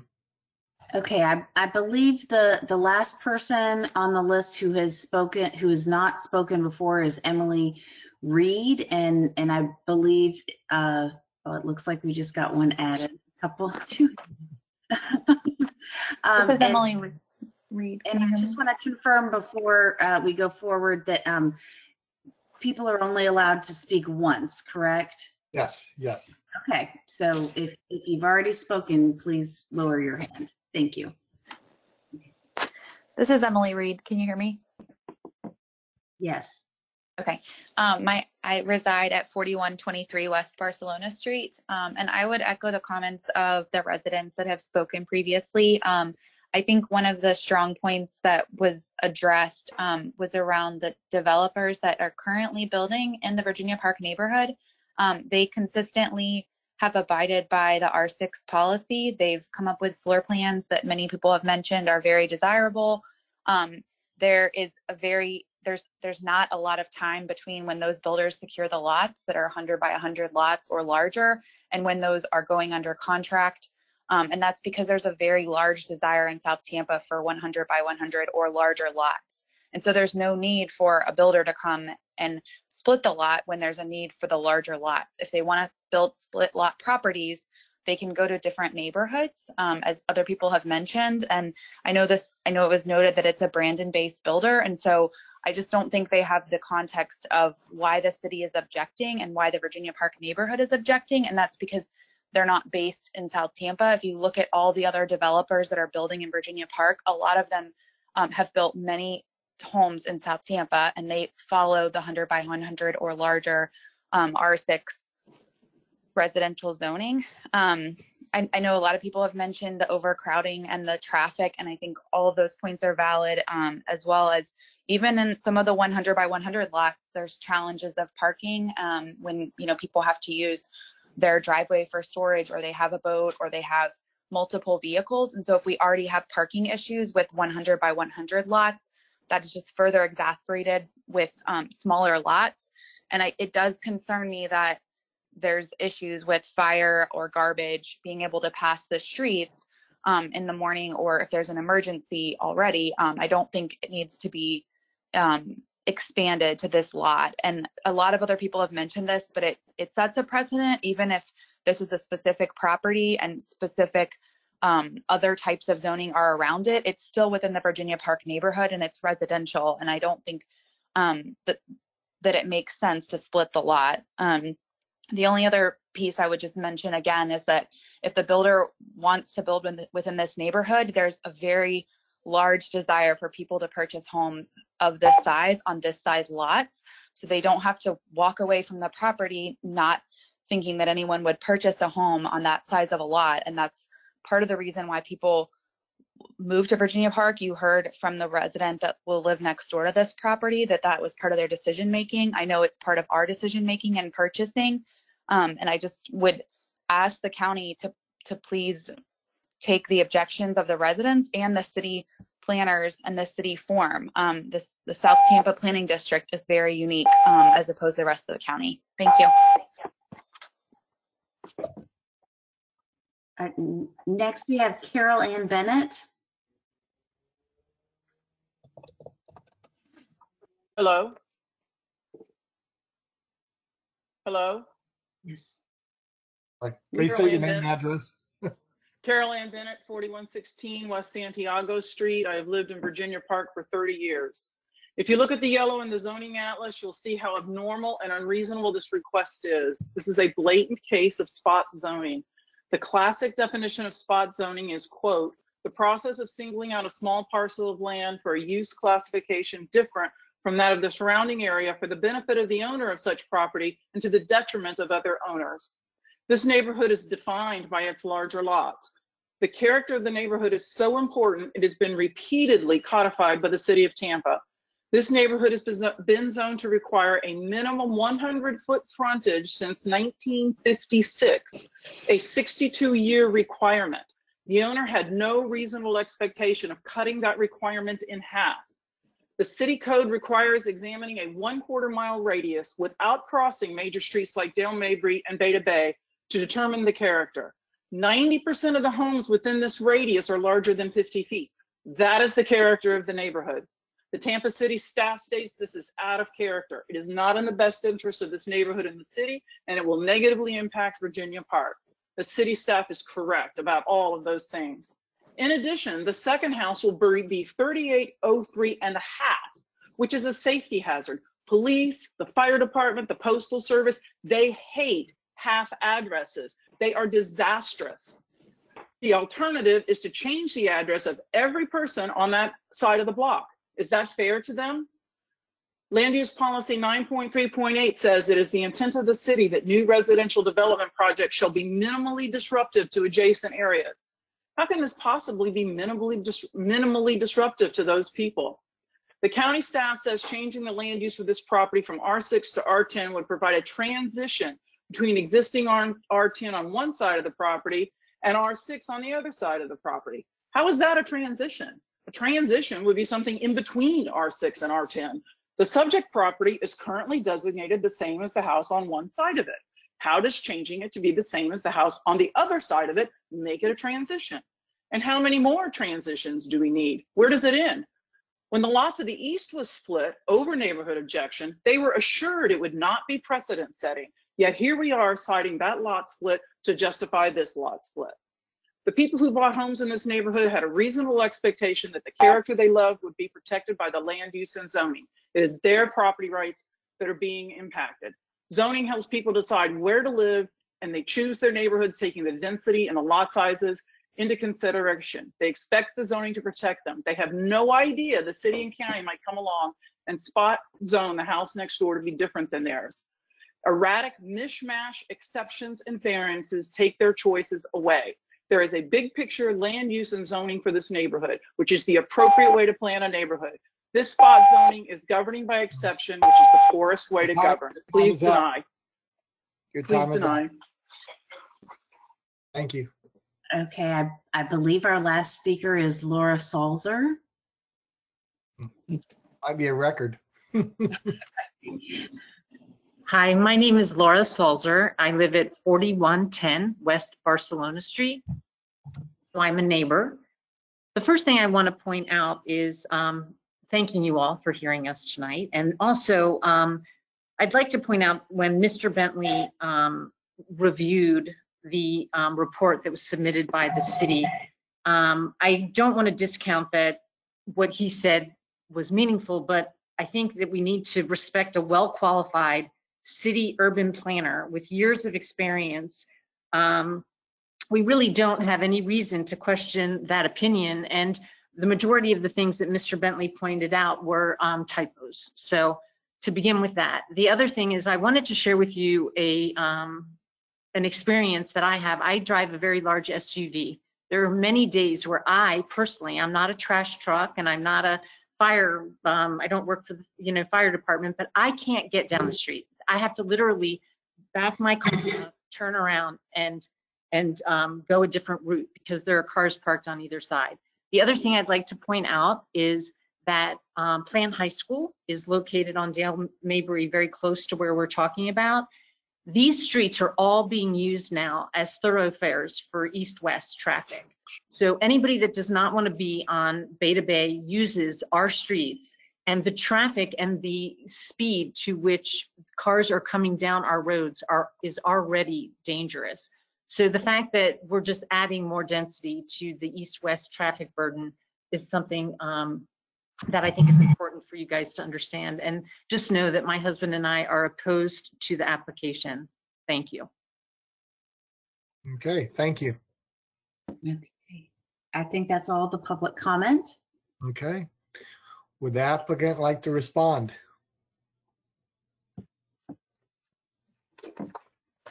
Yes, sir. Don't start the meter on me yet. Okay. We have 3 minutes. Hey, obviously, I've been doing this for 32 years, and I'm an AICP for, I think, 31, and taught land use law at USF's graduate program. So I know a little bit about, what's going on or what to anticipate. Before we filed this application, we thoroughly vetted it with the Planning Commission staff. And they felt, and we felt also, because of unique circumstances relating to this one specific parcel, that it merited some consideration. And that's why we filed. Now, what I heard from a lot of the neighbors, with all due respect, is that Virginia Park doesn't want infill or mass transit. It's very unique. It's not necessary for Virginia Park. And then they talk about speculation about parking design, home design, and things like that. But I need to bring to your attention, like, if we can kind of cut through some of the public outcry and emotion, just stick to the facts. And the comp plan here is, even on page 3 of the staff report, it has under 2A, B, and C, it says these are the criteria to consider if you're going to seek an increase in density. And the city responds in each of these in the affirmative. And it says, for example, a land use category or similar density or intensity is located at least on one side of the subject site. The answer is in the affirmative, yes. And then you have to be within a certain distance of a designated transit corridor. Yes, yes. So it would be virtually impossible to encroach into the Virginia Park neighborhood if you met these criteria. So in terms of precedent, not only we have the unique factors and characteristics and circumstances relative to this petition with the Smith and Associates and the single family small lot across the street, but it's impossible from a legal standpoint to encroach into the neighborhood if you're going to meet these criteria. And these are the criteria the city council applies to an application seeking to increase density. So I think, in summary, your staff says it all on page 6, and you need to listen to these planning professionals. They're long-range planners. It says the proposed residential 10 land use designation would provide for an appropriate transition between the R6 to the west and the Res 10 and Res 20 designations found to the east and south of the subject site. Though a portion of the residential 6 designation is directly to the south, this is the non-conforming lot occupied by one single-family detached single-family unit, and the density there is 8.9. And then in conclusion, the staff says overall the proposed Res 10 land use category would continue to provide for single-family detached, while also recognizing the variety of uses and density adjacent to the subject site. So the facts and circumstances are so unique here, there's really no opportunity for precedent. And really, it's probably the most reasonable use of this property, given the facts and circumstances and the cards that my client has been dealt with. So we'd appreciate your consideration. And if you have any questions, I'll certainly try and answer them. Thanks. Okay. Any comments from commissioners or questions? Commissioner Cardenas?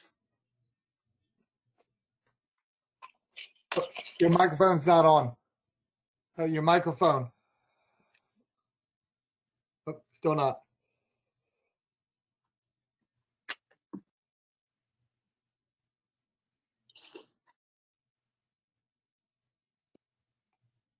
We can't hear you.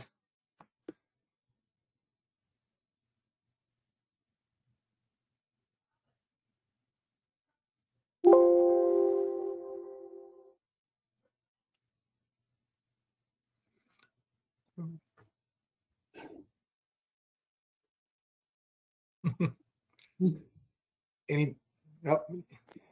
Yeah, we can't hear you. Anybody else while he Commissioner Cardenas is trying to figure this out? No. Commissioner Powell?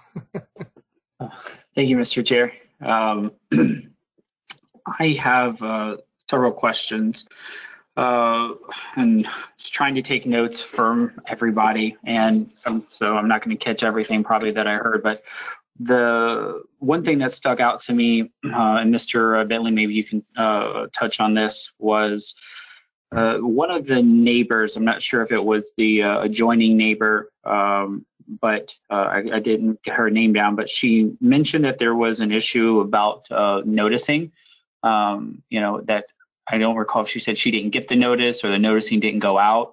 And that's a little bit of a concern for me in terms of, just for due process.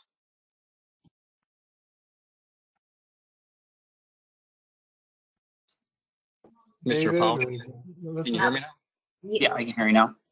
Yeah, there's a process that the Planning Commission has established which requires a posting of the property and sending out notice not only to certain contiguous properties, but also to civic associations. So in this case, we file an affidavit with the Planning Commission after we perfect notice, and we have pictures of the sign. Once we post it, we give that to the Planning Commission along with an affidavit. Oh, I'm sorry, the Planning Commission in this case posted the sign.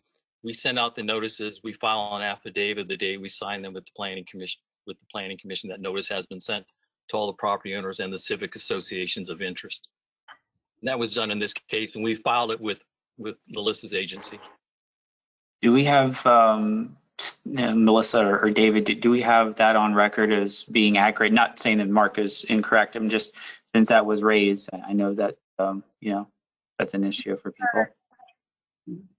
Given the COVID health situation, as opposed to having applicants put out the signs, our staff put out the signs. So we have a photograph documenting the sign in front of or on the property.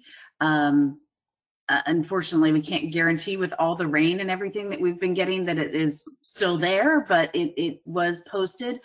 We also have the information from Mr. Bentley on the mailing of the mailed notices. Okay. And then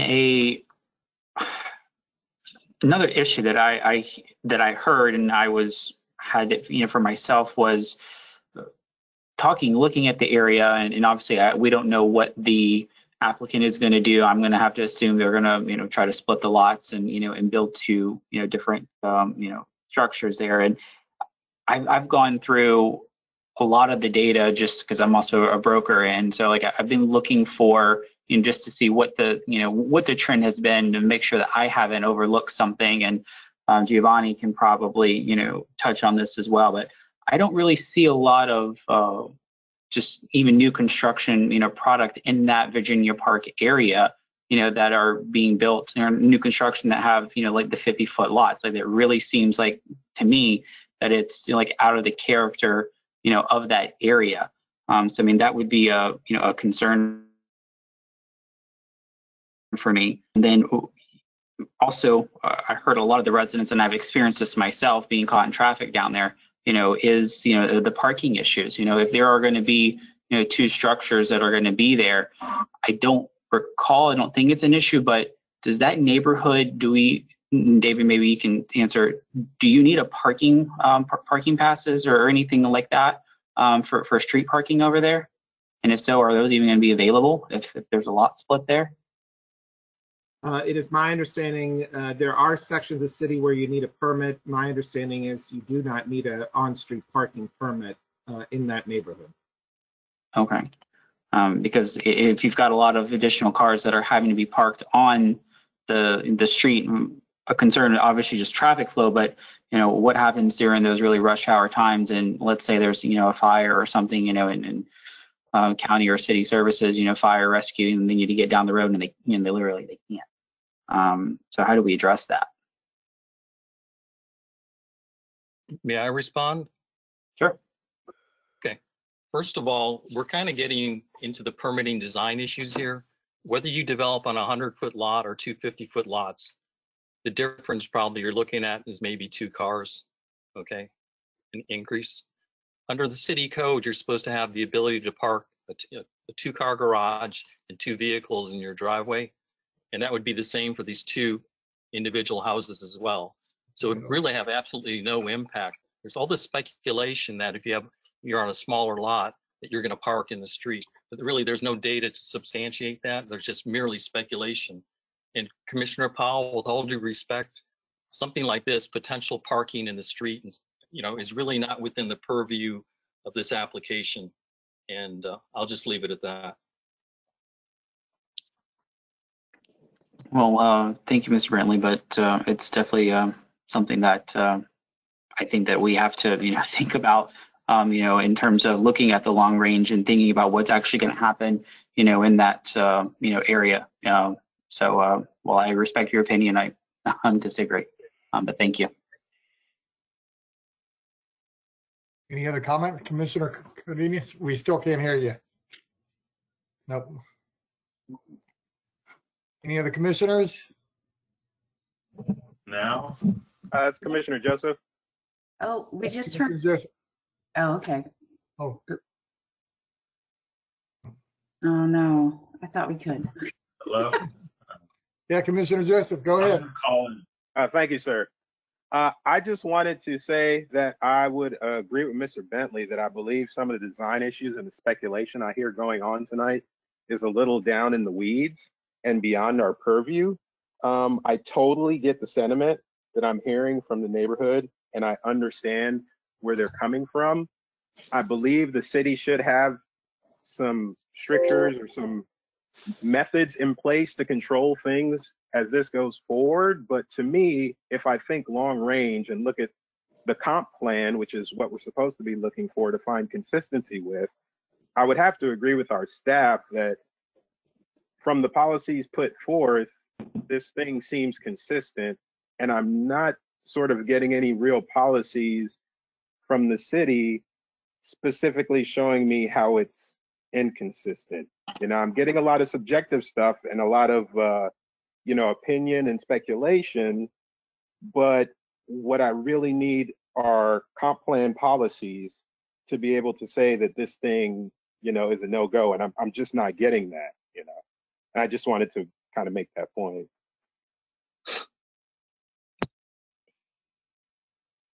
Any other comments? All right, can you hear me now? Yes. There we go. Okay, so looking at the planning pack that we got on page 17, if you look at it, it's pretty clear that anything that is RES 10 is either south of Beta Bay, right on Beta Bay, or on a main street, and not an interior lot. I'm very familiar with this and kind of most of South Tampa just because that's where I show homes, that's where I work. And, my greater concern here is that as you start to split these lots, you start getting more 2-story construction instead of the single-story construction that we're getting scattered all throughout, farther in South Tampa. And, just the quality is not at the same level as when somebody's building a larger house on a 100 by 100 lot or a 50 by 50 or a 50 by 100 lot. So it's just concerning to me, just more so that I do think it would set precedent over time. And in the same way that this one would start moving its way over, you'd have, next time around, the next lot over would be looking for the same type of change or adjustment. Over time, I think the greater value of South Tampa is the ability for lots like this and individuals to still be able to find properties like this. And as it is, looking with clients, it's something that's hard to find because these are popping up in other places that are a little bit farther south. So it's part of the reason why people do like these areas. And I'd hate to see that change slowly over time. Any other commissioners or?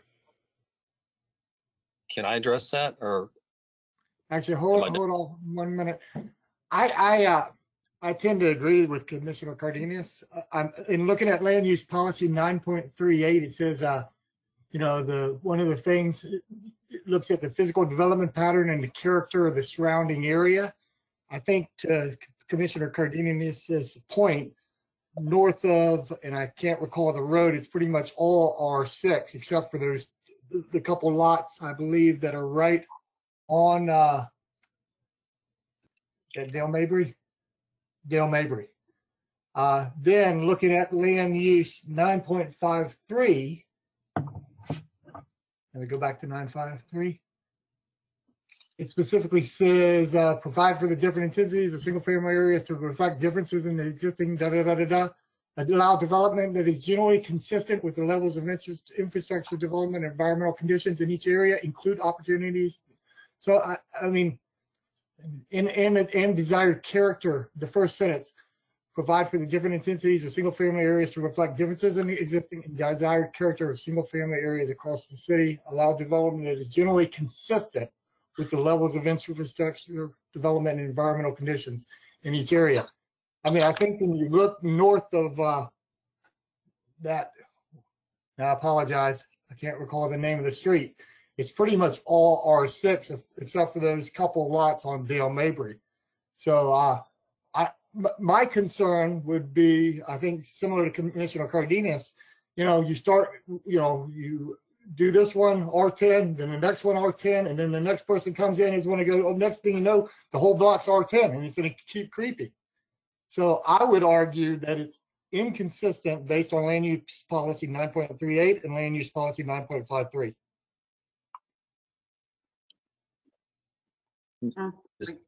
We can't hear you, Giovanni. Oh, we can't hear you. Self-muted. Oh. Mr. Dix? Well, thank you, Mr. Chairman. And based on what you were just saying, because I cannot at this hour repeat the policy numbers that you rattled off, but they were excellent. And if you were putting that in the form of a motion to finding it inconsistent, I would be most happy to second that motion. Yeah, the ones I quoted were land use policy 9.38 and land use policy 9.53. Perfect. If that's a motion, then I second it. Well, I'm the chair, so if you'd like to make the motion. I'd be happy to make the motion. Okay, so you've made a motion that this is inconsistent with the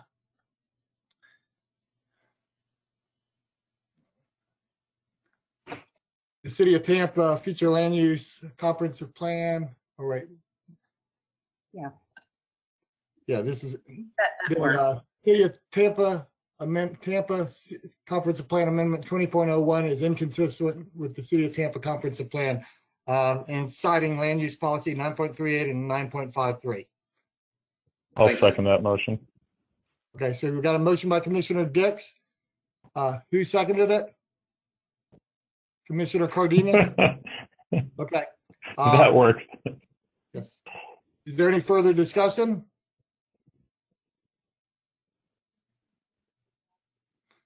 No further discussion, and this is a motion that it is inconsistent with the comprehensive plan.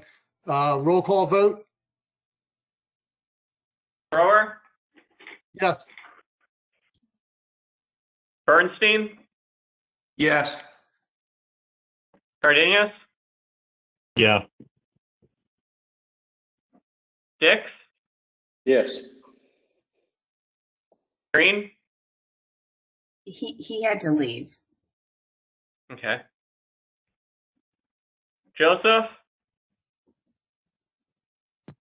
No. Kress? No. Marino? Yes. Powell? Yes. All right. Motion carried 6-2 with Commissioners Joseph and Kress voting no. Okay. Hey, thanks for your time. Have a good night. Thank you. Next up is Tampa Comprehensive Plan Amendment 20-02.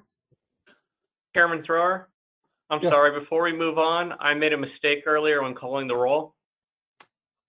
I left Amber Dickerson and Tony Rodriguez off the list. Are they here at this meeting? I have not heard from them. You said Andy Dickerson and Amber Rodriguez? Dickerson and Tony Rodriguez. I'm Tony not Rodriguez sure if they're here for the public hearing, but they're ex officio and they don't vote, but I'm not sure if they're here or not because I can't see. Yeah, Tony Rodriguez is here. Amber Dickerson had to leave after the county public hearing. All right, thank you very much.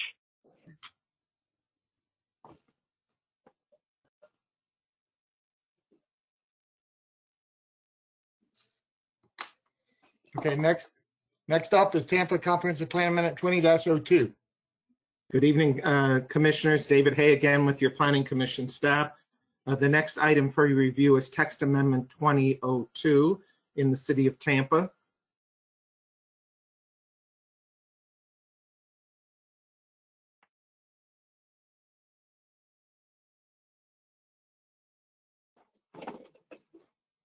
Now, can you hear me again? A little background about the request. Originally proposed by the City of Tampa staff under Amendment TA CPA 1906. The amendment, though approved by the Planning Commission by a 9-1 vote, was eventually withdrawn by city staff when requested by Tampa City Council to do additional public outreach. A private applicant has now brought the exact same request as TA CPA 1906 back to you this evening for your review. Currently, certain vertical mixed-use development along arterial roadways in the City of Tampa can qualify for a by right FLORA ratio of a 1.5 with a maximum of a 2 FAR. In contrast, all development on the city's collector roadways located within the Community Mixed Use 35 and the Community Commercial 35 future land use categories is capped at a 1.0 FAR by right, with the option to enter into a development agreement to help fund identified improvements to get to a maximum of a 2 FAR. Some developers have stated that this requirement reduces the financial viability of constructing mixed-use development, which is the identified preferred development pattern along the city's mixed-use corridors. This amendment would reduce the potential for the need to enter into a bonus agreement with the City of Tampa, thus further incentivizing the preferred identified development pattern of vertical mixed-use development on the City of Tampa's main corridors. This amendment would extend the existing incentive to collector roadways within the City of Tampa's designated urban villages. This request would remove the need for a separate bonus agreement for projects proposing a 1.0 to a 1.5 FAR with meeting certain criteria. No changes to the existing maximum FAR of a 2.0 are proposed under this request. All right. Here we have a map of the parcels that would meet the criteria for consideration of the incentive to go to the 1.5 FLORA ratio by right.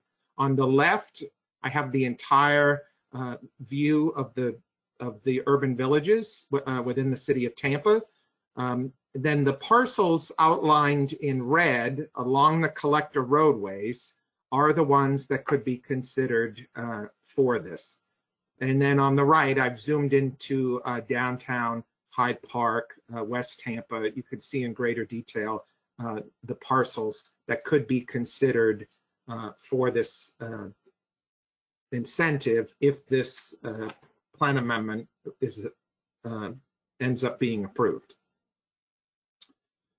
There were no objections from any of the reviewing agencies, and the Planning Commission staff has reviewed the comprehensive plan and found that the proposed language to amend the Community Mixed Use 35 and the Community Commercial 35 future land use categories is consistent with the adopted policy guidance within the comprehensive plan. Your Planning Commission staff found two main areas of consistency. The first are policies dealing with the promotion of a mixed-use development pattern, especially along the city's main corridors. The second area are policies dealing with the promotion of a sustainable form of development within our city's urban villages. Vertical mixed use is identified as a development pattern that is supportive of this goal. And based on that, your Planning Commission staff recommends to you this evening that the proposed text amendment be found consistent with the goals, objectives, and policies of the Imagine 2040 Tampa Comprehensive Plan. That concludes my presentation. I still believe the City of Tampa staff is available for questions. They do not have any presentation since they were in agreement with the Planning Commission staff. That concludes my presentation. Thank you. Okay, thank you. Would the applicant like to speak on this item? Yes, Mr. Chairman, commission members, could you hear me? Yes, we can hear you. Did you hear me? My name is David Mechanic, 305 South Boulevard, Tampa, Florida. Dave, your audio is kind of breaking up. On behalf of this request, I have filed it. Actually, okay, I'm sorry. I don't.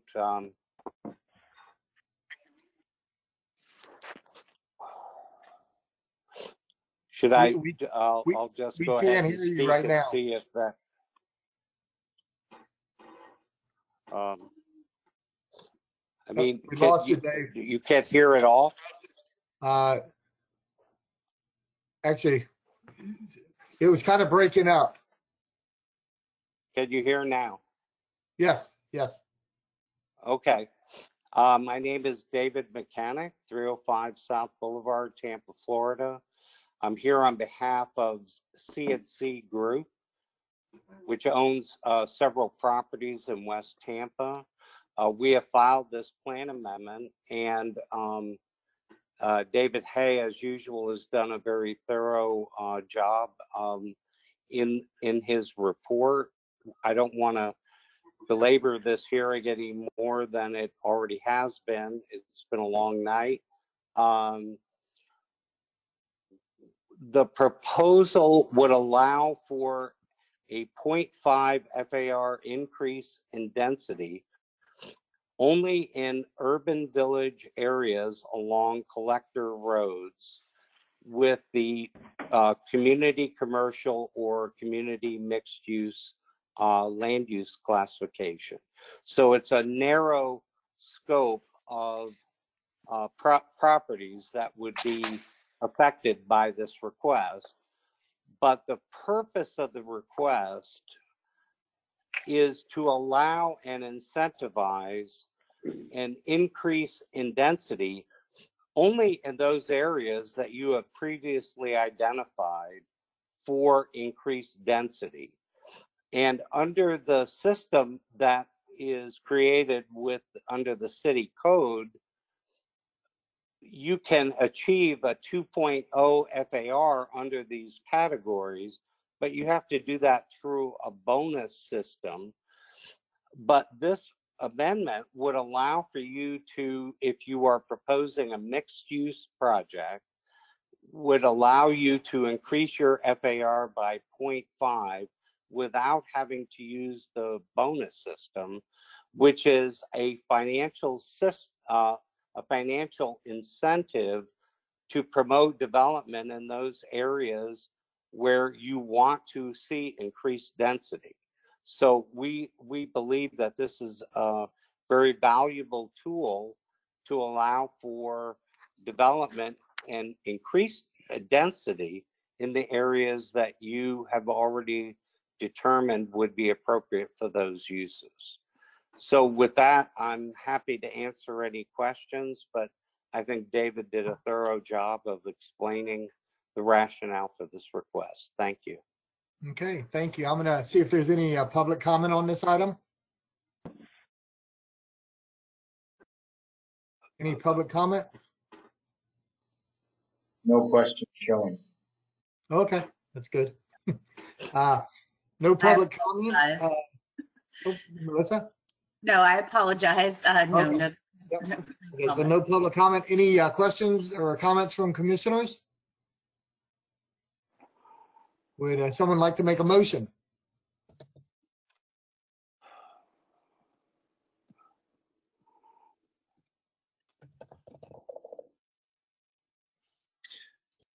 Mr. Chair? Yes, Commissioner Bernstein. Yeah, I would move that we vote in favor of the staff recommendation finding that TACPA 20-2 is consistent with the comprehensive plan. Okay, we have a motion by Commissioner Bernstein. Do we have a second? Second I'll by second that Commissioner. motion. Second, was that Commissioner Kress? Yes. Oh, second by Commissioner Kress. Any discussion before we vote? Okay, motion to find this consistent. All in favor, roll call vote, please. Thrower, Yes. Bernstein, Yes. Cardenas, Yes. Hicks, Yes. Joseph, Aye. Kress, Yes. Marino, Yes. Powell. Commissioner Powell?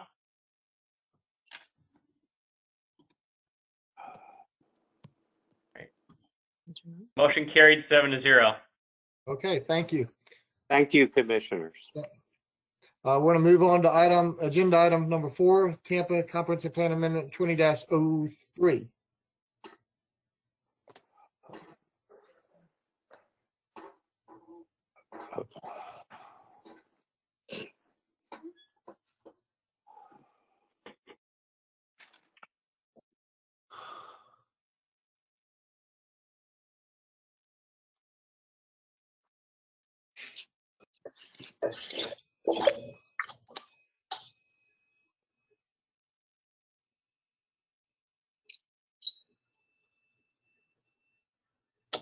Trying to share my screen. 1 second. We see your screen now, Dave. Okay. Wasn't sure if it was showing. Yeah, it's hard to tell. Okay, this is, good evening, commissioners. This is Danny Collins with the Planning Commission staff. Tonight I will be presenting Tampa Comprehensive Plan Amendment 2003. The subject site is in the Central Tampa Planning District. More specifically, it's in the historic Ybor neighborhood, and it's also within the Ybor City Urban Village. It is right here on the locational map. This site is also within the historic local district, and it will proceed to the BLC prior to City Council. This is an aerial of the subject site and the surrounding properties. The subject site is outlined in this black color. It is in the northwest corner of East Palm Avenue and East 17th Street. It is directly north of the HCC campus. HCC campus is also over here on the west. And to the north is the Bamboo Bridge Ybor City Apartments. This is I-4 up here. And then this is the Hilton Garden in Tampa, and Centennial Park is just almost out of the frame to the east of the subject site. This is an image looking west at the subject site from North 17th Street. This is standing at the intersection of North 17th Street and East Palm, looking west along East Palm. This is looking northwest from the intersection of North 17th Street and East Palm Avenue. This is looking north at the subject site from East Palm Avenue. This is looking directly south from the subject site on the south side of East Palm Avenue. This is a building under ownership of HCC. A little background of the request. This is a privately initiated request. It's a small scale amendment. It's approximately 1.35 acres. The subject site currently has 2 future land use categories. Majority of the site is in the residential 50 category. And then there's a sliver within that is designated right of way. The request is to change the future land use to the urban mixed use 60. This is the adopted future land use map. You'll see a majority of the site in this dark brown color is residential 50. This sliver portion is a designated right of way. Directly to the northeast, and then southeast of the site is residential 50. This area to the south is all UMU 60. This area to the west of the site is CMU 35.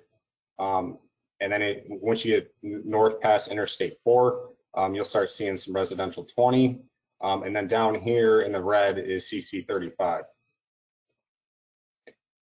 This is the proposed future land use map showing the subject site under the urban mixed use 60 category.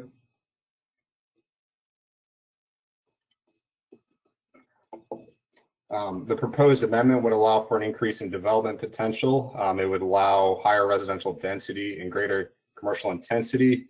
Currently, the site can be considered for 59 units. As proposed, it would allow 81 units. And also, you'll see an increase in intensity as well, going from the just over 102,000 square feet of non-residential development to 191 square feet of non-residential development. The Planning Commission reviewed the request and found the request consistent with several policies in the comprehensive plan as it relates to the city's planning strategy in housing the city's present and future populations. It also supported policy direction in the comprehensive plan, which is relating to development and redevelopment in urban villages. Based on those considerations, the Planning Commission staff recommends that the proposed amendment be found consistent with the goals, objectives, and policies of the Imagine 20 Tampa Comprehensive Plan. That concludes my presentation. I'll be available if you have any questions. Okay, thank you. Would the applicant like to speak on this? Yes, good evening once again, Mr. Chairman, Commissioners. My name is Mark Bentley, 401 East Jackson Street, Tampa 33602. I represent the applicant. The property is comprised of two different ownerships. And one of the owners is in fact the city of Tampa, and we're in the process of acquiring what's characterized as right-of-way as a land use designation, which is a minor part of the property, 0.17 acres from the city. What they're trying to accomplish with this plan amendment is redevelopment of this vacant site for residential use. The developers and owners of the subject property are very experienced and have just completed the Ybor Hotel and the Masonite World Headquarters off 6th in Ybor City. We agree with the staff analysis and recommendation and would respectfully request that you issue a positive recommendation to the Tampa City Council. Okay. Thank you. Any public comment on this item? No, we don't have anybody who has raised their hand to speak on this item. Okay. Any questions from commissioners? No questions from commissioners. Would someone like to make a motion? Mr. Chair, it's Commissioner Joseph. Okay. Yes, Commissioner Joseph. I will make a motion that we find TACPA 20-03 consistent with the Imagine 2040 Tampa Comprehensive Plan and forward it to the City of Tampa City Council. Sorry. Okay, thank you. Do we have a second? I'll second that motion. Sorry. Who was that? Commissioner Bernstein? Who seconded it? Ferdinand. Okay. Okay, so we got a motion and a second. Any discussion before we vote? Roll call vote, please. Brower? Yes. Bernstein? Yes. Cardenas? Yes. Dix? Yes. Joseph? Aye. Kress? Yes. Moreno? Yes. Howell? Yes. Motion carried 8-0. Okay, thank you. Thank you very much, y'all. Have a good night. Take care. We're moving on to item number 5 on the agenda. It's Tampa Comprehensive Plan Amendment 20-04.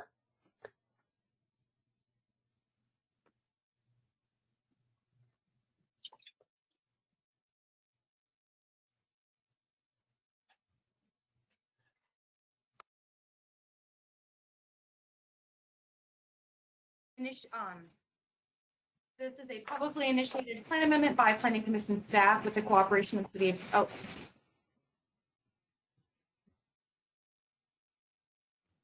sorry, you got a little ahead of myself. Hopefully you can hear me and see me okay. Yes, we can. Okay, and can you hear me okay? Yes. Great, thank you. So publicly initiated by the Planning Commission with the cooperation of the City of Tampa, this proposes to delete land use objective 11.2 and rework some of the associated policies. There's a term in the comprehensive plan. It states that the police should be looking at these crack houses. We just don't really find that that's beneficial to have in the comprehensive plan. We're proposing to replace that more with drug activity more generally. It's been in the comprehensive plan since at least the 1998 version. The Planning Commission staff just does not find that this is useful language to have in the plan at this time. There's already plenty of policies on promoting a safe residential neighborhood through an active resident involvement in the crime prevention program. The plan also encourages neighborhood organizations, and the Tampa Police Department should coordinate efforts to address security of the neighborhood. So we did find that it was consistent with those policies, and we found that it was consistent with the plan. And that concludes this presentation. I'm available for any questions.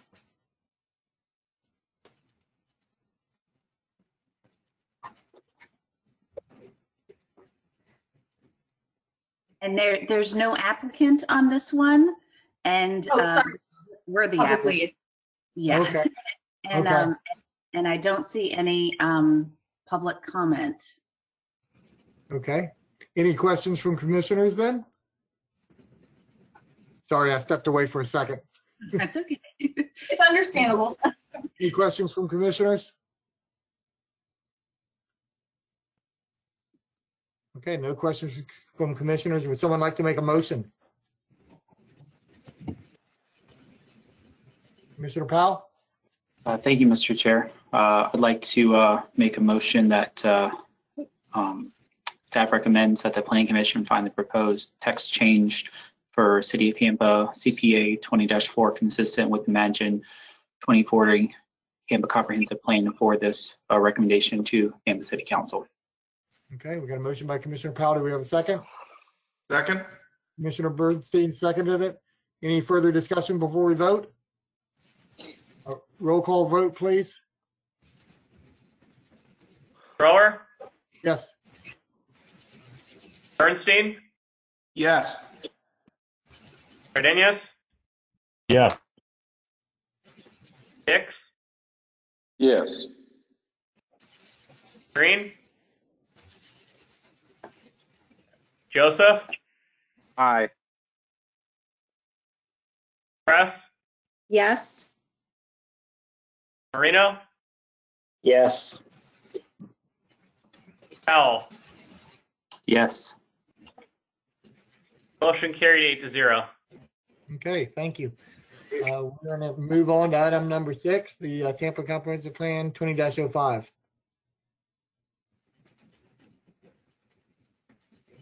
Jennifer Malone again with your Planning Commission staff. I'm getting this presentation pulled up. It's larger. Bear with me for just a moment.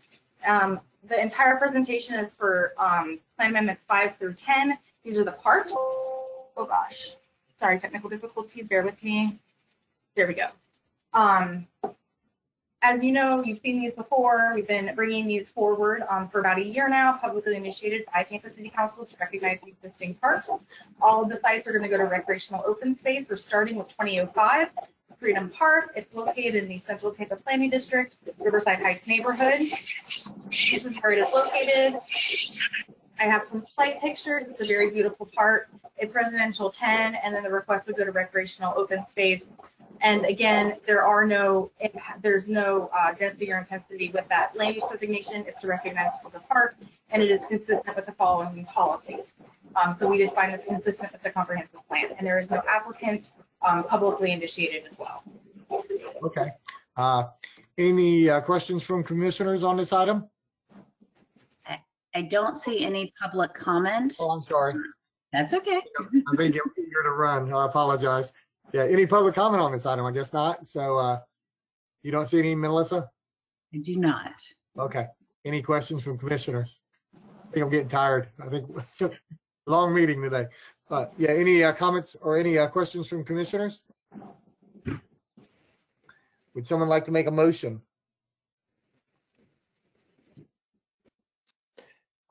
Yes, Mr. Chair. Yes, Commissioner Bernstein. I would move in favor of a vote that supports the recommendation of the staff that TA CPA-05 is consistent with the comprehensive plan. Okay, motion by Commissioner Bernstein. Who seconded it? I'm sorry. Cody. Oh, Commissioner Powell seconded it. Any further discussion? Roll call vote, please. Thrower, Yes. Bernstein, Yes. Cardenas, Yeah. Hicks, Yes. Joseph, Aye. Kress, Yes. Marino, Yes. Powell. Yes. Motion carried 8-0.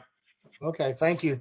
Next up is TA CPA 20-06. Yep, so 20-06 is the Calvin Taylor Park. We're just continuing with these parks. It's in the Central Tampa Planning District, Tampa Heights Urban Village, located at North Boulevard, just north of the Woodlawn Cemetery. It's a great park, great neighborhood park. There's a Little League field here. Here's the Woodlawn Cemetery. It is residential 10 on the adopted future land use map. The semi-public to the south is the Woodlawn Cemetery. And then this is the proposed map, which would take this to recreational open space. And again, we will be removing any potential for dwelling units or square footage. It is consistent with numerous recreational open space policies, and we did find this one consistent as well. And I'm available for any questions. Okay. Any public comment on this item? Yes, Lance Ippolito. Okay. Thank you. So I tried speaking to the prior, the Freedom Park. I couldn't get through. I kept raising my hand. I apologize for that, but. Okay, I apologize for not seeing it. Yeah, so I've been waiting since 5:30 p.m. to participate. So I do value your time, and I know it's been a long run. A couple years ago, I bought a house right across Freedom Park. My name is Lance Polito. My address is 903 West Kentucky Avenue. I'm self-employed. I've worked 10 years around the globe on my online business, and it was very difficult being self-employed to get a loan. So I saved up a sizable down payment to purchase this home. And one of the perks of buying it, my first home I purchased, was the park across the street. I have two kids, both with mental disorders, and their big joy in life is the park across the street. I also have animals. Lots of neighbors use the park to walk their dogs and then play with their children or with the children as well. And we have neighbors in the surrounding area who contribute out of pocket to the park, whether it be trees, mulch, upkeeping. It's very, very friendly. So my big thing and why I wanted to talk with was, if we do have residential buildings, I feel like it will hurt the neighborhood. Obviously, from a personal point of view and from neighbors, that's homes or residential where our kids and animals can no longer enjoy. And we have multiple parks in Riverside Heights. I will fully admit that. But this is one of the, in my opinion, hidden gems and one of the parks that gets used the most. There's other parks by the water that are completely empty land that barely get used. And I feel like this one, especially in the area it's at, it is the, I think, highlight of the neighborhood. And from a home perspective, I do feel like it will definitely hurt the homeowner value. That is all, and I appreciate your time. Okay, thank you. Any other public comment? Let me double check. I don't want to miss anyone. I feel bad about that. And I did just want to make sure it was clear that the amendment that we're making, or all of these amendments, is changing these to the recreation and open space, so there will not be the allowance for residential unit. Yeah, thank you, Melissa. Yeah, I don't see any other public comment. Okay. Any questions from commissioners? Someone like to make a motion?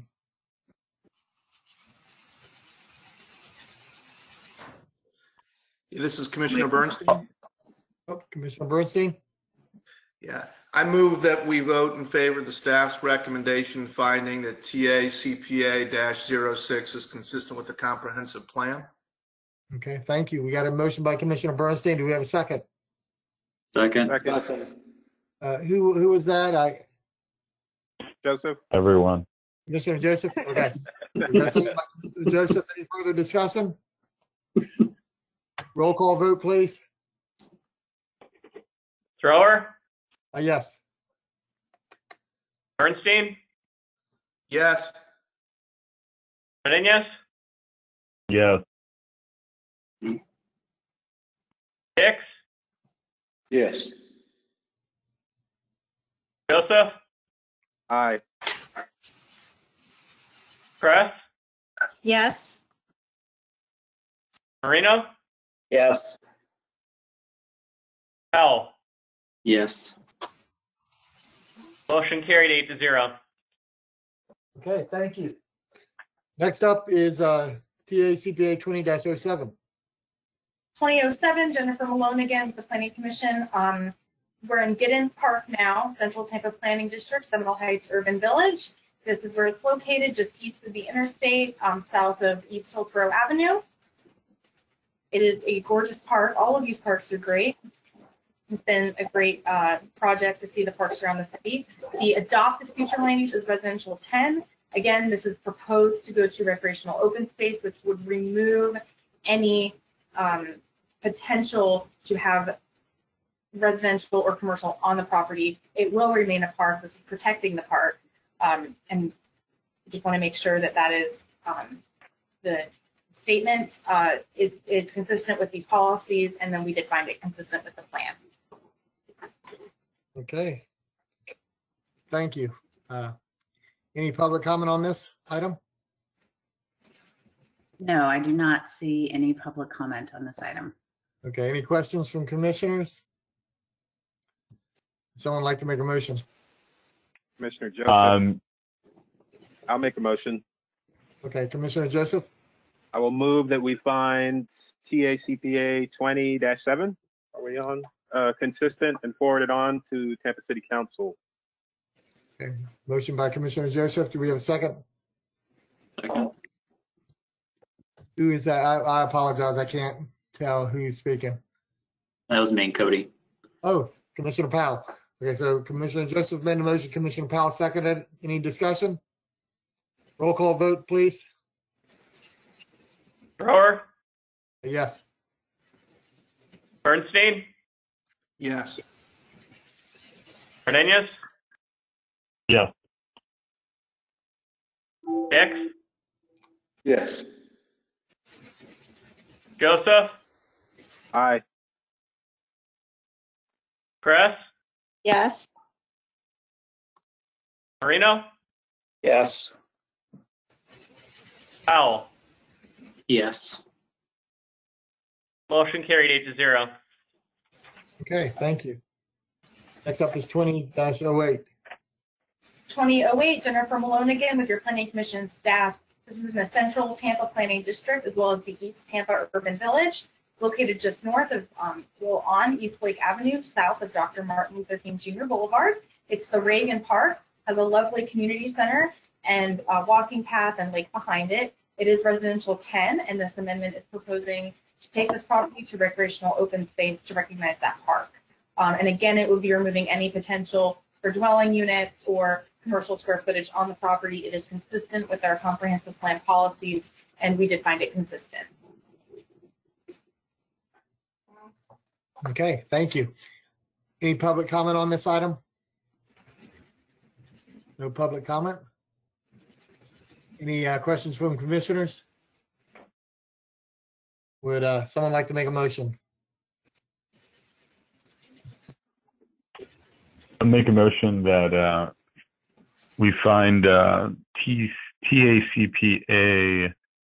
20-08 consistent with Planning Commission's recommendation. Okay, got a motion by Commissioner Cardenas. Do we have a second? Second, Joseph. Second by Joseph. Is there any further discussion? Roll call vote, please. Thrower, Yes. Bernstein, Yes. Cardenas, Yes. Hicks, Yes. Joseph, Aye. Kress, Yes. Marino, Yes. Powell. Yes. Motion carried 8-0. Okay, thank you. Next up is 20-09. 2009, Jennifer Malone with your Planning Commission staff. This is Herman Massey Park. So we are traveling to downtown Tampa, Central Tampa Planning District, downtown River Arch neighborhood. It is located kind of East Harrison Avenue and North Franklin Street. Gorgeous downtown little pocket park. The entire surrounding area is designated central business in this park. This is proposed to take that to the recreational open space. The central business district future land use category does not have an intensity or density or intensity limit because that development is guided by the land development code criteria. But this future land use designation of recreational open space will just continue to ensure that this is a park and we continue to protect that park. As I said, it's consistent with these policies, and we did find this consistent. Okay, thank you. Any public comment? No, sir. Any questions from commissioners? Would someone like to make a motion? I'll make a motion that we find what is it, CPA 2009 consistent and forwarded to Tampa City Council. Okay, got a motion by Commissioner Powell. Do we have a second? Second, Joseph. Second. Okay. Any further discussion? Commissioner Joseph had the second, right? Yeah. Okay. Any Aye. further discussion? Roll call vote, please. Thrower, Yes. Bernstein, Yes. Cardenas, Yes. Hicks, Yes. Joseph, Aye. Kress, Yes. Marino, Yes. Powell. Yes. Motion carried 8-0. Okay, thank you. If we stretch this out for 8 minutes, we'll hit 11 o'clock. Next up is the last one, Tampa Comprehensive Plan Amendment 20-10. Yes, 2010, Jennifer Malone with your Planning Commission staff. Last but certainly not least, we have Tampa Park Plaza. This is in the Central Tampa Planning District as well as the Central Park Urban Village. It's located just east of North Nebraska Avenue, right outside of downtown. Here's some of the park amenities. We also have some multi-family housing located right to the south. The future land use community mixed use 35. There's a variety of future land uses in this area. We also have regional 100. To the south, we have the Central Business District, that's downtown. and this is going to the recreational open space. Once again, it's removing the potential for density or intensity on the site. It will remain a park. This will protect the park. It's consistent with our comprehensive plan policies.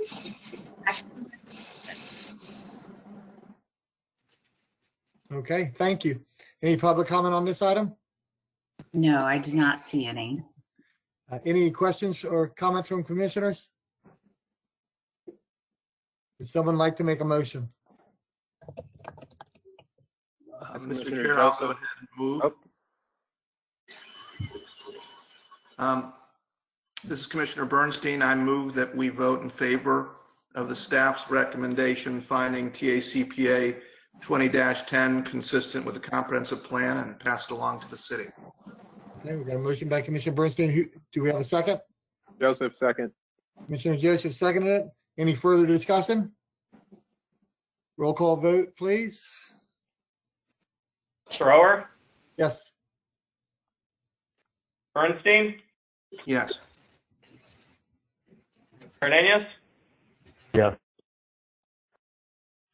Hicks, Yes. Joseph, Aye. Kress, Yes. Marino,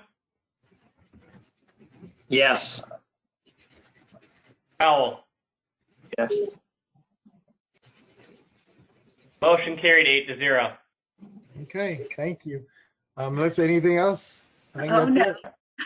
That's it. Yeah, we Thank covered a you. lot. That was a full agenda. Yes, So- thank you for sticking with it, everyone. Yep, thank you. This meeting's adjourned.